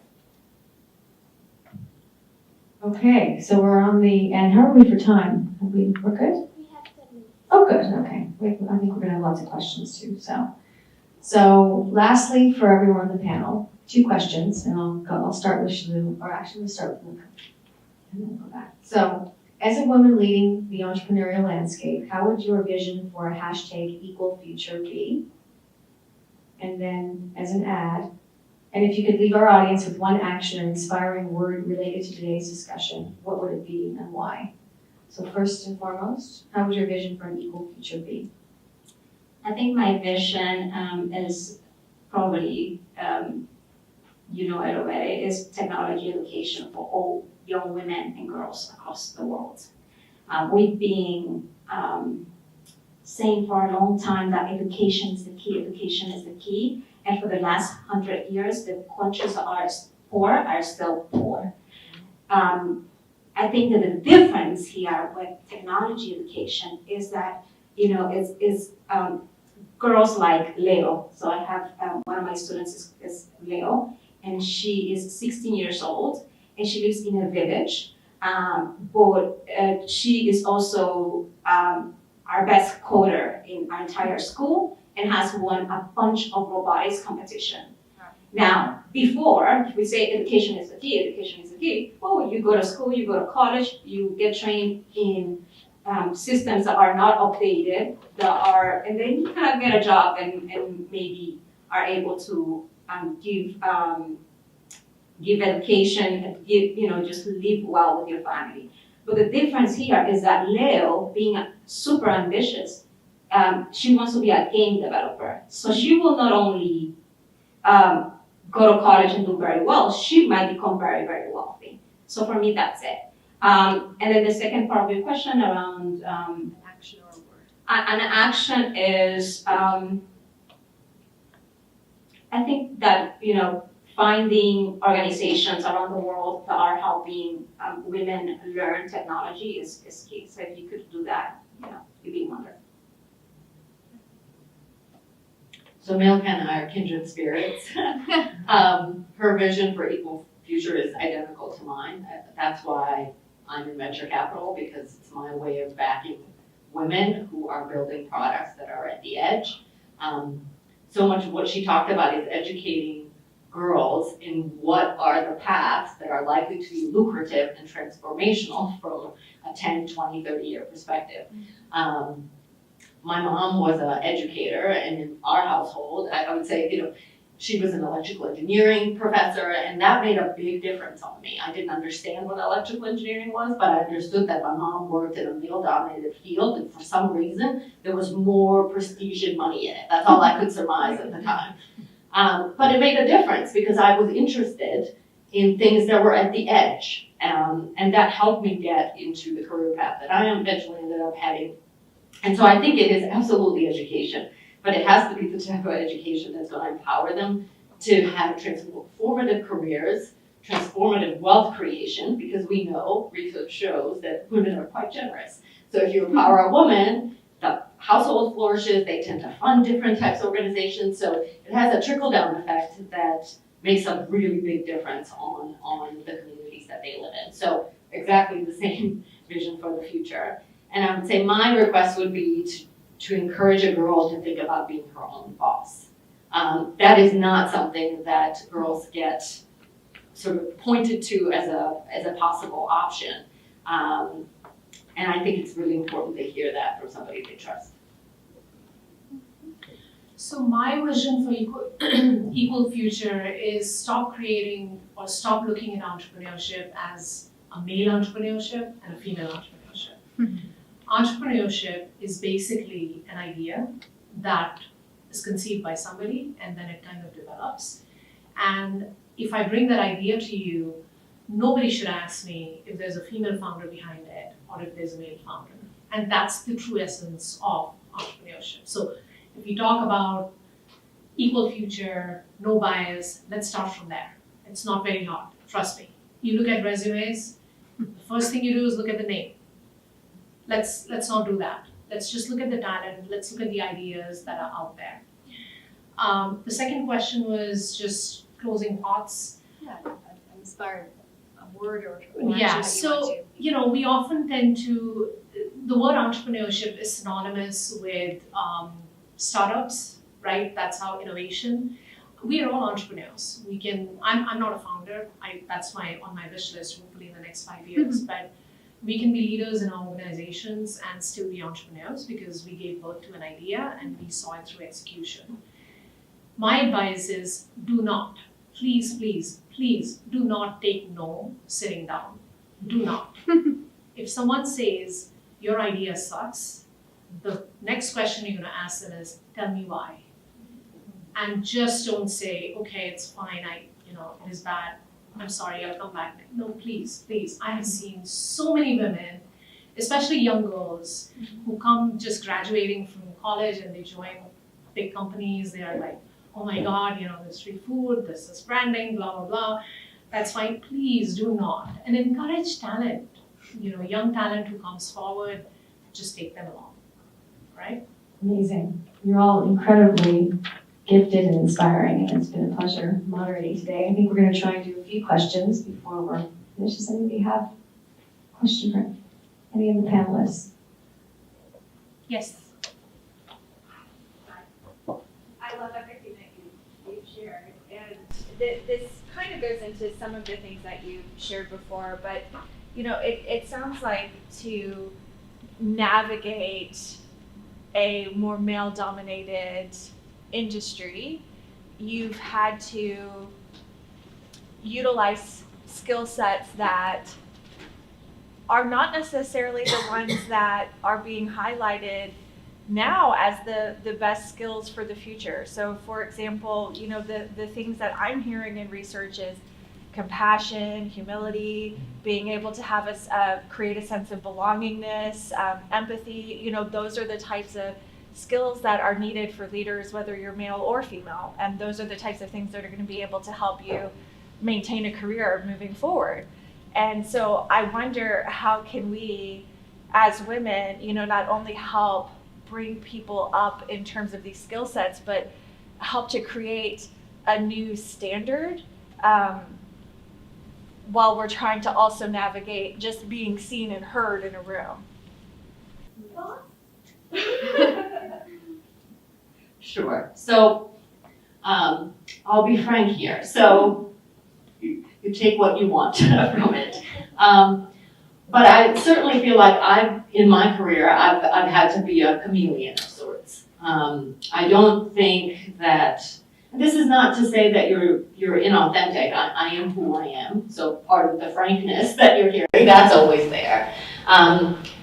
But I don't think some of the traits, so let's go back to Harvard Business Review, what makes an excellent leader? Compassion and empathy and being able to bring people together. Those are really important, but they're not always the skills that you're using in the moment. And I see Milka nodding.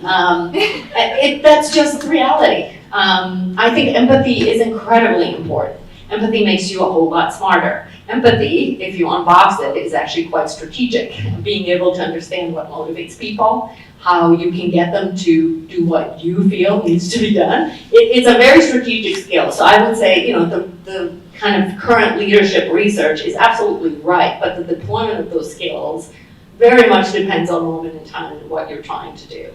I shared with Krista before we joined here, so how do VCs work, right? So I raised my first venture capital fund. It's very hard to do. Where does the money come from that we end up writing to then invest in startups? It comes from really wealthy individuals and institutions. So, whoever manages your mutual fund or your retirement or pension fund. So very large institutions and very wealthy individuals.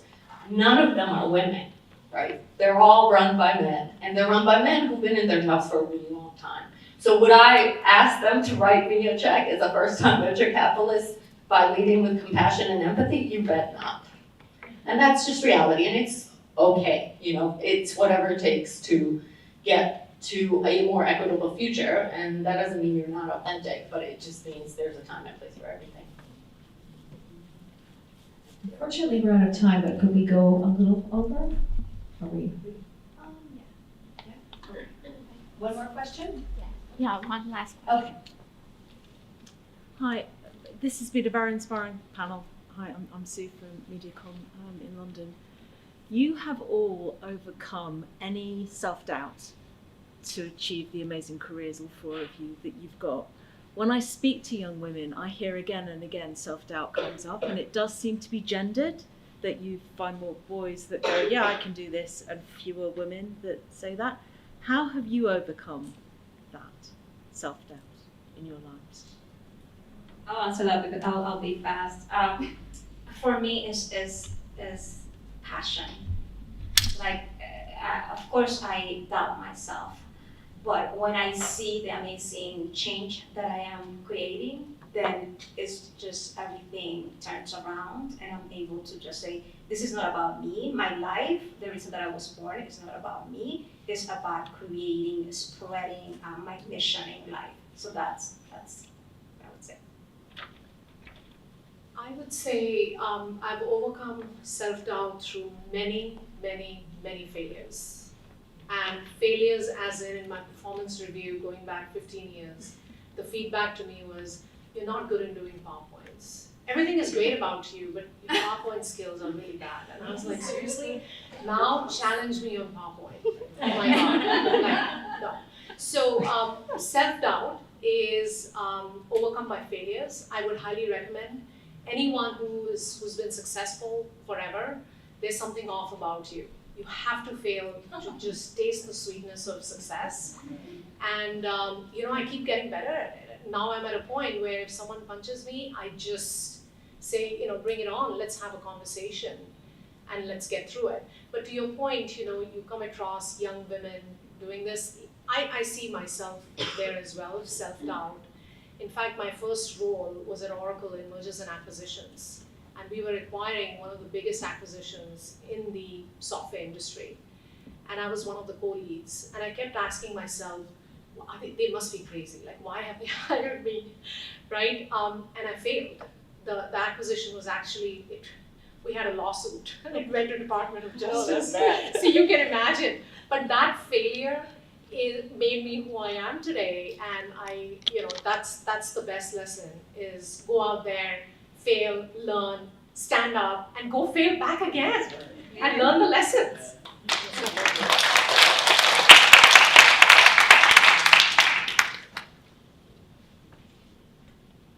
Did you want to comment on that? Go ahead. I'm an optimist at heart. I think that's just hardwired. I just assume things are going to work out just fine if I just keep at it. So I don't even think about the externalities, and if my brain goes there, I just sort of go, and I just focus on what I want. I mean, it's passion, right? I just focus on what it is that I'm trying to do, and I try to quiet all the other thoughts as much as I can. Everybody's got those thoughts, right? Monkey brain. Just tell it to go do something else. Well, thank you very much, ladies. This was brilliant. Thank you for your great questions.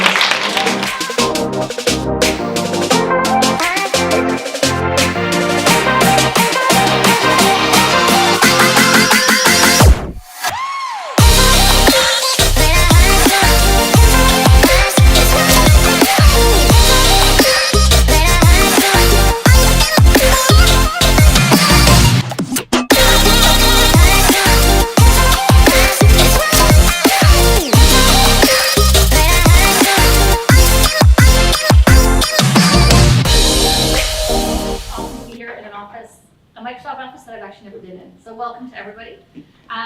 Today we're actually going to talk a little bit about women in STEM. We've got some startling statistics to share, and then we're going to have some good conversation about some ideas from these amazing women who are currently working in STEM. So to kick it off, I'm going to throw out a few names. Ada Lovelace, Rosalind Franklin, Barbara McClelnick, Dorothy Hodgkin. Does anyone recognize any of these names? Yes. Awesome. Because in full transparency, I asked people around me when I got this list, and too many of them actually had no idea who they were. And it reminded me of a video that Microsoft put out a few years ago where we asked young people to name inventors, and they could only name male inventors. So it really struck a chord with me. Anyway, since about 1903, there's only been about 22 female Nobel laureates. compared with 601 men across physics, math, and science. So some startling statistics. When it comes to researchers, fewer than 30% are women. And when it comes to women who are enrolled in post-secondary, it's about 30% that are in STEM, and that number actually drops to about 3% when you look at the number of women in ICT, which is information, communications, and technology. So while I'd say, we talk a lot, especially the tech industry, we talk a lot about the progress we've made, the reality is we have just not made enough, and there's a hell of a lot more to do, and so we're here today to talk about some ideas of how we're gonna do that. I'm gonna introduce the panel. So here we have Megan. She's the SVP of Marketing from Loblaws, so fellow Canadian. Great to have you here.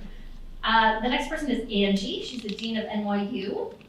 Then we have Elizabeth, who's our rock star 16-year-old inventor with the United Nations Foundation. Welcome, Elizabeth. Great to see you. Our next panelist is Emily. She's the SVP of, and I didn't get the unit that you're in at. Power products. Power products. Cool. What exactly is that, just for a second? Well, we power the buildings of America with our electrical equipment. Amazing, amazing. And then last but not least, we have Anne-Marie, who works for the Department of Energy. So amazing leaders. We're going to kick it off. We've got a bunch of questions, and then we're hopefully going to have a bit of time for some Q&A. So Elizabeth, I'm going to start with you. The reality is that women and girls are disproportionately affected by a lot of global challenges. And at the same time, they've got a lot of unique experiences, they've got unique perspectives.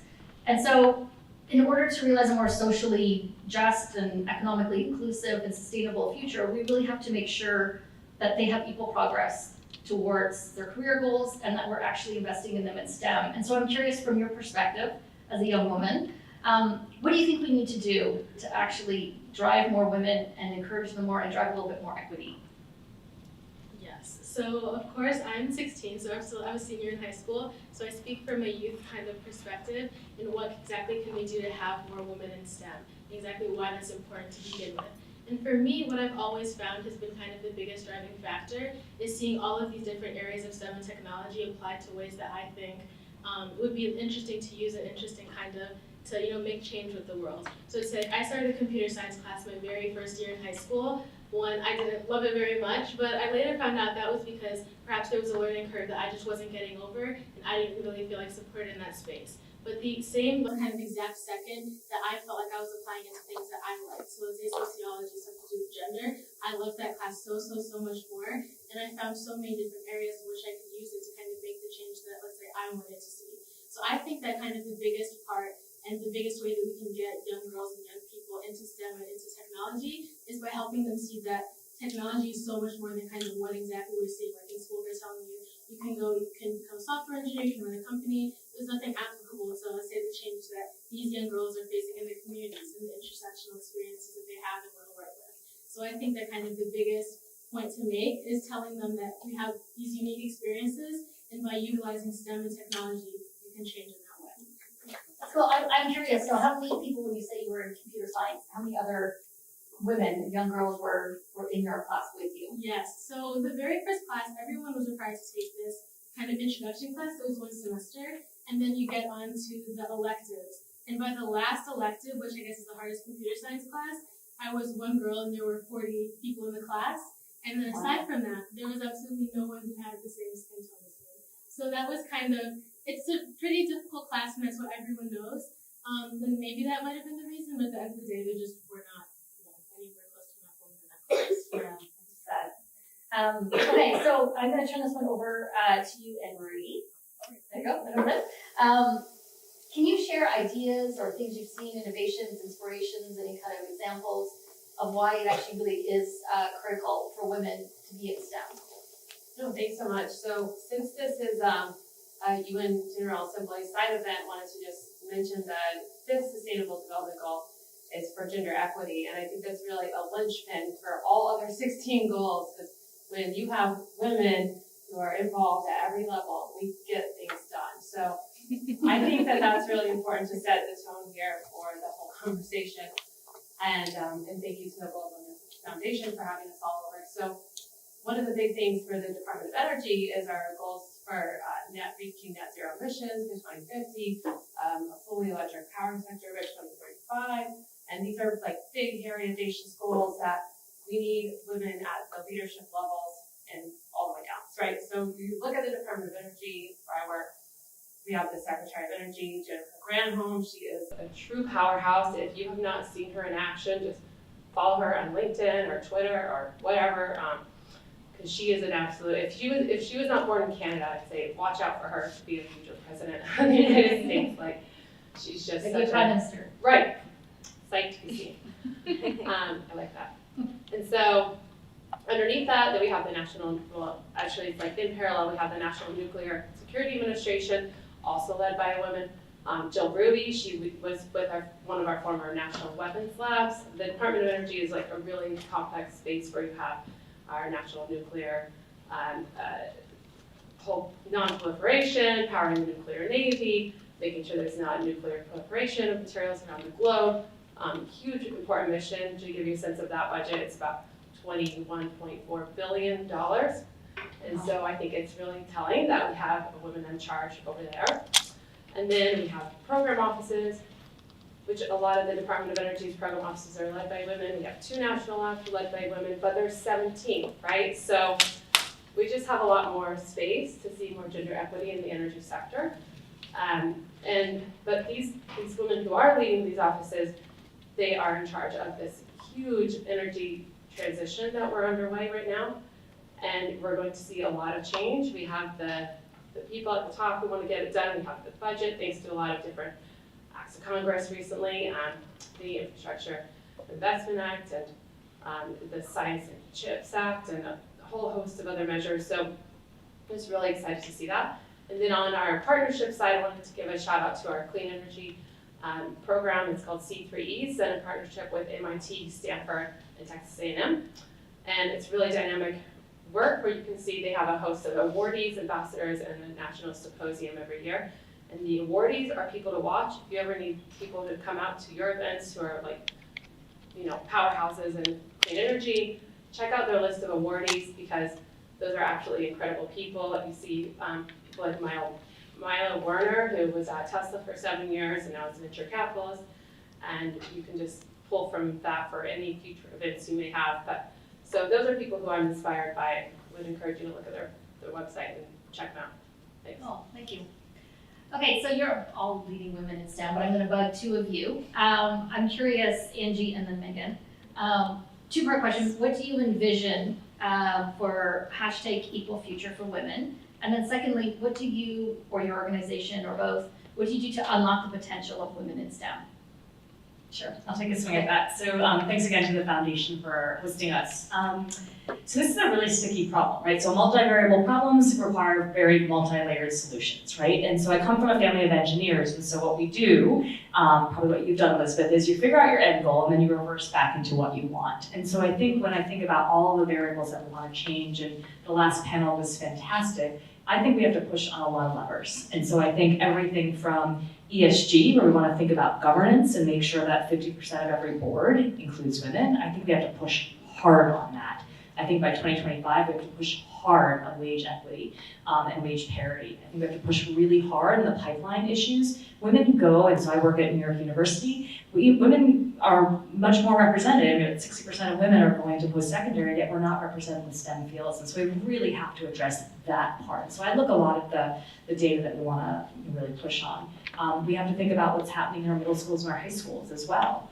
And so I think other pieces, so I think that we have to pick a number of goals in a bunch of different dimensions, because I think we cannot program our way out of a system problem. We've got a system problem here, and I'm not satisfied by saying there's a pipeline issue at the front end, let's work at the front end. We really have to work at all angles. So I think that that's an important piece of it. And concurrently, right? So push those boards to have equal representation, push middle schools and elementary schools to really think differently about what we teach.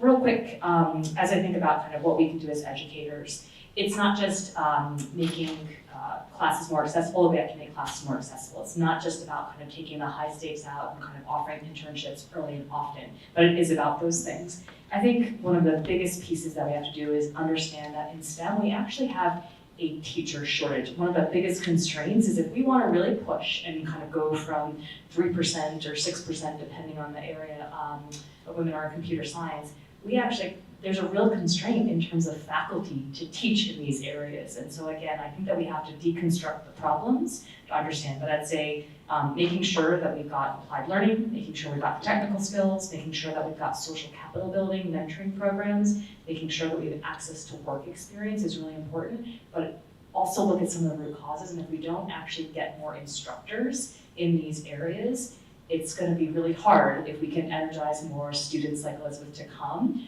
We really are going to have a problem kind of producing the talent at the other end. And just a clarifying question, is it that we don't have enough instructors or we don't have enough female instructors to act as role models, or is it both?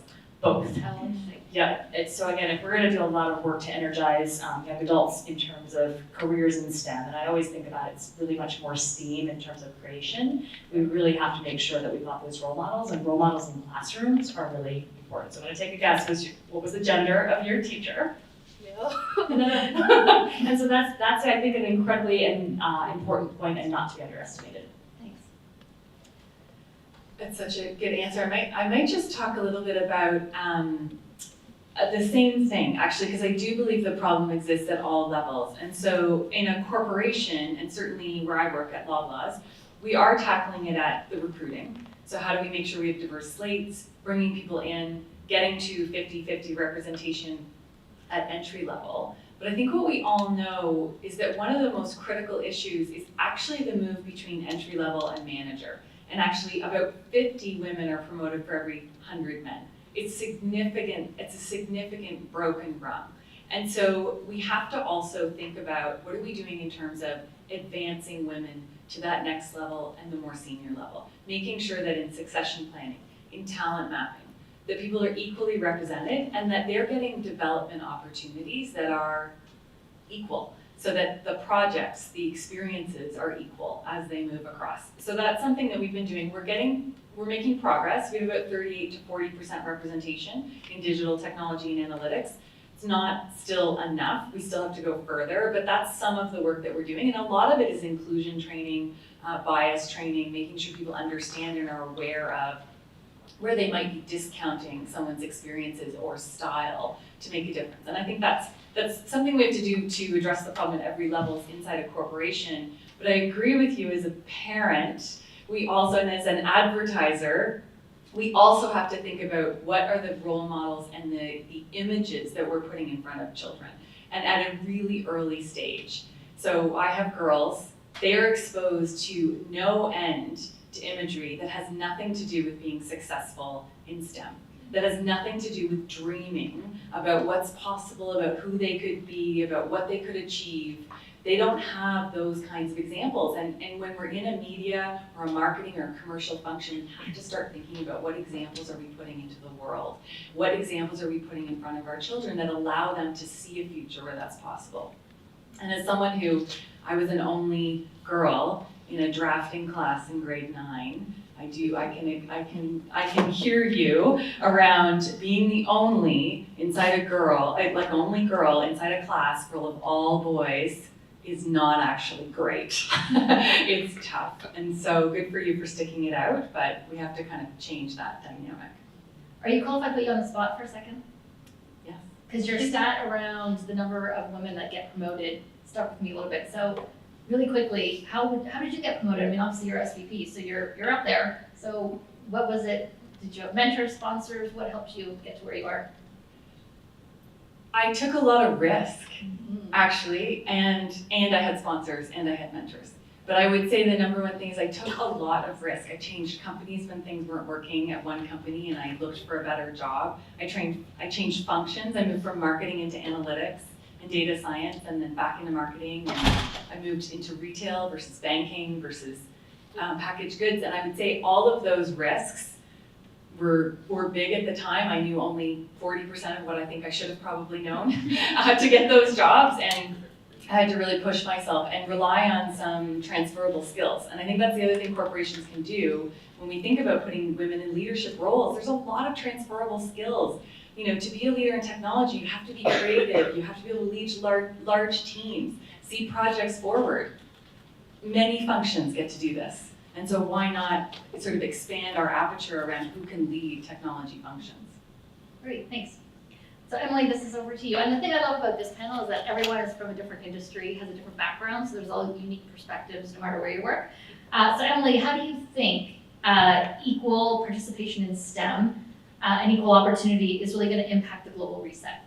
Well, I think the most important thing to think about when we think about equal representation of women in science and technology is we cannot change this planet without diverse thinking and diverse innovation. The key to a clean energy future is all about technology and innovation.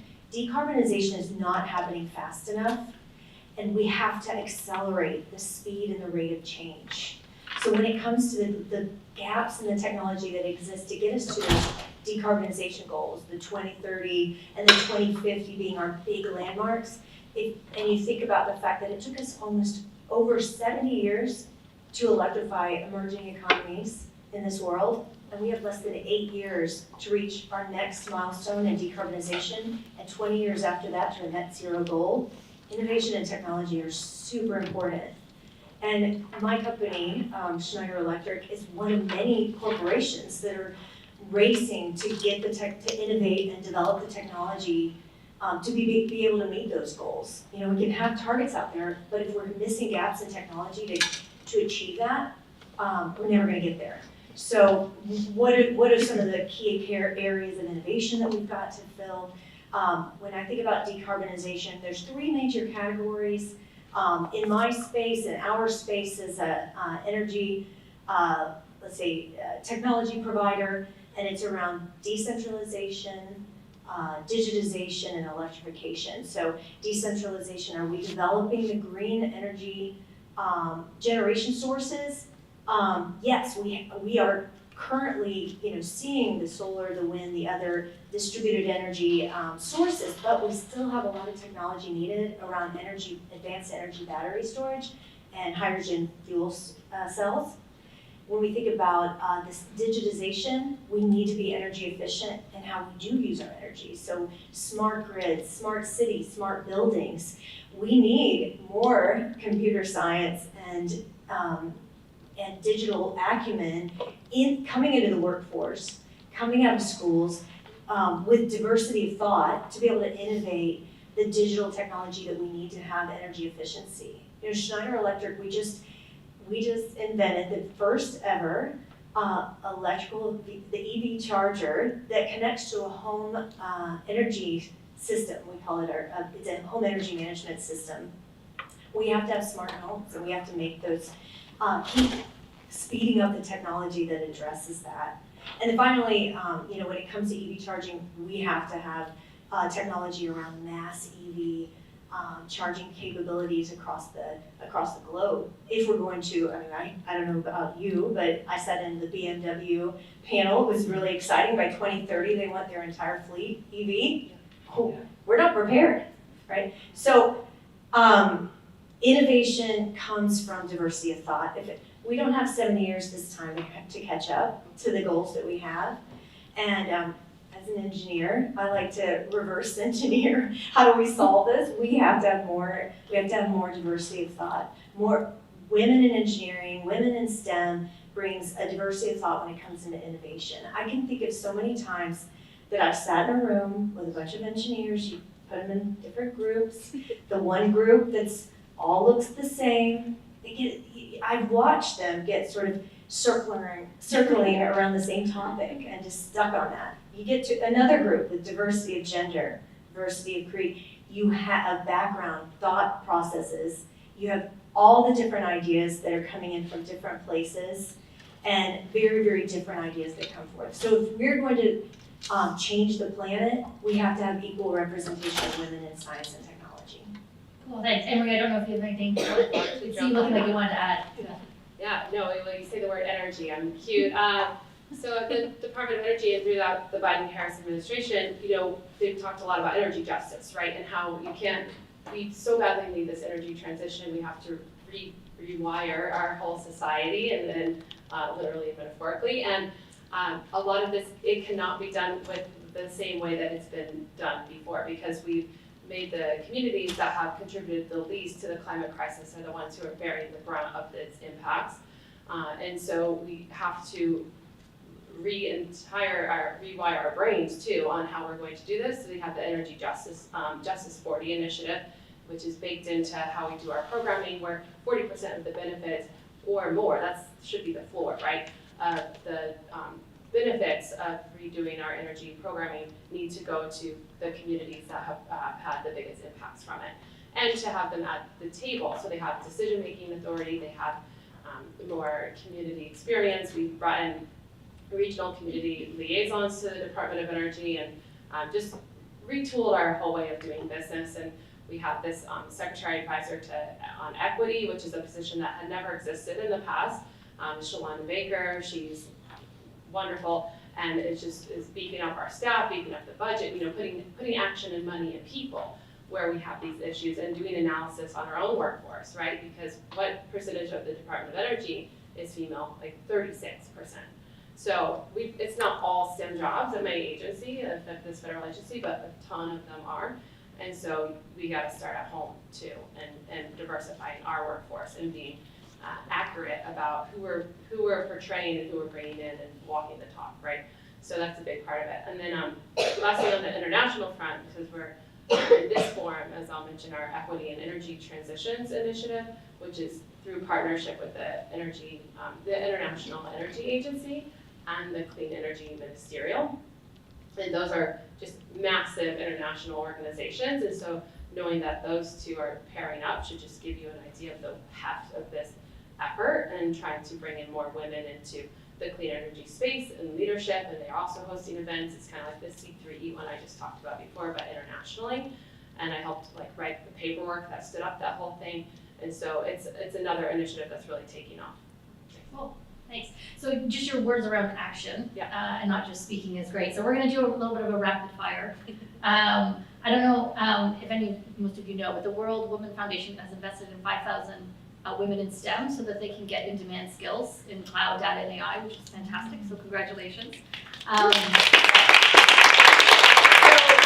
So if you were given $50 million to spend, not on yourself, but on something that's gonna, further equity. I'll start with you, Elizabeth. What would you do with the $50 million? Yeah, so they talked about this kind of in the last panel, but I do also truly believe that by teaching girls and I guess young females how to code, you're really kind of empowering the next generation. And the reason that I say that is because my school places a really, really big emphasis on research and technology. So they tell absolutely everyone, you should want to do research, whether it's physics research, chem research, something. I wasn't really into any of those subjects. So when they said you have to do research, I remember I was cold emailing professors, and the first one that said yes was a social environment and health lab. So that whole entire year I was working with this lab. We were using data science to evaluate the mechanical stress responses of Black women, basically, in separate types of communities. And that's something that I was really personally interested in. Or computer science, when I first learned to code, the very first thing I was interested in is how can we use computer science to kind of help these underrepresented communities? How can we support women? So my first thing kind of would be teaching young girls how to code, teaching them computer science, and then instilling in them this understanding of innovation, and also kind of showing them all of these different people who are using those resources to create the change again that they want to see. So it has to be centered around technology and things like that. Cool, that's amazing. And I just have to add that when I was 16, I was not doing it. Impressive. So thank you. I can build off of that. So we're going to partner up, Elizabeth. Okay. So we're going to teach. You're going to figure out with your $50 million. It's the same $50 million. It's not $250 million. Okay. We're going to teach young girls. My ideas for, I think that, and you said this, and it came out in the prior panel. Yes, computer science for all has gotten far, but I actually think a lot about data science for all, and I even think more about design thinking for all. And I think there's been a theme here that to really bring this home to, whether it's impacting the community, whether it's impacting gender issues, whether it's impacting the environment, thinking about design thinking, creation, data science, computer science, into a real kind of grounding of how do you design solutions in our own community. So I would use my $50 million twofold. One is to open up a colossal lab, possibly at NYU, but it doesn't have to be, around kind of just a design your life and your world set of concepts. Teaching design thinking is a very doable thing, and I think the more that we can train literally tens of thousands of girls to think about their communities, think about problems they care about, that's important. But then pairing that with a venture capital, pairing that with a challenge fund, pairing that with micro grants or smaller grants, $25 million, if we split it, goes a whole heck of a long way if we're thinking about, you know, a couple $1,000, $10,000, $15,000 for different solutions. So I'm gonna join your team because I think it's a winning team and add to it. Amazing. Well, I want to be on that team too. But I'm gonna, which is because it sounds amazing. So I agree with everything, and with my additional 50 million, I see if we're just adding it up. I definitely would think we need to do a few things. So we need to invest in female startups, and there's a really big reason for that, and that is around wealth creation. We have to make sure we can fund the next female-founded unicorn. We have to figure out how we can get women to have that kind of wealth and influence, because that's where equity will start to really gain momentum. And so I think we have to really look at how are we enabling and founding early stage startups and allowing them to be successful and to scale. We can't think small, we have to think huge to change this gap. So that would be one area. I think the second one, and this may sound a bit basic, but I think we have to solve the real problems that get in the way of women advancing at work, and it's childcare and household support. And I think we have to really lean in to actually giving high quality, affordable childcare that allows women to be successful at work without trading off being a great parent. And we can't keep asking our partners to clean up the kitchen more often. We might as well fund, some support for women. So I think that would be where I'd spend my money. Awesome. You know, I'm really struck that at 2022, you were the only female in your coding class. Yeah, it's pretty crazy. Yeah. So for me, it reminds me of the conversation I heard earlier around confidence. You asked, how did you become an SVP, right? I think so many women, part of promotion is believing that you can get that job. And so much of our confidence is built when we're very, very young. And I just see still so many young women saying, oh, I'm just not good at math and science. And so if I had 50 million to spend, it would be get them while they're young. Like really invest in the early years, the K to 6 ages, as we say in the US, that early stages when they are really formative to help young women believe you can be good at math and science. Invest in creative ways to teach math and science. Maybe we have different styles of learning across the genders so that by the time they are 16, they believe they can do anything. I mean, when I was a kid, I couldn't get my dolls until I'd learned my multiplication tables. My parents were very adamant I was gonna be an engineer. But when I grew up, I had all the confidence in the world because they were telling me that since I was little. And it doesn't just have to be at home, it needs to be at school as well. Build on these things. So for my $50 million, I would really like to see a whole army of women in STEM who are trained up, ready to go, STEM ambassadors. And we fund their travel, we fund STEM activity toolkits, we fund outreach, we give them a huge platform, and we send them out into schools, toy stores, events, the zoo, whatever, get them in front of where kids are, where young people are, and show off how amazing women in STEM are. If you've heard, this is rooted in some studies that I think the If Then Foundation was funded by Lyda Hill Philanthropies did, but on the Scully effect and how a lot of women and seeing this, who are in STEM, they surveyed, what was your inspiration? And a large percentage of them, I don't want to get the stat wrong, so I won't say the stat, but look it up. A large percentage of them said that they were inspired by the character Scully from the X-Files.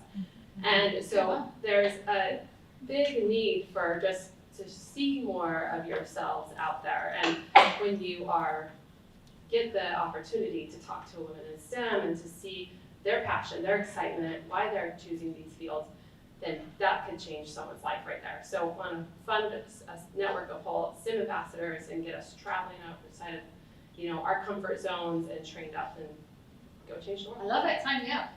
I'm all over it.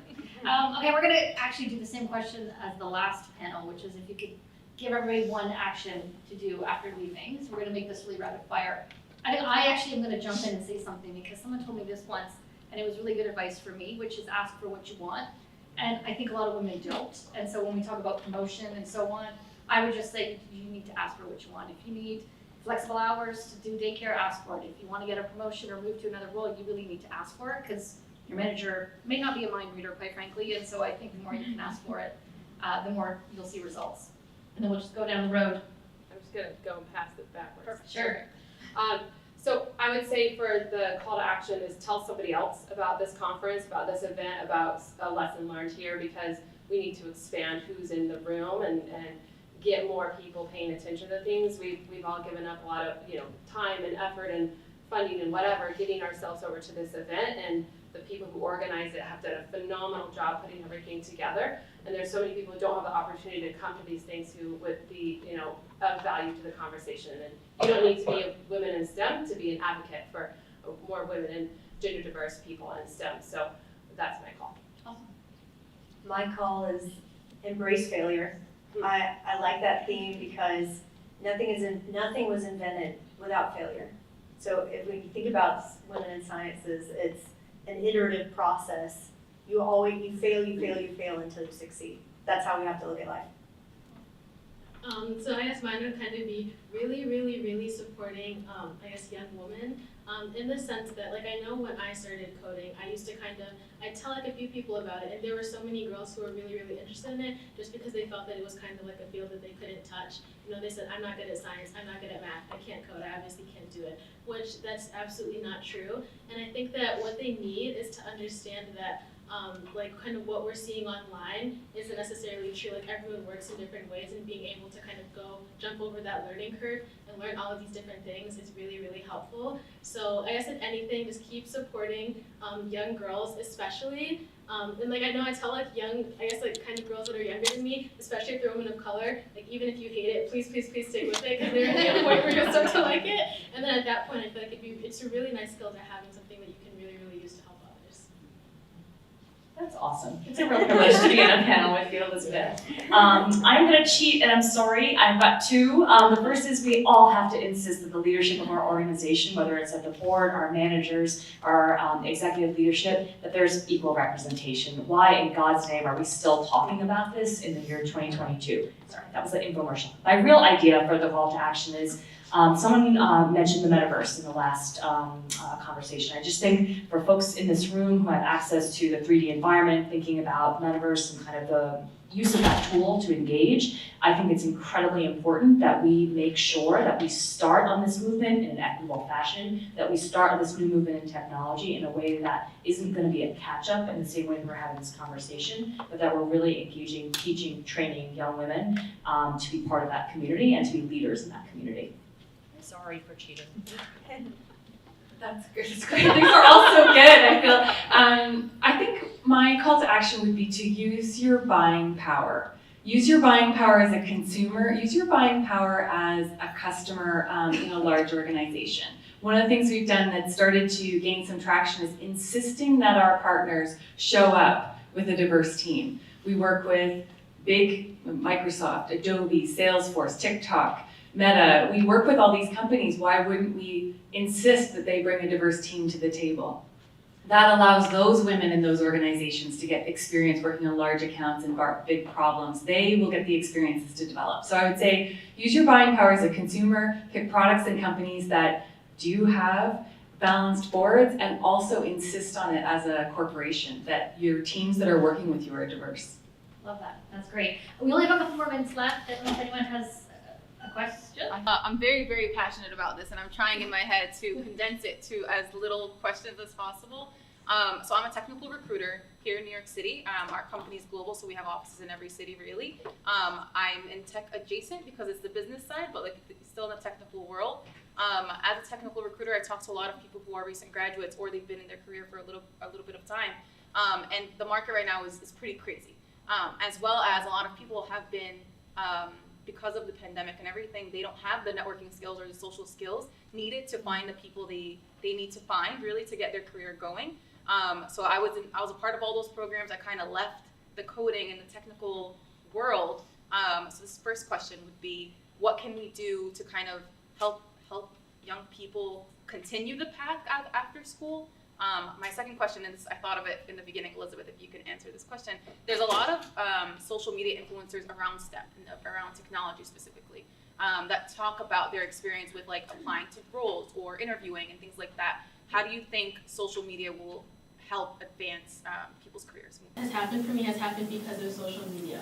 Like I remember I had like a very, very small TikTok account, it was just for my friends, and I posted about something I was coding, and out of nowhere, like I checked back the next day, and it had like 20,000 likes, and I was like, I was amazed. But the comments were absolutely filled with, how do I start coding, how do I start coding, how do I start coding? And I think that kind of led like this really, really interesting entryway, because from that then you tell them, oh, this is exactly what I did, and then they go into that. Like for a lot of people, I think now that's kind of what brought me, because at first it was just me sitting in my room like playing along because I liked it. But I think from that and from seeing how many people again felt like this was a world that they couldn't touch, like from that, like I posted like 1 or 2 videos on YouTube that were just from like questions that people were asking, like how do you start coding? Because no matter how accessible we think that it is, it definitely isn't. If you don't even know exactly what computer science is, because that's a question too, then you wouldn't even know to try to start. So I think that honestly, like social media kind of is the future for young people to even see exactly what computer science is and see what you can do with it. And I think it's a very, very effective method in helping young people, young students, especially young girls, to understand exactly what they're capable of. I love that. I think everyone now is on their phone trying to follow you. I see your videos. And I think that's the answer to the first question as well, which is making sure that we are explaining and showing. And again, there are many more tech occupations than coder, but we just keep talking about that, right? And again, coder for what? And so I think that showing these examples through social media in terms of for what, to what end feels really important, and then making sure it's a really diverse slate of folks that are actually doing the talking. Great. Do we have time for one more question? Sure.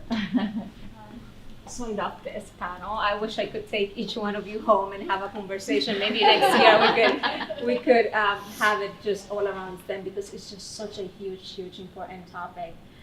So my question is, Elizabeth, and there were a couple of other people that had this idea around giving your entire money to fund coding, data science, tech, 3D software for young girls, and how transformational that is.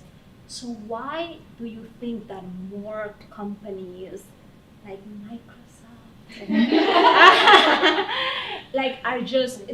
are not investing more on that? If to be honest, that is for me an obvious way to just. And I know that there's companies that are investing in girls who code, but there should be more, right?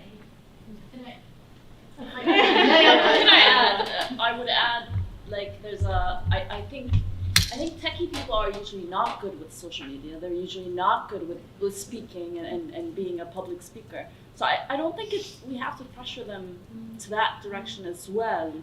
I think what we need to do is bring the companies like Microsoft, just adding to what you're saying, Microsoft, Google, to these kids so that they're inspired that there's a career path and they know where to go when they grow up. I'll answer very quickly. I feel like for me, I think my journey in computer science, like if you would have seen me at the beginning, it kind of felt like a long-term investment. Like the very first time I started to code, I didn't understand anything, and it was obvious I wasn't good at math. And then again, I feel like there was a learning curve I had to kind of get over that I didn't feel like my teachers were really helping me with, because I was surrounded in a class of people who got it automatically. So that's why I kind of felt like a little left behind in that space. But I think that maybe the reason that more companies aren't like automatically like pushing a lot of their money towards this is because they don't see the the potential of it immediately. Like it's something that we're not going to see like very, very instantly exactly how this is going to kind of change the world. But obviously, like I know the Malala Fund released a report on how educating every single girl, having them all have 12 years of education, could do more for climate change than technology ever could, because they have these unique experiences that they can kind of give you. So I think that it's just because it's harder, I feel like. It's just in general a little harder, and you're working with people that you kind of need to help support and that aren't already like at that position, but it definitely is worth it. If I could just jump in for a second, as someone who works at Microsoft. I know that the tech companies are investing, but I think the reality is, there's a lot more to do, and I think it can't just be one industry, right? It has to be industry working with academics, working with government, working with people all around the world. So I feel like we are all investing in the area, but how are we actually all partnering together and really making sure that we're having an impact, again, right across all industries? Because I also feel like for a long time, people thought tech was a separate industry. The reality now is that every job is a tech job. And so every single industry needs to invest in tech and in STEM because there's a lot of developers, there's a lot of cybersecurity experts that are required within your organization. So I feel like we have started, but there's a lot more we should do, and we've got to do it right across all industries and with government as well. And it is actually a marketing problem. We have a marketing problem about making this fun for kids at a young enough age and making it accessible enough so that it doesn't feel foreign and not interesting, because no one wants to do something that isn't fun. And so I think we can probably just make it more interesting and better for kids to make it more accessible. They did some great work with Doja Cat on TikTok and helping kids learn to code, girls learn to code. It's fantastic. But those are the kinds of programs that will change people's perception. Yeah, agreed. Okay, I think we are out of time. I'm getting the signal. So thank you, everyone. This has been fantastic. Thanks to all my panelists. Thanks,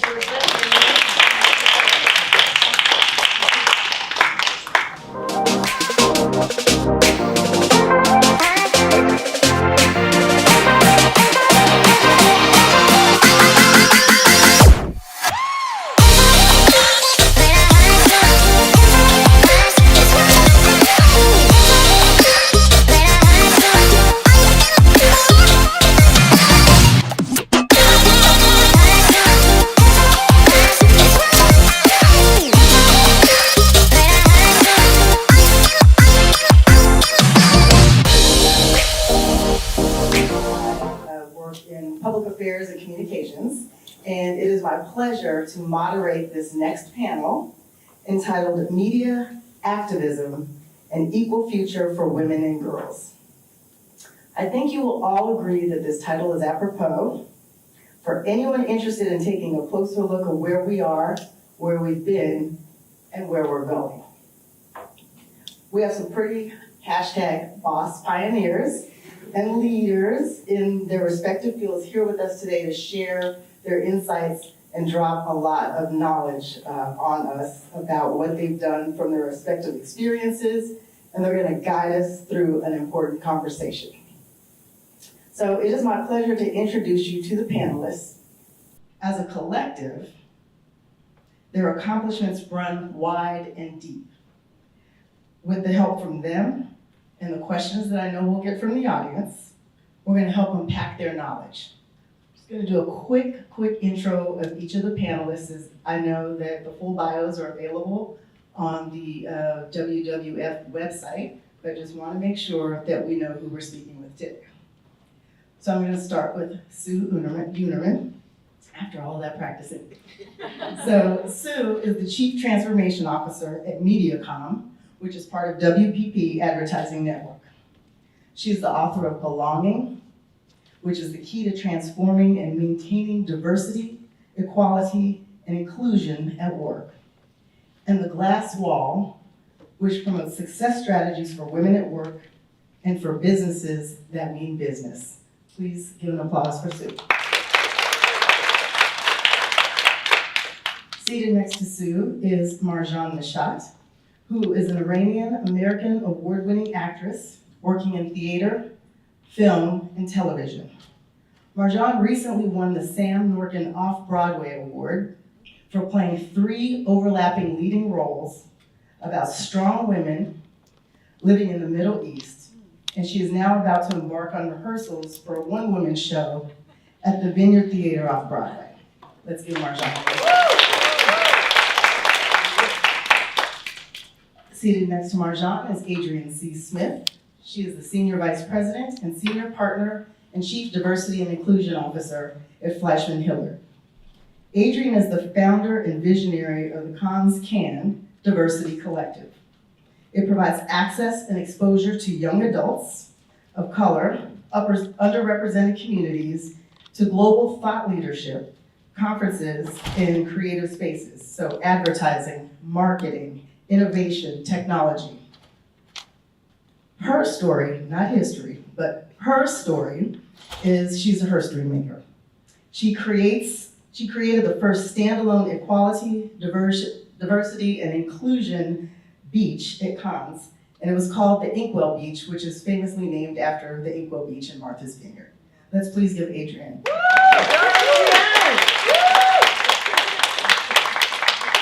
Next, we have Karen Bystedt, or as she affectionately is now allowing us to call her, KB. She is an award-winning visual artist. She's a photographer, artist, curator, and she's best known for creating the Lost Warhols with her iconic modeling photographs of Andy Warhol.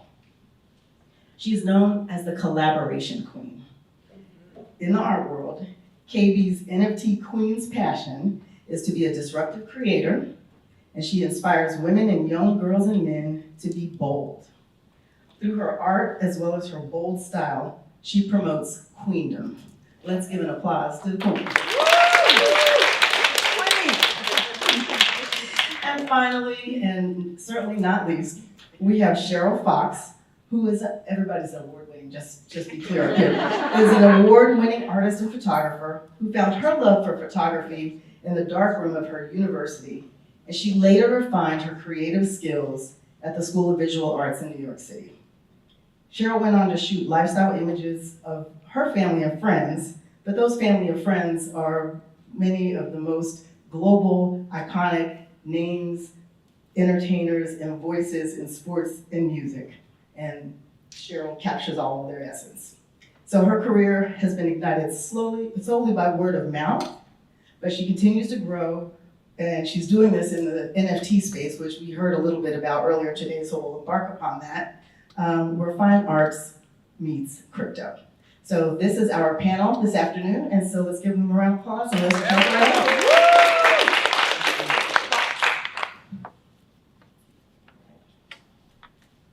So I'm gonna start with just a general question. And this question seems like it should be the last question, but I will just jump right in and just ask, and anyone can jump in, so I'll just put the mic in ready. So the question I have is, what do you think the entertainment industry or the arts community, corporate, advertising, what can we do to help bring about meaningful change towards empowerment of the women sitting here today and around the globe? And anyone, we'll just start with Sue. I'd like to jump in on this because actually I think this has been something that's maybe been missing from the conversation so far today, although it's been a brilliant conversation. But we've been talking about how stuck things are, how long things are taking, and I think culture is actually the key to unlocking that. And that's both the artistic culture, amazing women on this panel today, but also commercial culture that's created by advertisers. And things have changed a lot. So when I was a kid, detergent manufacturers basically only said, you are not a proper mother or woman if you do not use our product, you know, your kids' clothes are going to smell. It was every single beauty advertiser was saying, unless you're perfect, then you know, you're rubbish. That's not the agenda now. There are lots of advertisers who are making strides, whether it's Ariel's Share the Load campaign, which is about getting men to take their fair share of housework, whether it's Dove's campaign for real beauty, or their stunt where they turn their pack grey in support of the Canadian woman that was apparent for having grey hair. So advertisers are taking those steps. We need to do more, but I feel as though there is not one major responsible organisation that I talk to that does not have responsibility on their agenda, and it's all of our role, I think, to ensure that they follow through with that. I think one of the key things that you asked is meaningful change. I keep talking about this in terms of, you know, what is diversity, what is inclusion, what is, there's sort of an incentive now, it seems, in my field to hire diverse actors. And I often get told, well, you know, Iranian doesn't quite fit our quota, you're not quite diverse enough. And I always question, like, is that the color of my skin? Is that my story? Is that where I come from?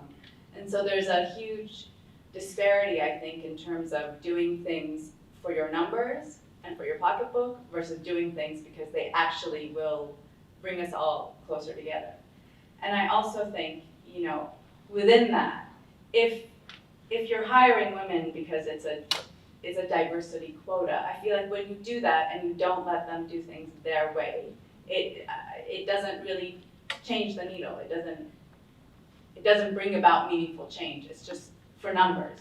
And so I think a lot of it is, if you're gonna hire people, hire them, but then let them do things their way. Let them take a risk and have their voices be different than all, like the formulas of what's come before.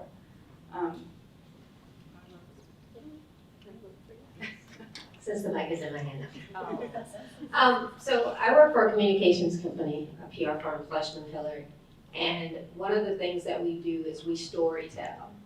And a big part of what needs to happen is we have to keep telling the right story to get people and women from underrepresented communities, get their voices heard. So the more that we hear the voices, the more that we see the faces, then young girls and young women will see themselves. I think there's a saying, if you can see it, then you can be it. If we are able to see ourselves and people continue to tell stories with the right people in the room, with the right people in the space and the voices telling the stories, that's really the most important part for me. Is like, how do we give voice to the voiceless? How do we create opportunities and access for them? And if we're able to give young women that opportunity, the initial part, that's the start of what we have to do. Yeah, I agree with that wholeheartedly. And I think as women, it's really important that we feel comfortable with who we are and that we understand that we are powerful humans. And when we talk about inclusion, you know, I'm an artist, but I'm also a curator. I had a store at the Beverly Center. I gave a lot of underrepresented artists a place, you know, women, Black artists, young artists, gay artists, you know, whatever. We're all beautiful. We are all together and we are all connected. And I think that it's just really important. Ayati, we're collaborating on a little clothing line. Ayati is wearing the Queendom shirt. She started creating queens, and I added the crown on, and I put crown herself because we can all crown ourselves, right? But she looked at my Instagram and she saw how out of the box I am. And she just said something loud. You don't have to be a queen to marry a king, okay? We are queens and we are good on our own. And I think that in advertising and the way we show up in this world as women, that's what's important. So that's my take. And I agree with you ladies, of course, and Adrienne, I totally agree that it's the point of view. So depending on whose point of view the story is being told, that's the only way we're gonna change the narrative. And like, no matter where you go, whether you're in school or you're somewhere else, society has put certain things forth and embedded them in the culture, so we're all to think and act a certain way. So in order to change that, we're gonna have to go to the underrepresented people whose voices haven't been heard in order to bring change about. I think it's a whole new remix, in other words. Well, with that, I just, you know, we listened this afternoon in each of this discussions, there was something that talked about policy, right?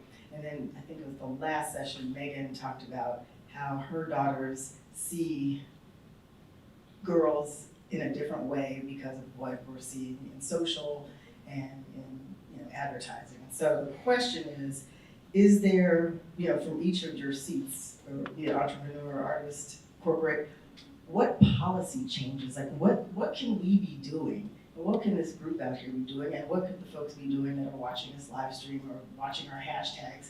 How can we make an impact to change the way we are viewed and give us, an equal opportunity? Since I have it, I'll start. But honestly, I do believe that you have to change. I mean, like they say, the fish rots at the head. But essentially, you have to change the way everything has been done, which is going to be really hard because for a lot of people it works. And then there's I feel like this is the same reason why COVID happened, was because the global reset, like half the people were like, oh, the world is upside down. And for me, the world was turning right side up. So I do believe that it all depends on who's hiring, who's leading, and the messages that we're putting forth. If we don't change the narrative and don't change the messages, which means at some point you have to change the people that are in charge. So, or you have to bring other people in to tell the stories, and I think it's just change. Like everything has to change, and that starts with people. Change starts with one person. We're all able to change lives. There was a young girl on the panel before who's a TikTok. Social media is amazing, and we can change through social media. And by the way, TikTok is the largest growing platform on the internet right now. And I have another beautiful girl who wasn't able to make it today, Paris, but she's got 2 million followers on TikTok. A lot, and I talked to her yesterday, a lot of TikTokers are women, are funnily enough. So that's one place where we can make a difference. I'm kind of old school still, so I'm on Instagram. But still, I'm on Instagram just doing my thing, being the individual that I am. And little Ayati watched my Instagram and became inspired to start thinking about being a young queen, to start creating art. So through social media, I can't talk about corporate, but as an artist, I can talk to you about what a huge difference just one person can make by just being authentic and just putting out who you are to inspire. I think we have a couple of constants here, right? We know that, the only constant is change. That's a famous saying, right? The other common thing we have are the people.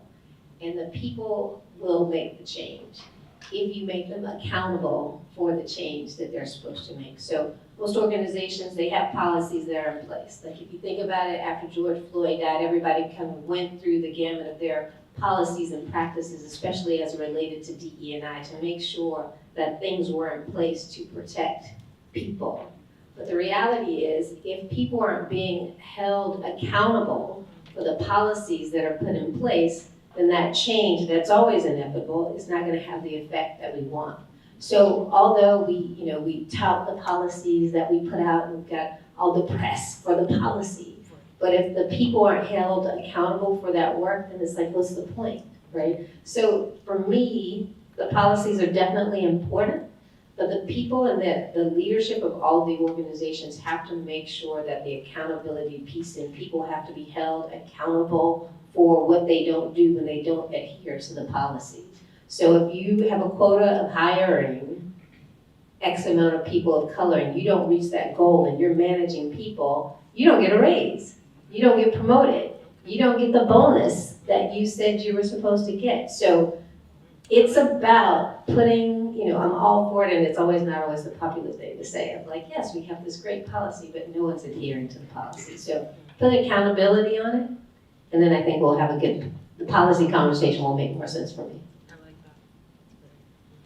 I come at this from a very different sort of avenue, and I feel, some of my best teachers said, the actor's fundamental job is to show us who we are. And I think that partly change comes when you actually understand what that other human being is going through, and when you actually understand their story, so that your policy is informed by the necessity of their lives, the necessity for them to see examples of themselves in the world and to say, oh, I can reach that because I see part of myself out there.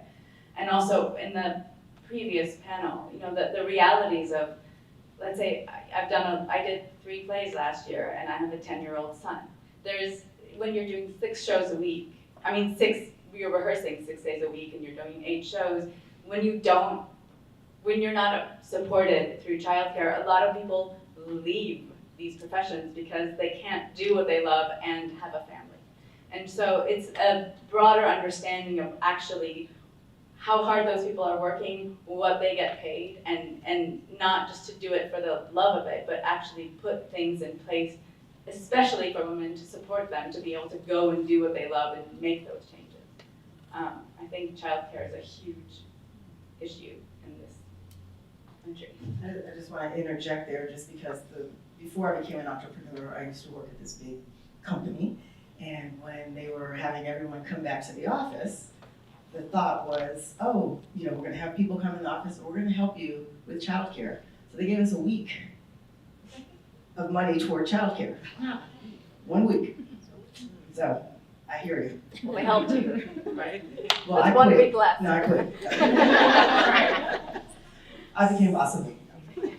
So for the latest book, Belonging, had the privilege of interviewing a lot of very strong women and men championing diversity and inclusion in the workplace.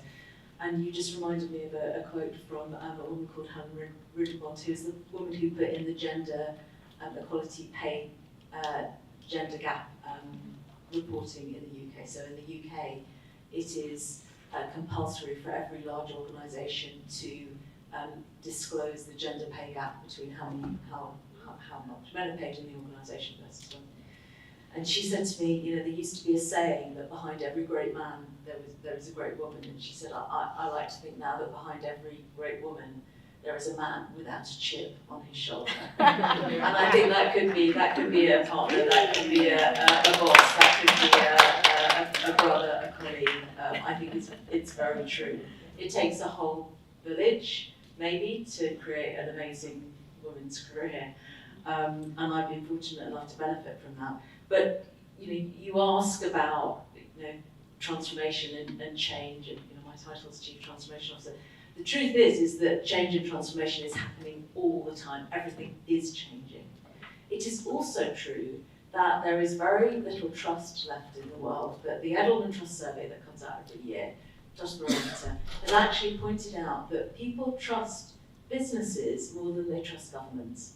Now, whether you think that's a good thing or a bad thing, it is what it is. But employees have a lot of voice.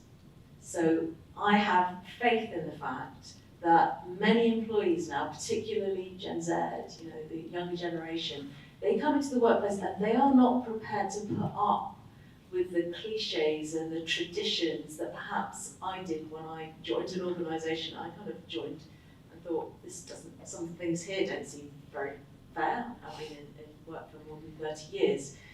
I think young women are coming into organisations now, young people are coming into organisations and going, these things aren't fair, this is not acceptable. And I think more strength to them.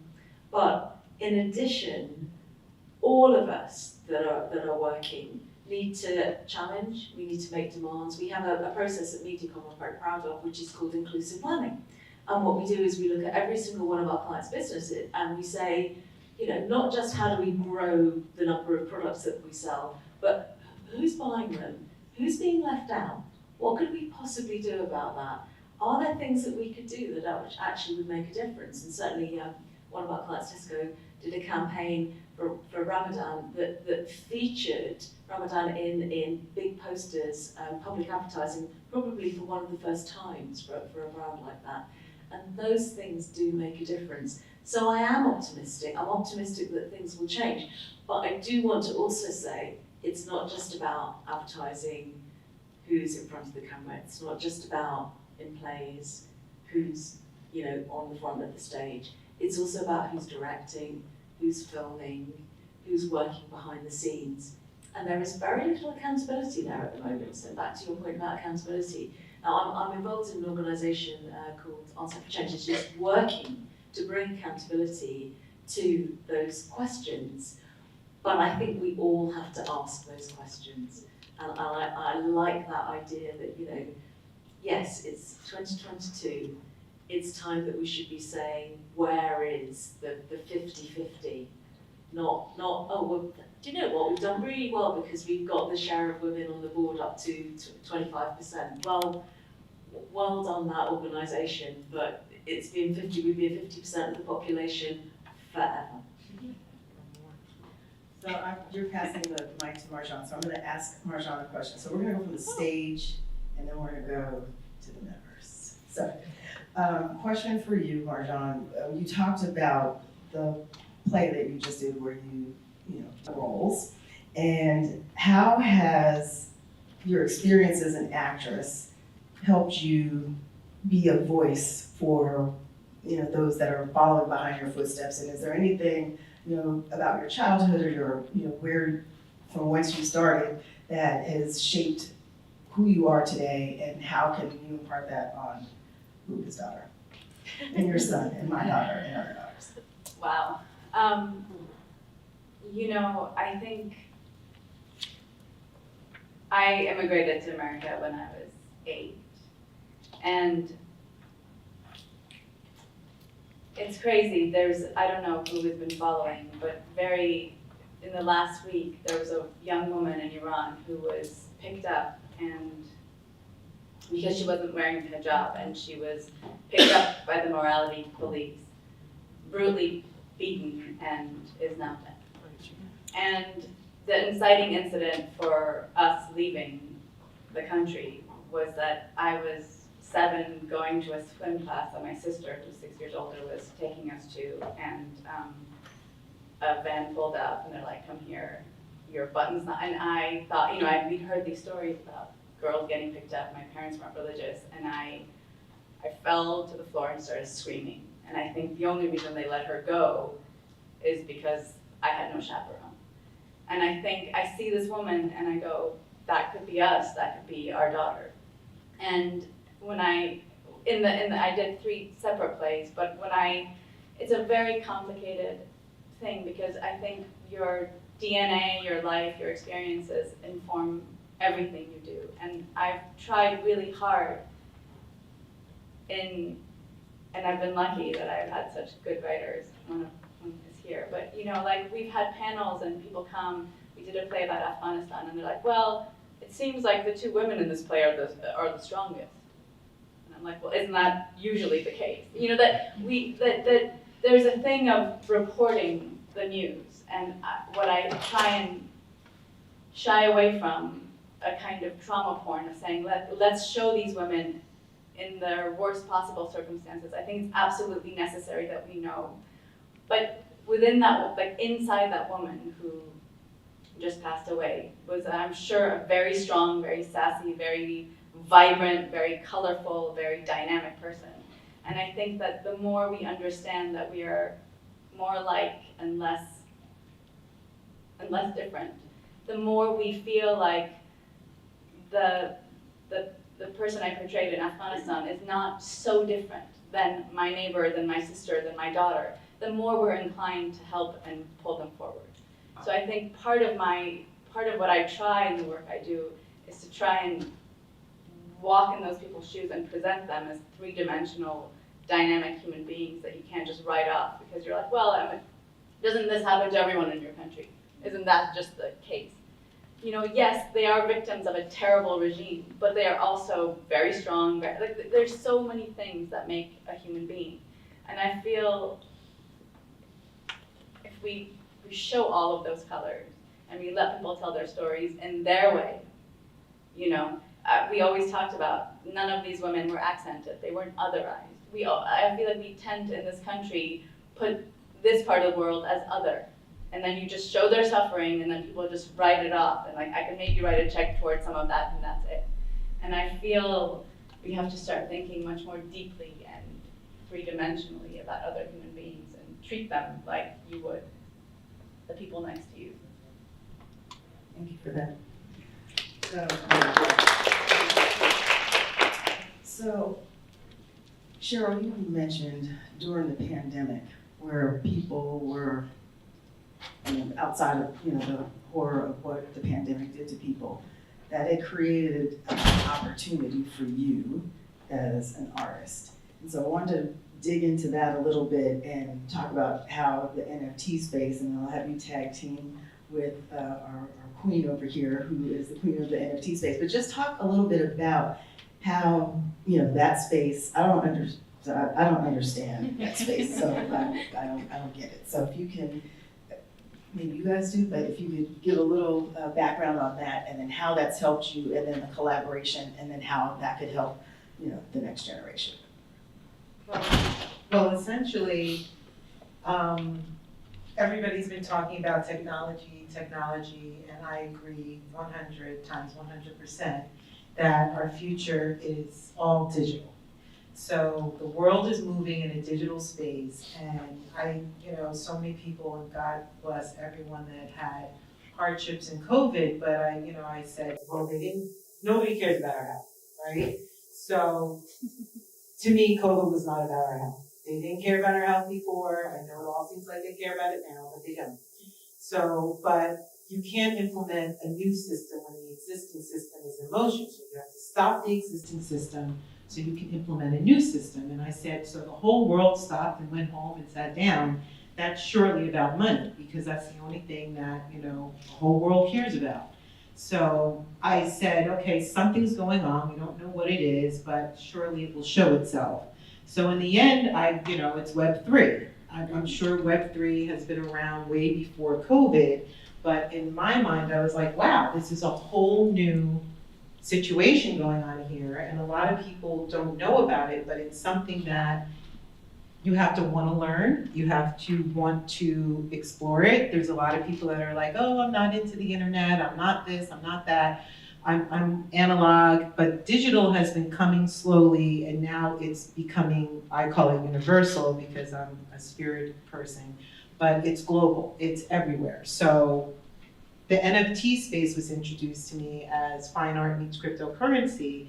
I wasn't really sure what it was, but the person that introduced said, just look it up. So when I looked it up, I was like, oh wow, so these are just digital assets. So now everything is digital, but essentially, my collectors in France can buy my piece just like anyone sitting here today, do it all at the same time. So now I'm like, oh, okay, this is like universal currency, and this is digital currency. And in some respects, like, nobody knows that they know I'm a woman, but it's not based on me being a woman, it's based on the art. So as an artist, I think it's just a way that they opened up this path for the world to start moving money back and forth and doing away with the governmental systems and the banks and all the folks that have been running the show all this time. Now we're in the universe or the metaverse or so on and so forth, so they can't really put a hold on it just yet. So it's moving fast.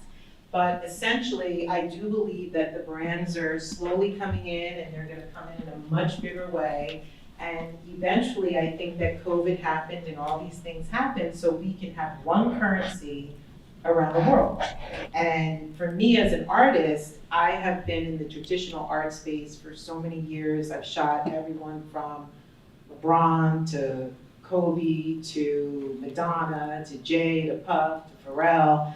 And so many different, so much talent, but yet in the traditional photography space, if my friend isn't putting me on the job, I'm certainly not getting hired by the corporation as a Black woman. So when I was able to move through Web3 as an artist, and I minted my first collection back in December, and I was represented by a company that was brand new that represented underrepresented artists, and they were looking for an artist that nobody knew wasn't huge in the space and was underrepresented. And I said, oh, well, I have all of this. And I couldn't even mint it before it started selling out. And they literally did like 2 days a day of press before it. So it wasn't like it was running, it was the day before. And when I started to mint, people just started to buy.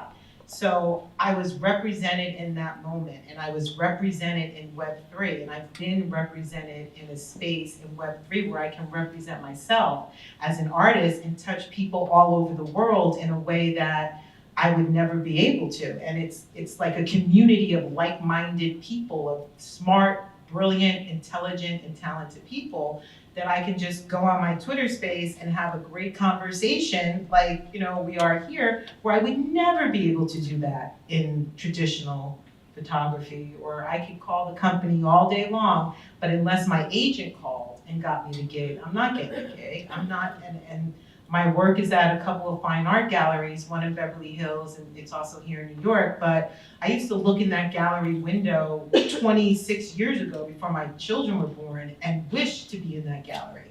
I'm in that gallery now, but oh, we sold your Rihanna piece, and I'm like, oh, great, and I'll never know the collector though. Do you know what I mean? In Web3, I know exactly who bought my piece, and everybody can see who bought the piece, and they can see what they, paid for the piece and everything. So it's just a great community where I think right now it's art, because art is easy, but trust and believe. This is the new way of the world, people. And if you're not into it, I suggest you Google it, get involved, because all the brands, in a minute, you're gonna be buying everything with cryptocurrency. Trust and believe. Wow. Okay, well, that was my crash course 101. That was amazing, Cheryl. Aren't I the one who told you about NFTs? You're not, but But almost. But I got you into it somewhat, right? So what Really? I was gonna say Oh, is that the two, both Cheryl and KB, do have some history and an opportunity. So I want you to just talk about your involvement and just how you two met and. She has represented me as an underrepresented artist, and with her, she had a space in the Beverly Hills, Beverly Center. The Beverly Center, which is the main mall in Los Angeles. And my little nephews introduced me to Karen, and all of a sudden she was like, oh, take the store for a week. So I pulled in all my work and I was able to display it at the Beverly Center, and then they put it on a huge jumbotron that was like 3 floors tall. 80 feet tall. And I was like, for me that was more than amazing. Yeah. But that's the importance of women helping women and bringing others along, so. Well, the Beverly Center invited me in because I had the Lost Warhols, and then I just happened to be and learn, even through COVID, I had cancer for a year, that I was an amazing curator. I just have very diverse, interesting taste, and yes, I bring in underrepresented artists, but I also bring in artists who I think are incredibly talented. And I like diversity in art, diversity in fashion. I just find it exciting. And so I created a very exciting space. And, little Andy, yeah. Okay, let's talk about the metaverse, because I'm also very, very excited, okay? It's not just NFTs, it's Web3 and it's the metaverse. So that's where I think we're going. I think we're gonna have these spaces. We have things like Sandbox, what's the other one? Decentraland, where people are creating spaces, and they're going to be galleries within those spaces. And I'm hopefully going to be working on a project with Rupa Dash. Where is she? Rupa Dash, head of the World Women's Foundation and our hostess. Thank you so much. And her very talented daughter, Ayati, 9 years old, going on 30, who is really going to, I think, inspire a lot of young girls. And I'm hoping that's going to be in the metaverse with her art and our collaboration and our whole message of queendom. And maybe that's also a place where we can make a difference, And I also just want to say to all the kings who came out, that it is true that us queens, we love to have kings as our friends and our supporters. And, I always say it's queens and kings. Thank you for that. Okay, I've given we've got 5 minutes before we open it up to Q&A. So one, just really quick, is there anything I didn't ask you, I'm borrowing this from a previous panel, that you want to get out to the audience? And while you're thinking about that, let me give each of you the final question.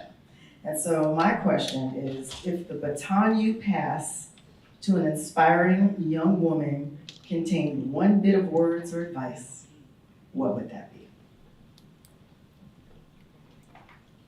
I just wanted to add to what you just said about the metaverse, which is it's coming. In some cases, it's already here. It's going to be even bigger.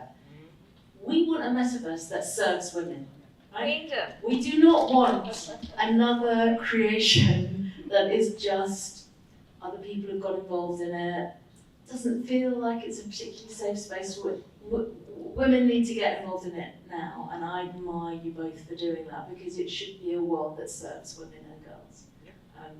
In terms of baton passing the advice, Well, I love the whole vibe of today, that it's all about in the next generation and you know, landing the gains that we have had, not losing them, and taking them further.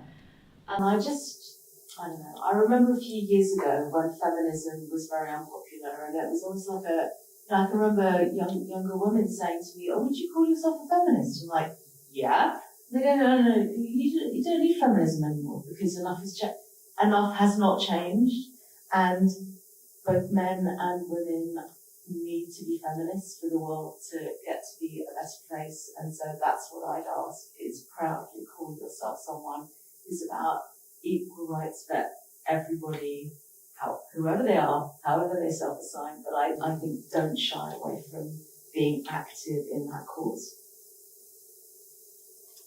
Yes, and I mean, honestly, I have a little boy, and the only thing that I constantly impart to him is find what you love and put it in the world. And I think that when you love something wholly, you will fight for it, and you will put all of yourself in it. And you know, it's not just money or power. It's I think when you're in conversation with what you love, you are much more able to push that forward and make change. I have a few things. Okay. First of all, this journey for women has been going on for a long time. Women being advocates and activists and, finding accomplices for us in this movement has been happening since the days of Moses, if not before, when Zelophehad, had 5 daughters, and they had to fight for their inheritance. That's a story in the Bible in Numbers 27, I think. So I just learned that this week, so I'm super inspired by it. But, those 5 daughters fought for their inheritance. So we've been fighting for that long. It's a journey, right? So we can't just give up when we get one little cookie or something. So I encourage young girls to claim their space, right? Claim who you are. Know your name. Don't just be, I'll just use Adrienne C. Smith at WPP or Fleischman Hillard. Be Adrienne C. Smith, so when people know you, they know you for your work and know you for what you do, for the human being that you are, for the love and generosity and grace that you've given them. Let them know you, so when it comes time to building something amazing, your human connection and not your company connection gives you the opportunity to grow and build something that's sustainable. And the final thing is that I'll say is, how many of you saw Cheryl Lee Ralph in her acceptance speech? If I had a singing voice, I would sing what she said. I am an endangered species. But I'm not a singer, so I won't do that. But she said, I am an endangered species. So women, but I sing no victim song. I am a woman and an artist, and I know where my voice belongs. So young girls, women, know where your voice belongs. Claim your space. Don't be afraid. Just show up and show out, and the rest will be history. Beautiful. So beautiful. And that's really it, Just show up, be who you are. Us women, I don't think that we need to be complacent, and we don't need to accommodate all the time. We've learned, I had a very strong mother, and she did amazing things, but also as a woman, I saw her struggling to behave a certain way because she was a woman, And literally a year ago, I just showed up one day to this coffee shop with my little dog in LA. It's called the El Cafe. And I had this revelation. And it was like, you know what? It's okay. I could be the bitch. I'm okay. I am okay being the bitch. Okay? If I need to express myself a certain way because someone is not acting correctly, and I'm doing it in a very direct way, just as a man would, I'm called a bitch. That's fine. And that's what I feel now. You know what I mean? We women, we just need to be strong. We need to be ourselves. And we do not need to kind of be extra sweet or go around or, no. I'm not saying be a horrible person or be mean, but I'm just saying be powerful. This has to change. And I think most men are okay with it. Well, I'm gonna just say really quick, if I had to tell everybody to do any action word, it would be to make sure you have dreams, to, at any age, there's no age limit to your dreams, and to hold the space for your dreams, and to never give up on them. And when I say hold the space, that means that be ready for your dreams, be ready for what you're asking for, be ready to be the change that you wanna see. So you can't just point at the next person and point at that person, you have to be ready, and you have to make space for that. Like, a lot of people ask for things that are way up here on this vibration, but they vibrate down here really low and sad and all these things, and wonder why they're not getting what they want. They're not getting what they want because they're not holding the space for what you want and making room for it. So just make space, believe in yourself, and I'm sure it'll manifest at some point. Can we give the panel a round of applause?